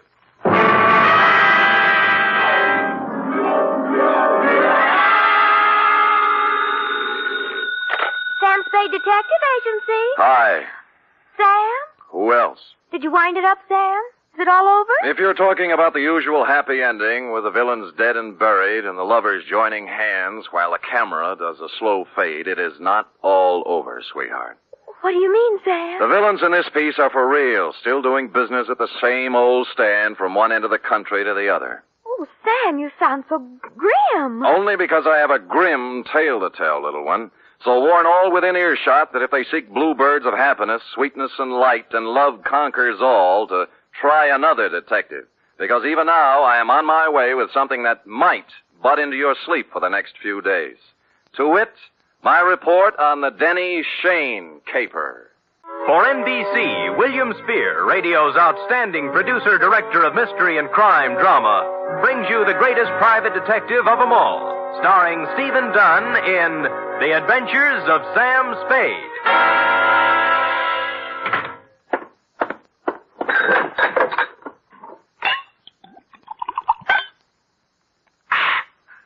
Effie! Sam? Yeah. Oh, I'm sorry, Sam. I didn't hear you come in. Ooh. Oh, tired, Sam? Yeah. You look pale. I guess maybe I'm a little sick, too. Now, Sam, I warned you about heavy lunches when you're on a case. Not that kind of sick, Angel. This kind starts at your shoe tops, runs up your backbone, and kicks around in your head till you're... Where's the book? Right here, Sam. Okay. The date, fill it in. 2? To John Q. Public. From Samuel Spade, license number 137596. Subject, the Denny Shane Caper. Dear John Q. She was sprawled in the corner chair when I got back from lunch. A kid of 16 or so, complete with bobby socks, hair ribbons, and shoulder bag. The kind you see every afternoon in the drugstore near the high school, making jive talk over a soda. But she looked up as I walked in, and the eyes didn't look like jive talk at all. There was trouble in them. You're Mr. Spade? Yep. The detective? Well, according to some people. Fine. I need a detective. You're sure now? Mm-hmm. Positive. What would you be doing with a detective? Your ad in the classified section said you find people. Well, sometimes. They're not too badly lost, that is. Who do you want to find? Did you ever hear of Denny Shane? You don't really want to find Denny Shane, do you? Why not? Well, most people want to lose him. Then you do know him. I'm glad. Here's $20. Now, wait a minute. Hold it, honey. Don't get anxious. What's the matter? Don't you want to be paid for this? Not if I don't do it. What do you mean? Let's talk about you. What's your name? Mary Johnson. Does it make any difference? Mm-hmm. Mary Johnson. Where do you live, Mary? Well, I've never been in San Francisco before. I just got in yesterday. Staying with a friend out in the marina. My home's in Denver. Denver, Colorado. 2028 14th Street. Okay. Here you are. You want to sign the contract? Oh, all right. Where do I sign? On the line here. Oh. No. The right name. Sally Joan Michaels. How did you know that? Next time you use an alias, leave the identification bracelet home. Huh? Don't tell people you're fresh out of Denver when your coat label says it's fresh out of Rouge Brothers, San Francisco. Now, let's try it again, huh? What about Denny Shane? Well, I want to find him, that's all. Well, that's a lot. Why? I'd rather not say. Well, in that case, Sally, I recommend another detective. You'll find there's an ad in the classified section just below mine. You mean you won't do it? Sally, if I may get pontifical for just a moment, Denny Shane is not the kind of character I would pick out for a kid like you. He has a reputation for booking horses, which is illegal, and welching his bets, which is worse. He is associated at one time or another with almost everyone in the files of the Kefauver Committee. And as for the girls he runs around Stop with... it, will you? Oh, so that's it. No, that isn't it. I've never seen Denny Shane in my life. If we do find him, you'll have to point him out to me. Really? He's been good to me. You see, all my life he's been good to me. Mm-hmm. And you've never seen him? No. Denny Shane is my brother, Mr. Spade. My mother died when I was born. I was adopted, but Denny went to an orphanage, and I guess he sort of ran wild after he got out. Yeah. What do you mean he's been good to you? Sent me money on birthdays and Christmases, sometimes in between. He always said if I needed help to tell him, but I never knew where to find him. We need help right now, Mr. Spade. My stepmother has to have an operation, and I know Denny will give me the money if I can find him. Why did you tell me all those black lies? I was afraid you'd call my folks. They'd be horrified if they found out. Oh. This is the truth now. Girl Scouts honor. Yes, Mr. Spade. Okay, you run home and study your algebra, and I'll look up Shane in court. No, I've got to talk to Denny myself. You're sure you want to come along? Oh, yes. Okay, but I'm going to have to leave you outside while I talk to his friends. Let's go.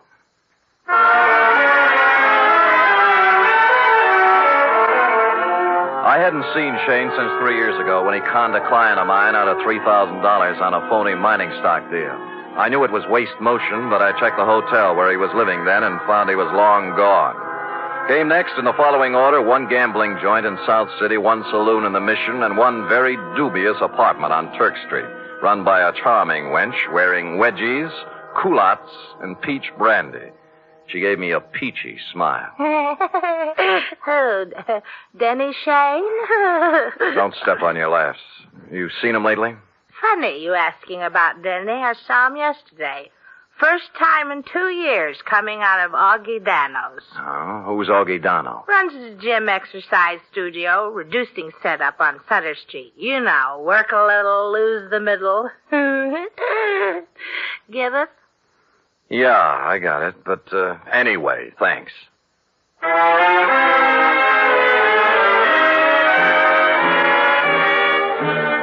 So we took off for Augie Dano's. We'd been together 2.5 hours so far and exchanged maybe 2.5 sentences. She'd just sit quietly in her corner of the cab with her hands folded on her lap, looking straight ahead.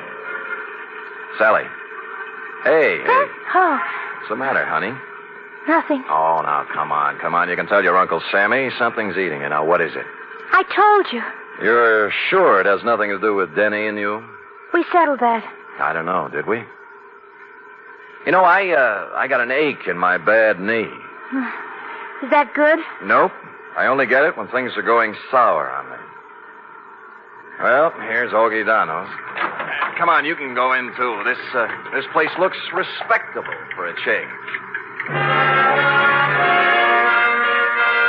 The gold lettering on the door said Augustine Dano, Masseur, Scientific Reducing.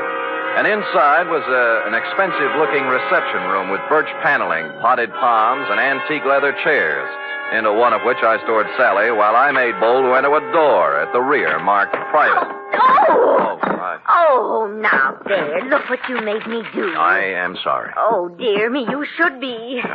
My best perfume all over the... I'm sorry. I didn't mean to slam the door, lady. The draft. This is a private office, sir. There is a button outside clearly marked ring and wait. That I did not see, and once again, I am so sorry about spilling the perfume. Oh, my. Toujours, my regret. TV. $12 an ounce. Oh, well, I regret TV, too. Now, look, how about announcing me to the professor? But now, if you mean Mr. Dano, he's quite busy with another... Mr. Rudnick, if the envelopes are ready, Oh, who's this? You've got me. My name's Spade. Spade? Spade. The detective? Yeah, Detective? Oh, what just a minute, Miss Rudnick. Would you have your nerve barging in like that? I thought you were a client. All right, Miss Rudnick. All right, here. Well, 4 bits. Now, buy yourself another quart. well, I never. This I can believe. Well, what do you want, Spade? I'm looking for Denny Shane. Someone saw him walk out of here yesterday. Shane? That's right. Well, what's the matter? Some trouble or something? No. His kid sister's trying to look him up. Oh. That's funny. What? Well, that someone saw him coming out of here. I'd never heard of the guy. Of course, we got people in here all the time, salesmen, agents, friends of clients, But no Shane. Not that I know of. What's he look like? Oh, about my height, blue eyes, pale complexion, too thin to be coming here as a customer. Well, I wish I could help you, pal, but like I say, so many people come in and out of here, Sure. Thanks anyway. Bye. Bye. Any luck? No, never heard of him. Come on. Too bad. Where to now? Oh, there are a couple of more places. After you. Cab's gone. Well, I told him not to wait. I thought we might have something to eat across the street. I'm not hungry, thanks. Look, you better call your parents. No, don't. I told them I was spending the night with a girlfriend so they wouldn't worry. That's another big black lie. Look, I'm tired of playing this way. I want it all. I told you. You're eating your heart out over something, and it's not Mama's operation. It's something bigger, and it hurts worse. And don't tell me any different because it's written all over your face. Please don't ask me any more, please. Ah, skip it. Where's the cab? Don't take me home. That's just where you're going, honey. Well, What's the matter? look, coming up the street. Is that... Yeah, Denny Shane. You're sure? Of course I'm sure. I've got to be positive. I'll prove it to you. Denny? See? Yes. Denny, come here a minute. Oh, Sam Spade, isn't it? Yeah. Well, you recognize the kid? No. She's your little sister. Sister? What are you talking about? I haven't...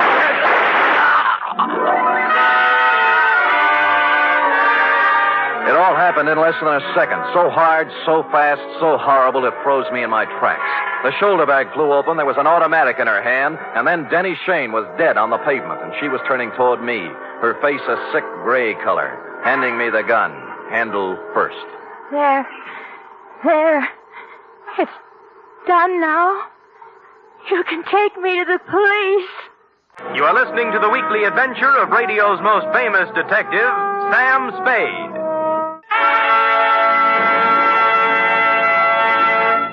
Three chimes mean good times on NBC. Whether it's comedy, music, or drama you're after, you'll find it on The Big Show this Sunday. The dynamic Tallulah is your hostess, and her guests include Fred Allen, Jimmy Durante, Vivian Blaine, Jane Morgan, and Rudy Valley. You're invited every Sunday to The Big Show. And this Sunday also brings you a 1-hour adaptation of F. Scott Fitzgerald's exciting novel, This Side of Paradise, presented by Theater Guild on the Air and starring Richard Widmark and Nina Foch. And now back to the Denny Shane Caper, tonight's adventure with Sam Spade. I won't try to give you the play-by-play for the hour following the shots on Sutter Street because I was in no shape to remember things in sequence. In less than a minute, we were in the center of a milling crowd. Cars jammed up. Horns began to blow. Then the morgue wagon and a squad of homicide dicks and flashbulbs going off like firecrackers. And Sally standing them all off with a frozen gray expression on her face that never changed. While I stood at her elbow, me, Sam Spade, who'd seen Lord knows how many murders with rubber in my knees and a feeling in my stomach like I was going to be sick. Finally, the squad car picked us up and headed for Dundee's office. Mr. Spade, Yeah? I've been waiting for you to ask me why I did it. I thought I'd leave that for the professionals. It won't do any good to ask me, Mr. Spade. Please tell him that, will you? It'll save all of us a lot of trouble. Everything I told you was a lie.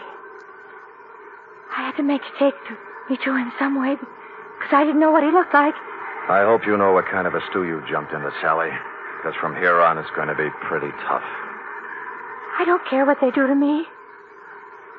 I've had nothing to live for a long time now. What do you mean? Sounds stupid, doesn't it? 16 years old and nothing to live for. Ah, Sally. Tell them not to ask me any questions. Tell them I'm guilty. Sentence me or do whatever they do. I'll never tell them why. I'll never tell them why.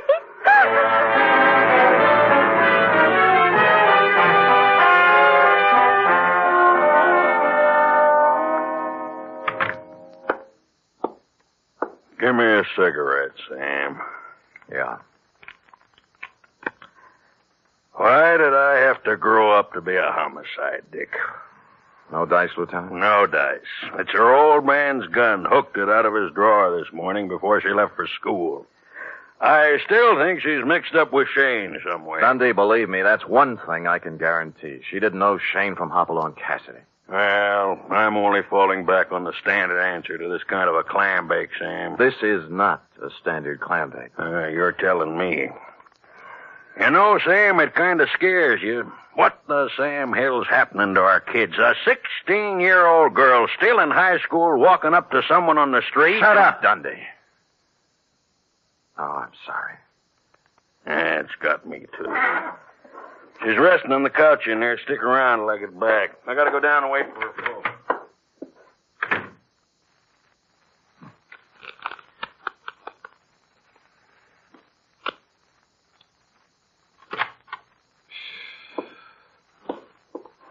Oh, excuse me. I saw the lieutenant go out and Come on in, sit down. I'm a friend of Sally's. Do you think I could talk to her for a minute? Well, I don't think she feels like talking. Look, I got to, mister. I got to talk to her. What's your name? Eddie Tucker. I go to school with Sally. I've been waiting for 3 hours outside for a chance to talk to her. Can't I, please? What's it about? It's kind of personal. Okay, through the door there. Oh, thanks. And leave it open. Yes, sir.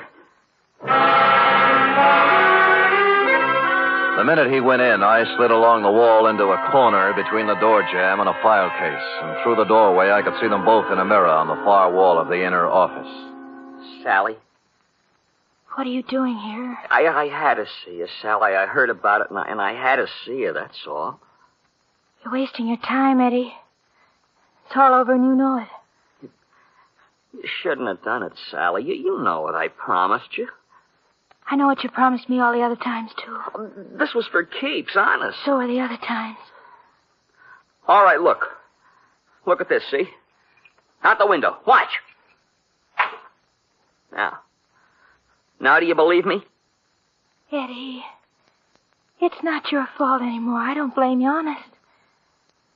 All those promises... I'll keep this one, Sally. Honest, I will. No. You're a zombie, Eddie.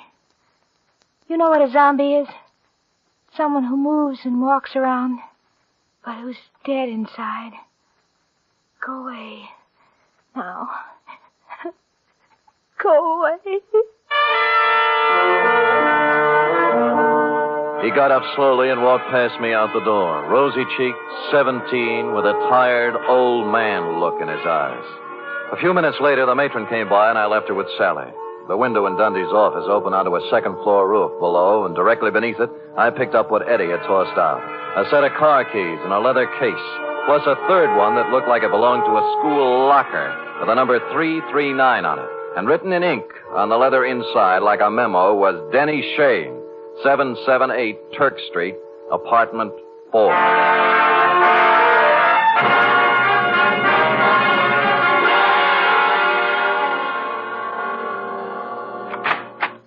Hello, kids. Oh, well, it's you again. Yeah. Well, hold it, Jack. Aren't you going to wait for an invitation? You done me wrong this morning, honey. About Denny? Yeah. Said you hadn't seen him in 2 years. I told you about Augie Dano, didn't I? Anyone told you about Denny Shane? No great loss. Pax for biscuit. Oh, would you like a drink? Thank you, no. Now, what about... I had it coming to him sooner or later. Never made an honest buck in his life. How did he have it coming to him? Like he got it, like they all get it. What was his racket? Numbers. You know how it works? You buy a number Yeah. How do you know all this? Curiosity. Intellectual curiosity. I want to know things. All the time I want to know things. Follow? So one day, when Denny leaves his suit to be cleaned and I find a book in his pocket, I ask the questions in What book? His numbers book, stupid. What's that? Oh, you know, with the names and numbers of all his customers. You wouldn't know where it is, would you? Oh, perhaps. Oh, yes. How does $5 look? Bourbon is awful high. Yeah, you probably drink it straight. 10. Better. Come on. I think it's in his top drawer. Let me see now. Hi. There you are. That little black book. See? All the names, all the numbers. All the names, all the numbers, and one other feature. It was divided into sections, labeled Galileo, Balboa, Lowell, George Washington, and a couple of more fellows who passed on long before the numbers racket was invented. Under each was a list of names. Eddie Tucker's was on the page headed Thomas Jefferson, and after it was number 339-7th Street. At this point, several bells rang. The odd key in Eddie's case didn't belong to a locker. It went with a box in the main post office on 7th Street. Hey, now look, fella. It's 11 o'clock at night. Yeah, my name's Spade, clerk. Look. See? The license. I don't care about the license. The rules and regulations of the United States Postal Service... I know, through rain and sleet and snow and hail. But there's been a murder, you see. Murder? Yeah. Oh, well, in that case, I suppose we can... Great. Where's the mail for the boxes? On the table over there, but it isn't distributed. If you'll wait a shake... I'll wait a shake. It took more than a shake, but we got to it just before midnight. A scented envelope it was, addressed simply to Eddie Tucker, Box 339. And in it was the answer to everything. The tired old man eyes on the kid Eddie, the zombie. And Sally, who figured her life was over at 16 because Eddie was through. But who had sent it to him was something else again. Just a plain white envelope, the kind you get for a nickel a pack in the dime store.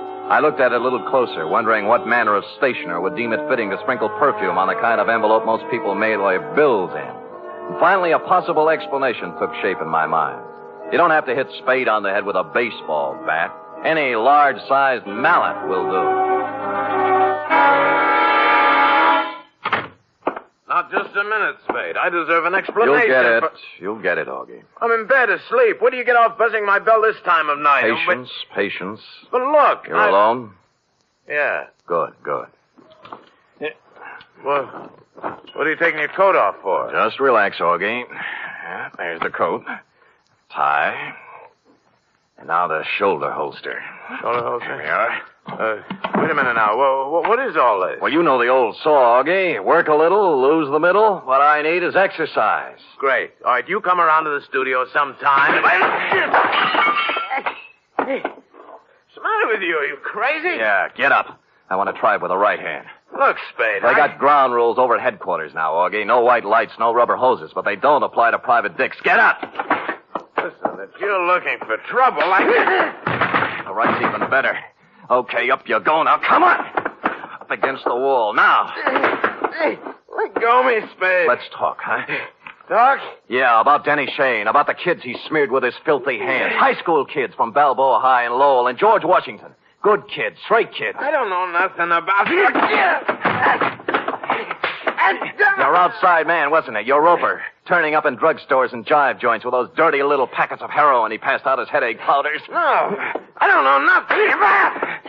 So he got him hooked hard, huh? Hey, There was no more, and then they got a mailbox number and a key. Then they raised money any way they could. I got nothing to do with it.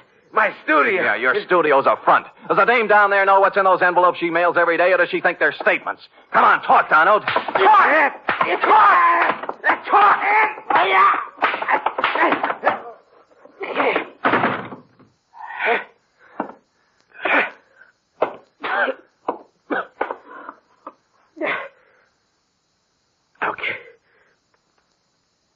Okay. I'll talk.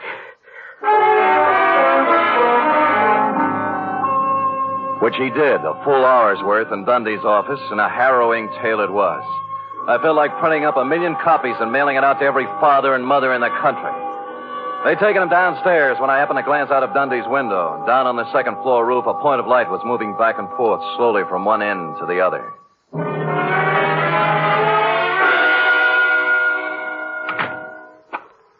Eddie. Where are they?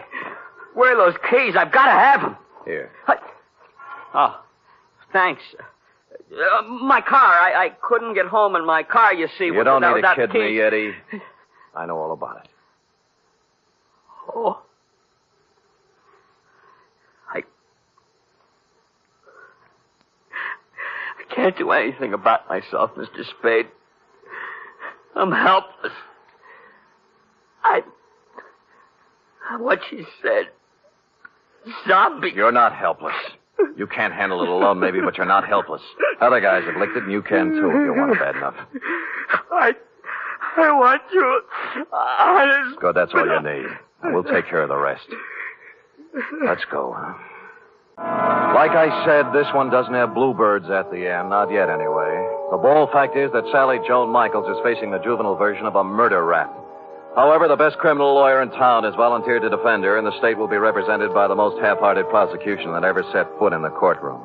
Eddie Tucker is entering a sanitarium tomorrow, making him luckier than some of the other kids in that little black book. What about yours, John Q? Period. End of report. Well? Oh, I don't know what to say, Sam.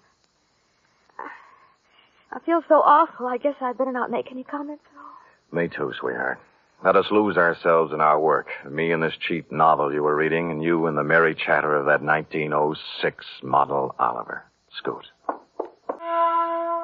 3 chimes mean good times on NBC. This Sunday, there's fun for you with 2 delightful families, the Blandings and the Harrises. Mr. and Mrs. Blanding stars Cary Grant and Betsy Drake as the troubled but proud owners of the famous Dream House. And the Phil Harris Alice Faye Show brings you Phil and Alice, plus Brother William, darling child Julius, and the ever-present Frankie Remley. Here it is, Sam. Amazing. Oh, not really, Sam. There's nothing amazing. Don't sell yourself short now. I'm just a plain garden variety secretary, Sam. Look at that. Immaculate. Not a mistake.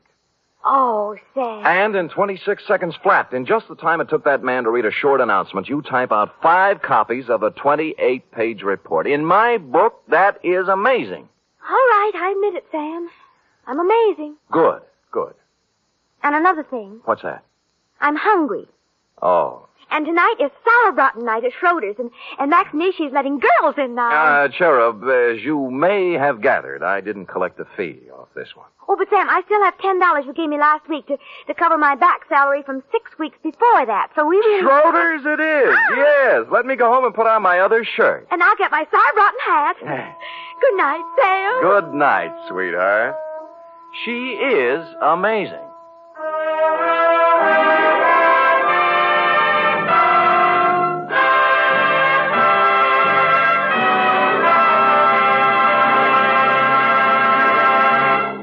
The Adventures of Sam Spade are produced, edited, and directed by William Spear. Sam Spade is played by Stephen Dunne. Lorene Tuttle is Effie.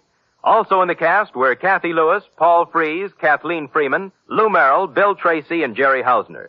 Script for tonight's adventure by Harold Swanton. Musical scoring by Lud Gluskin, conducted by Robert Armbruster.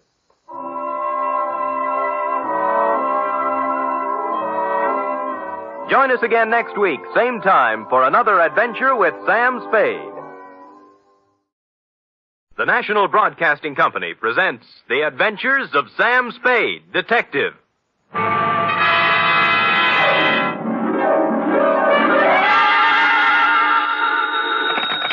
Sam Spade Detective Agency. Me, sweetheart. Oh, you. What's the matter now? Oh, nothing.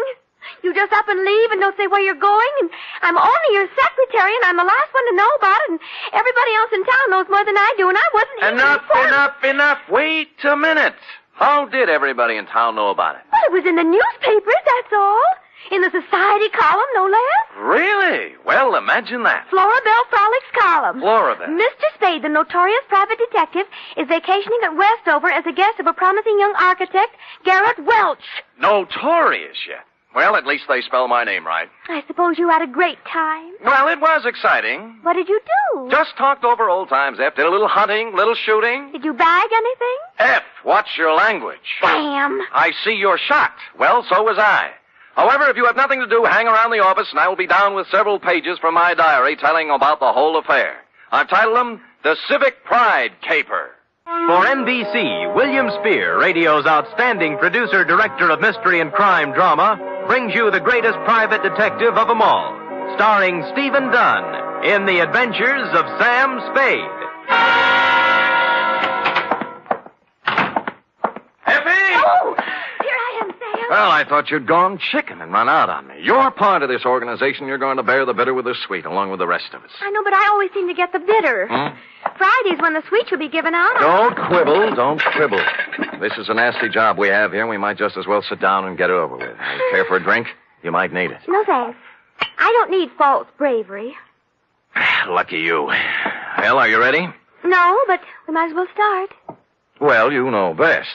Date, fill it in, to Garrett Welsh, room 212, Fairchild Building, Westover, California. From Samuel Spade, license number 1375596. Subject, the Civic Pride Caper. Dear Garrett, I'd never been in Westover before, and I found it, on the surface at least, an attractive, bustling little city. The streets were clean, and the girls were sun-kissed and friendly. Add to that the $150 you sent me by mail, and you can imagine with what pleasant feelings I arrived. I found the Fairchild building easily enough. And room 212, well, I couldn't miss it. There were sounds of vigorous activity coming out through the transom. And when I opened the door, two men were engaged in a fight. One was big and one was little. I didn't know which one was my client, so I automatically reached for the big guy. Go on me. What do you think you're doing? What's it all about? Ask him. He'll tell you. All right, what's the story? I was being foully and unreasonably attacked by this misguided citizen. I ought to kill you. That's what I ought to do. That's what everybody ought to do. Hold still. Oh, you. Why? Oh, let him go. Let him go. Beat it, Carlson. Wait until you can catch me alone in some dark alley. Don't think I won't. Don't you think I won't. I'm sure you will. I'm going to catch you every place and every time I can. Well, I take it your name is Garrett Welch. It is. And I want to thank you, friend. Nothing. You rescued me from a rather unhappy breeding. And your mouth is kind of cut up. Huh?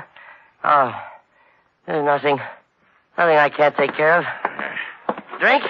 Never touch it. Oh. You might have noticed I've already had a few drinks today. Well, it helps me forget. And it also keeps me from thinking. There you are. No, thanks. My name is Spade. Why did you send for me? Bodyguard? No. Let them have their fun. I don't mind. Maybe I even deserve it. Look, you're paying for my time. Why don't we get with it, huh? Oh, sure. Why not? Good. Come over here to the window. There. Look out there. Where? The far corner. Oh, you mean that building? Pile of rubbish is a better description. Well, what happened? Fire? No. It just collapsed one night. Last week. Oh. There were more than 3,000 people in it at the time. 5 of them were killed. I don't know how many injured. Well, that's too bad. How did it happen? It just collapsed. Another drink? No, thanks. Pardon me? It was a municipal auditorium built to honor the war dead. It cost over $1 million.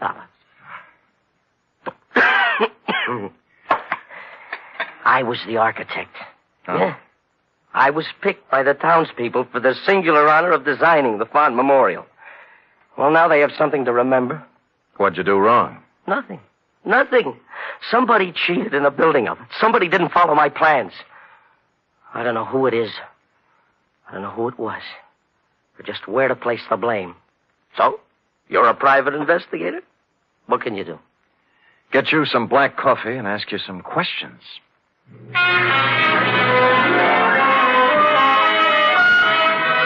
He gave me a list of everybody in town who had something to do with the building. First off, I called on a man named Howard Kessley, whose construction company had the contract for erecting the auditorium. Kessley lived in an elegant house on a well-guarded estate. And after they took my gun away from me, they let me in. I waited in a room tastefully decorated with original oil paintings and oriental rugs. And eventually, a football hero-type man walked in. You from the insurance company? No, I'm a private detective, Sam Spade. Who are you working for? Garrett Welch. Huh. That's a laugh. Funny? Well, what do you want? Look, you built that auditorium. Have you any idea why it fell down? Maybe you just got tired. I don't know. Aren't you interested? We're looking into it now. Who's we? My company engineers. That Garrett Welch. An architect. We should have had somebody who knew what he was doing. Do you have any copies of the building specifications that I might look at? Sure, I got nothing to hide. You can go back and tell Garrett Welch that the best thing he can do is get out of town. Or somebody tries to knock him off and succeed. Yeah. Here. There's a copy of the plans. Look at it all you want. You'll find I did what I was supposed to do. I got my gun bag from the guards and left with the building specifications tucked under my arm. They didn't mean a thing to me, of course. I'd only asked for them to see whether he'd refuse to show them. But out of curiosity, I unrolled them just for a look before dumping them into the ash can. And I noticed something. The last page was signed and approved by the city building inspector, a man named Albert Mitchell.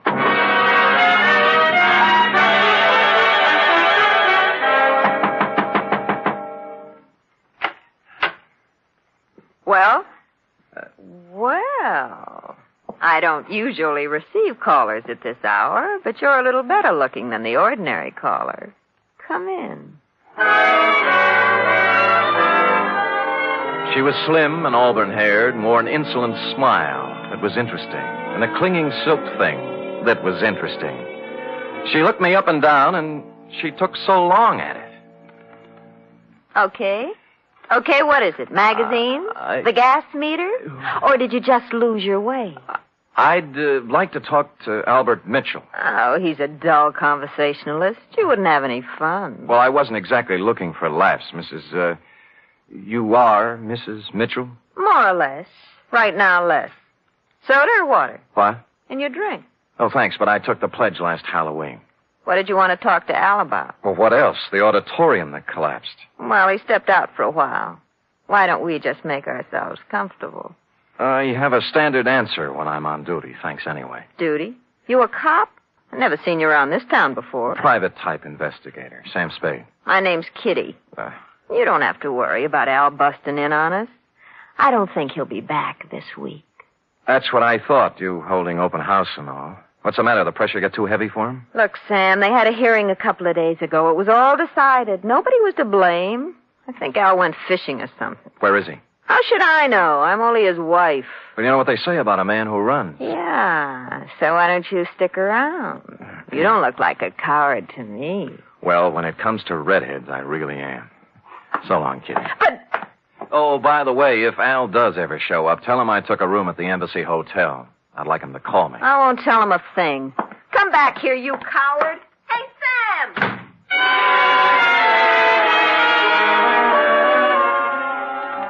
I went down to the wreckage of the auditorium.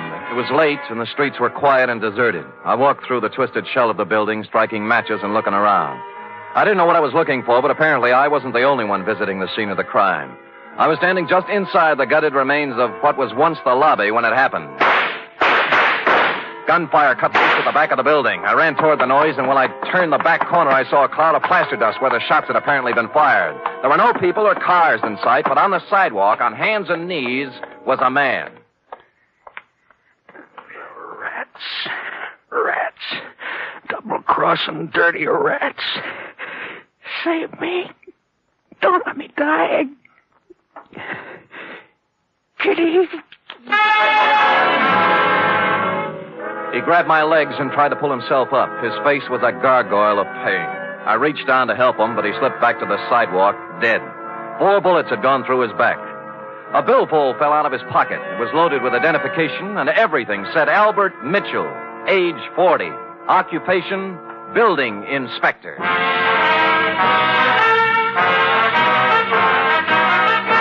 You are listening to the weekly adventure of radio's most famous detective, Sam Spade.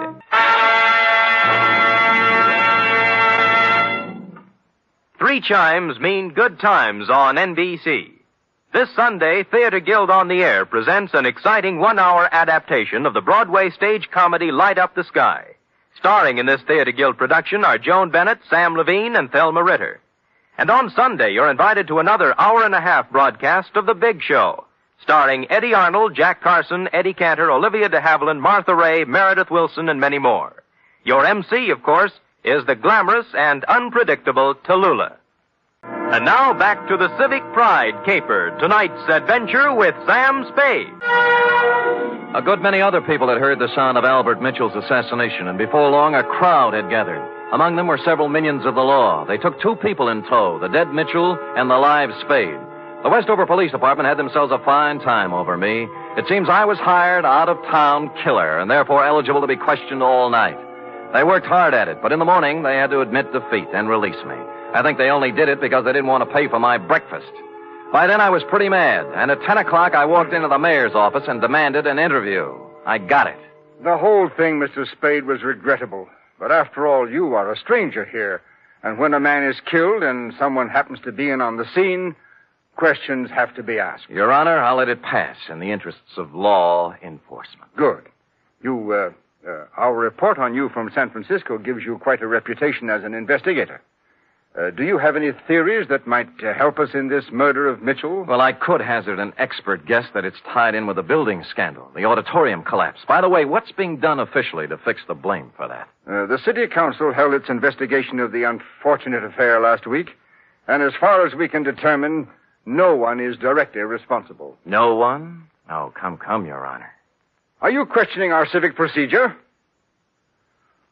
Oh, well, maybe you're right. Maybe we've been too easygoing. We're all neighbors here. Yes, I'm friends. conducting an investigation for a client who certainly has a right to know what's going on insofar as a good many citizens seem to feel he's to blame. Oh, yes, Mr. Welch. Well, he's not to blame. No one is. You must pardon my abruptness, Mr. Spade, but the events of the past week have been a little more... Yes, I know. Tell me, Albert Mitchell, as building inspector, must have approved the building of the auditorium. Now, was he a reliable man? Yes. Wait a minute. You don't think... I think he was killed by somebody who wanted him to keep his mouth shut. Now, what about the contractor, Howard Kesley? Kesley? Born here. Brought up here. He's built about 1/3 of the structures in Westover. Uh-huh. Every one of them, except the auditorium, is standing today. No, I don't think you can build up a case... I'm just examining the possibilities, all right? You have to begin with the people who had something to gain from this thing. Where there's graft, there might be murder. Where are the purchase orders for the materials used in this building? That was the first question I asked. I was told they were destroyed with all the other useless paperwork that accumulated from the construction job. Oh, great. That certainly makes it convenient for somebody. Mr. Spade, I don't wish to... And I can't believe, as you apparently do, that this town's population is crooked and rotten. So if I come across any information that will help clear the good name of Garrett Welch, you can be sure that I'll be happy to bring it to your attention. Until then, I bid you good day, sir. I could understand Mayor Sullivan's desire to protect the fair name of his city, but I had to take a meaner view of at least one Westover citizen. I found out where Albert Mitchell did his banking, and misrepresenting myself as a collection agent, pried into his holdings. Let me see now, Mr. Humboldt. I really shouldn't give out this kind of information, but in your case, when you have a claim against the estate, I'd... Oh, yes, here it is. He has $300 in his account, that's all. What kind of deposits did he make? Oh, just paychecks mostly. He was a $7,500 a year man. Every Friday he deposited $150. Any deposits larger at any time? Oh, yes. 4 deposits of $5,000 each in the past year. Well, what do you know? As I recall Mr. Mitchell saying, there were payments from an estate he inherited. Yeah, thank you, Mr. Carter. You'll hear from my company soon, I'm sure. Yes. Oh, what was the name of your company again, for my records? Amalgamated Whistle. Oh, yes. Preferred. Oh, yes, of course. That inheritance gag was right out of the Kefauver investigation. An inheritance is paid in a lump sum, practically never in 4 payments of $5,000 each. I didn't know whether Mrs. Mitchell was receiving, but I decided to find out. When I knocked at her door, all was quiet inside, but a second after my knock, there was a burst of sorrow. When she came to the door, there were 2 rather impossible-sized tears flowing down her face. For widow's weed, she wore a black dress, tight, satin, and low cut.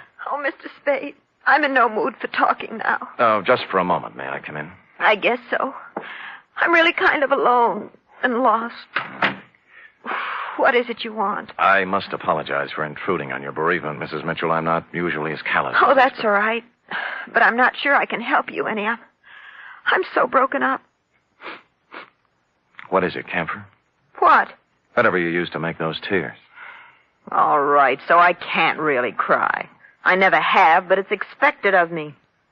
Yeah, all right. In that case, I sympathize with you. What do you want? Kitty, your dear departed husband made $7,500 a year and deposited $20,000 in 8 months. Now, what about it? I don't know anything about his money.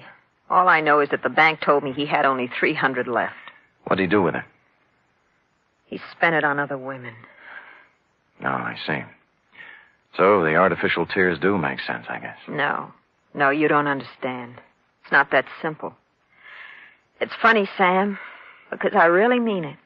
Oh, I know how stupid I look in these clothes, and I did use camphor on my eyes, because I wanted to cry. I wanted to cry for all the good days and the good years Al and I had. But the bad years kept getting in between, and I couldn't do it. I like you better all the time, Kitty. I knew you were real pretty. Now it turns out you're pretty real.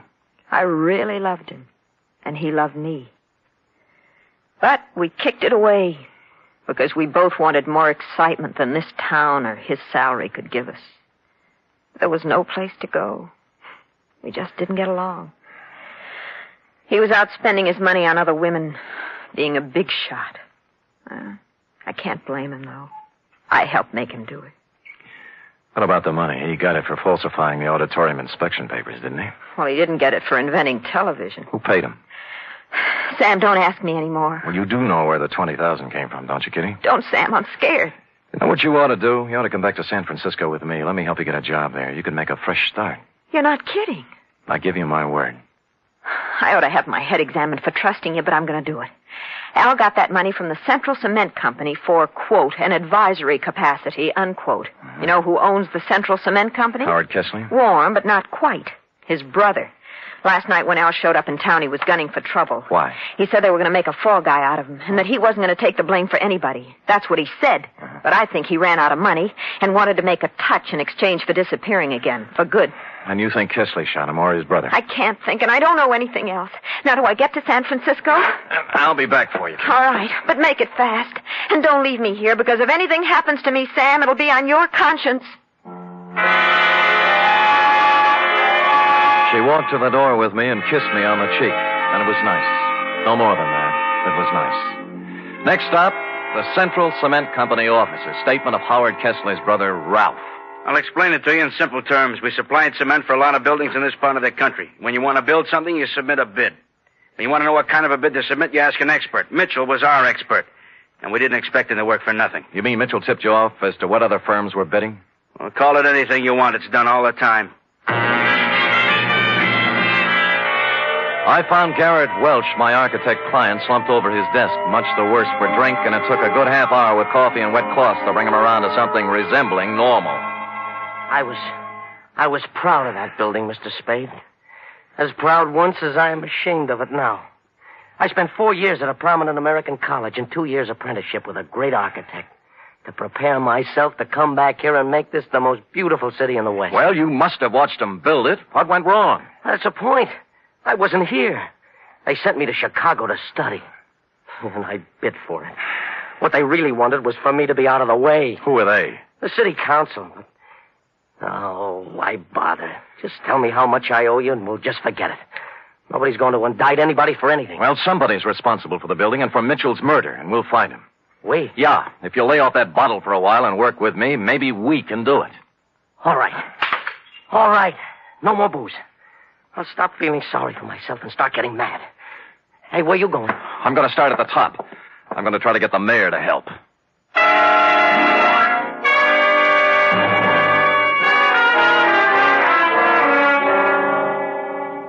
You say you've turned up something, Mr. Spade? A lot of something, Your Honor. I ferreted out copies of the purchase orders for the materials used in that building. They were generally inferior and below the quality required by sound engineering and the law. Oh, you can't mean it. I do. You can inform your district attorney that in a matter of 2 or 3 days, I will move for an indictment of several people in this community for gross criminal negligence.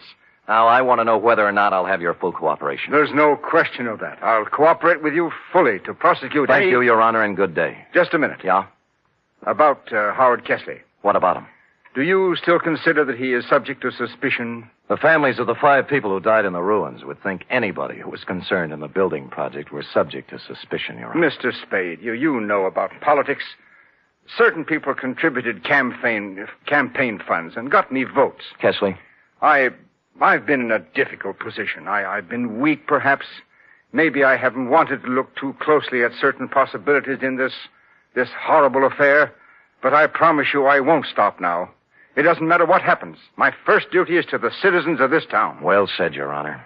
Just tell the same thing to the other members of the city council. Tell them that if I kick the lid off this garbage can, it's going to make Westover smell pretty bad. You'll hear from me, Mr. Spade. I guarantee you.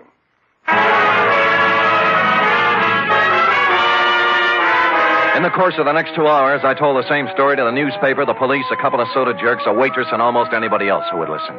And before the day was out, the results started coming in. Garrett Welch's office and my room at the Embassy Hotel were both ransacked. Somebody started shadowing me, and I had a mysterious phone call offering me money to get out of town. I refused and hung up.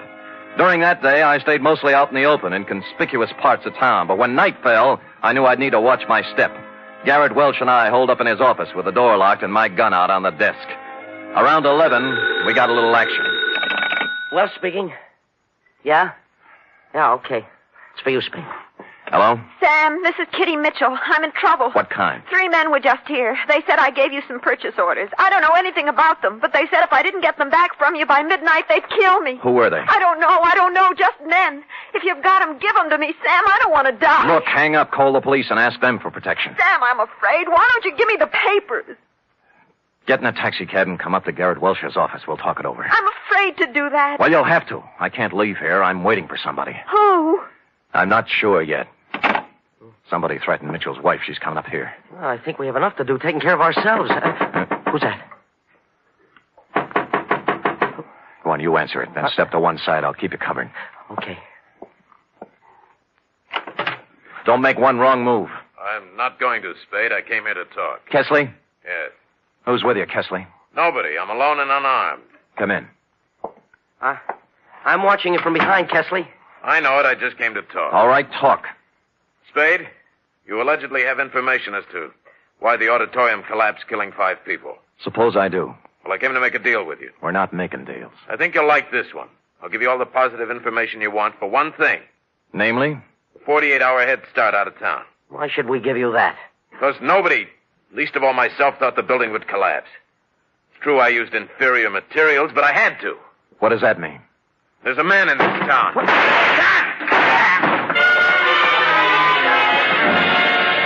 The door was suddenly kicked wide, and a blaze of bullets flew across the room. Kesley's mouth opened in shock, his knees buckled, and he pitched forward, bouncing off the desk to the floor. A tall, silver-haired gentleman was behind the gun. That caught him shoulder high, spun him around. The gun fell out of his hand, and Welsh and I were on him in a second. All right.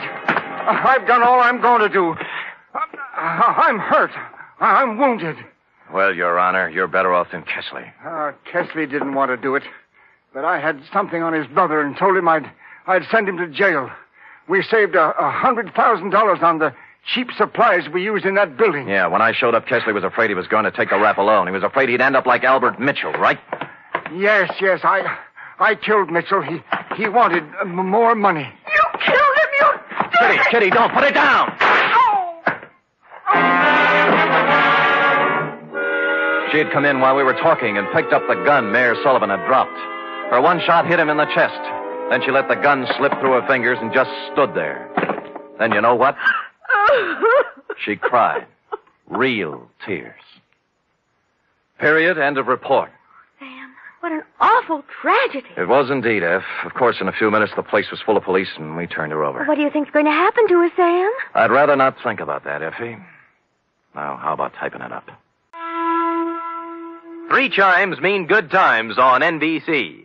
There's fun this Sunday with 2 of your favorite families, the Blandings and the Harrises. Mr. and Mrs. Blanding stars Cary Grant and Betsy Drake in the title roles as the owners of the famous Dream House. And the Phil Harris-Alice Faye Show brings you Phil and Alice with more of their merry antics, plus Frankie Remley, Brother William, and the entire cast.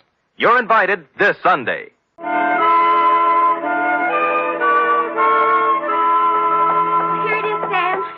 Well, I'll take your word for it. I'm not going to read it again.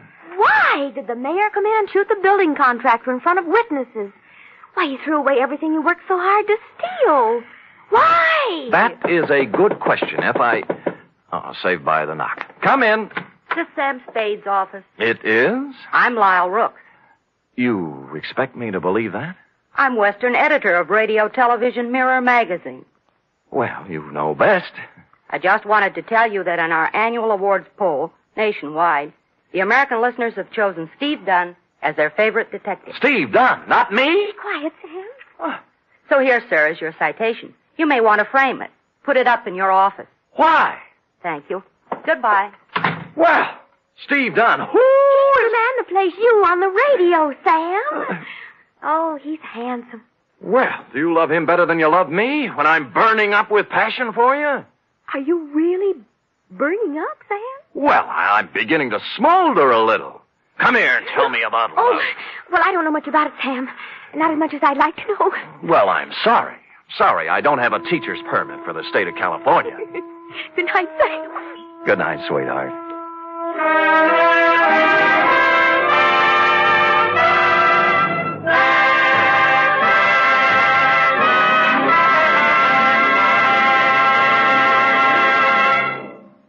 The Adventures of Sam Spade are produced, edited, and directed by William Spear. Sam Spade is played by Stephen Dunne. Lorene Tuttle is Effie. Also in the cast were Shirley Mitchell, Jack Crucian, Sidney Miller, Paul Frees, Herb Rawlinson, and Lou Merrill. Script for tonight's adventure by John Michael Hayes. Musical scoring by Lud Gluskin, conducted by Robert Armbruster.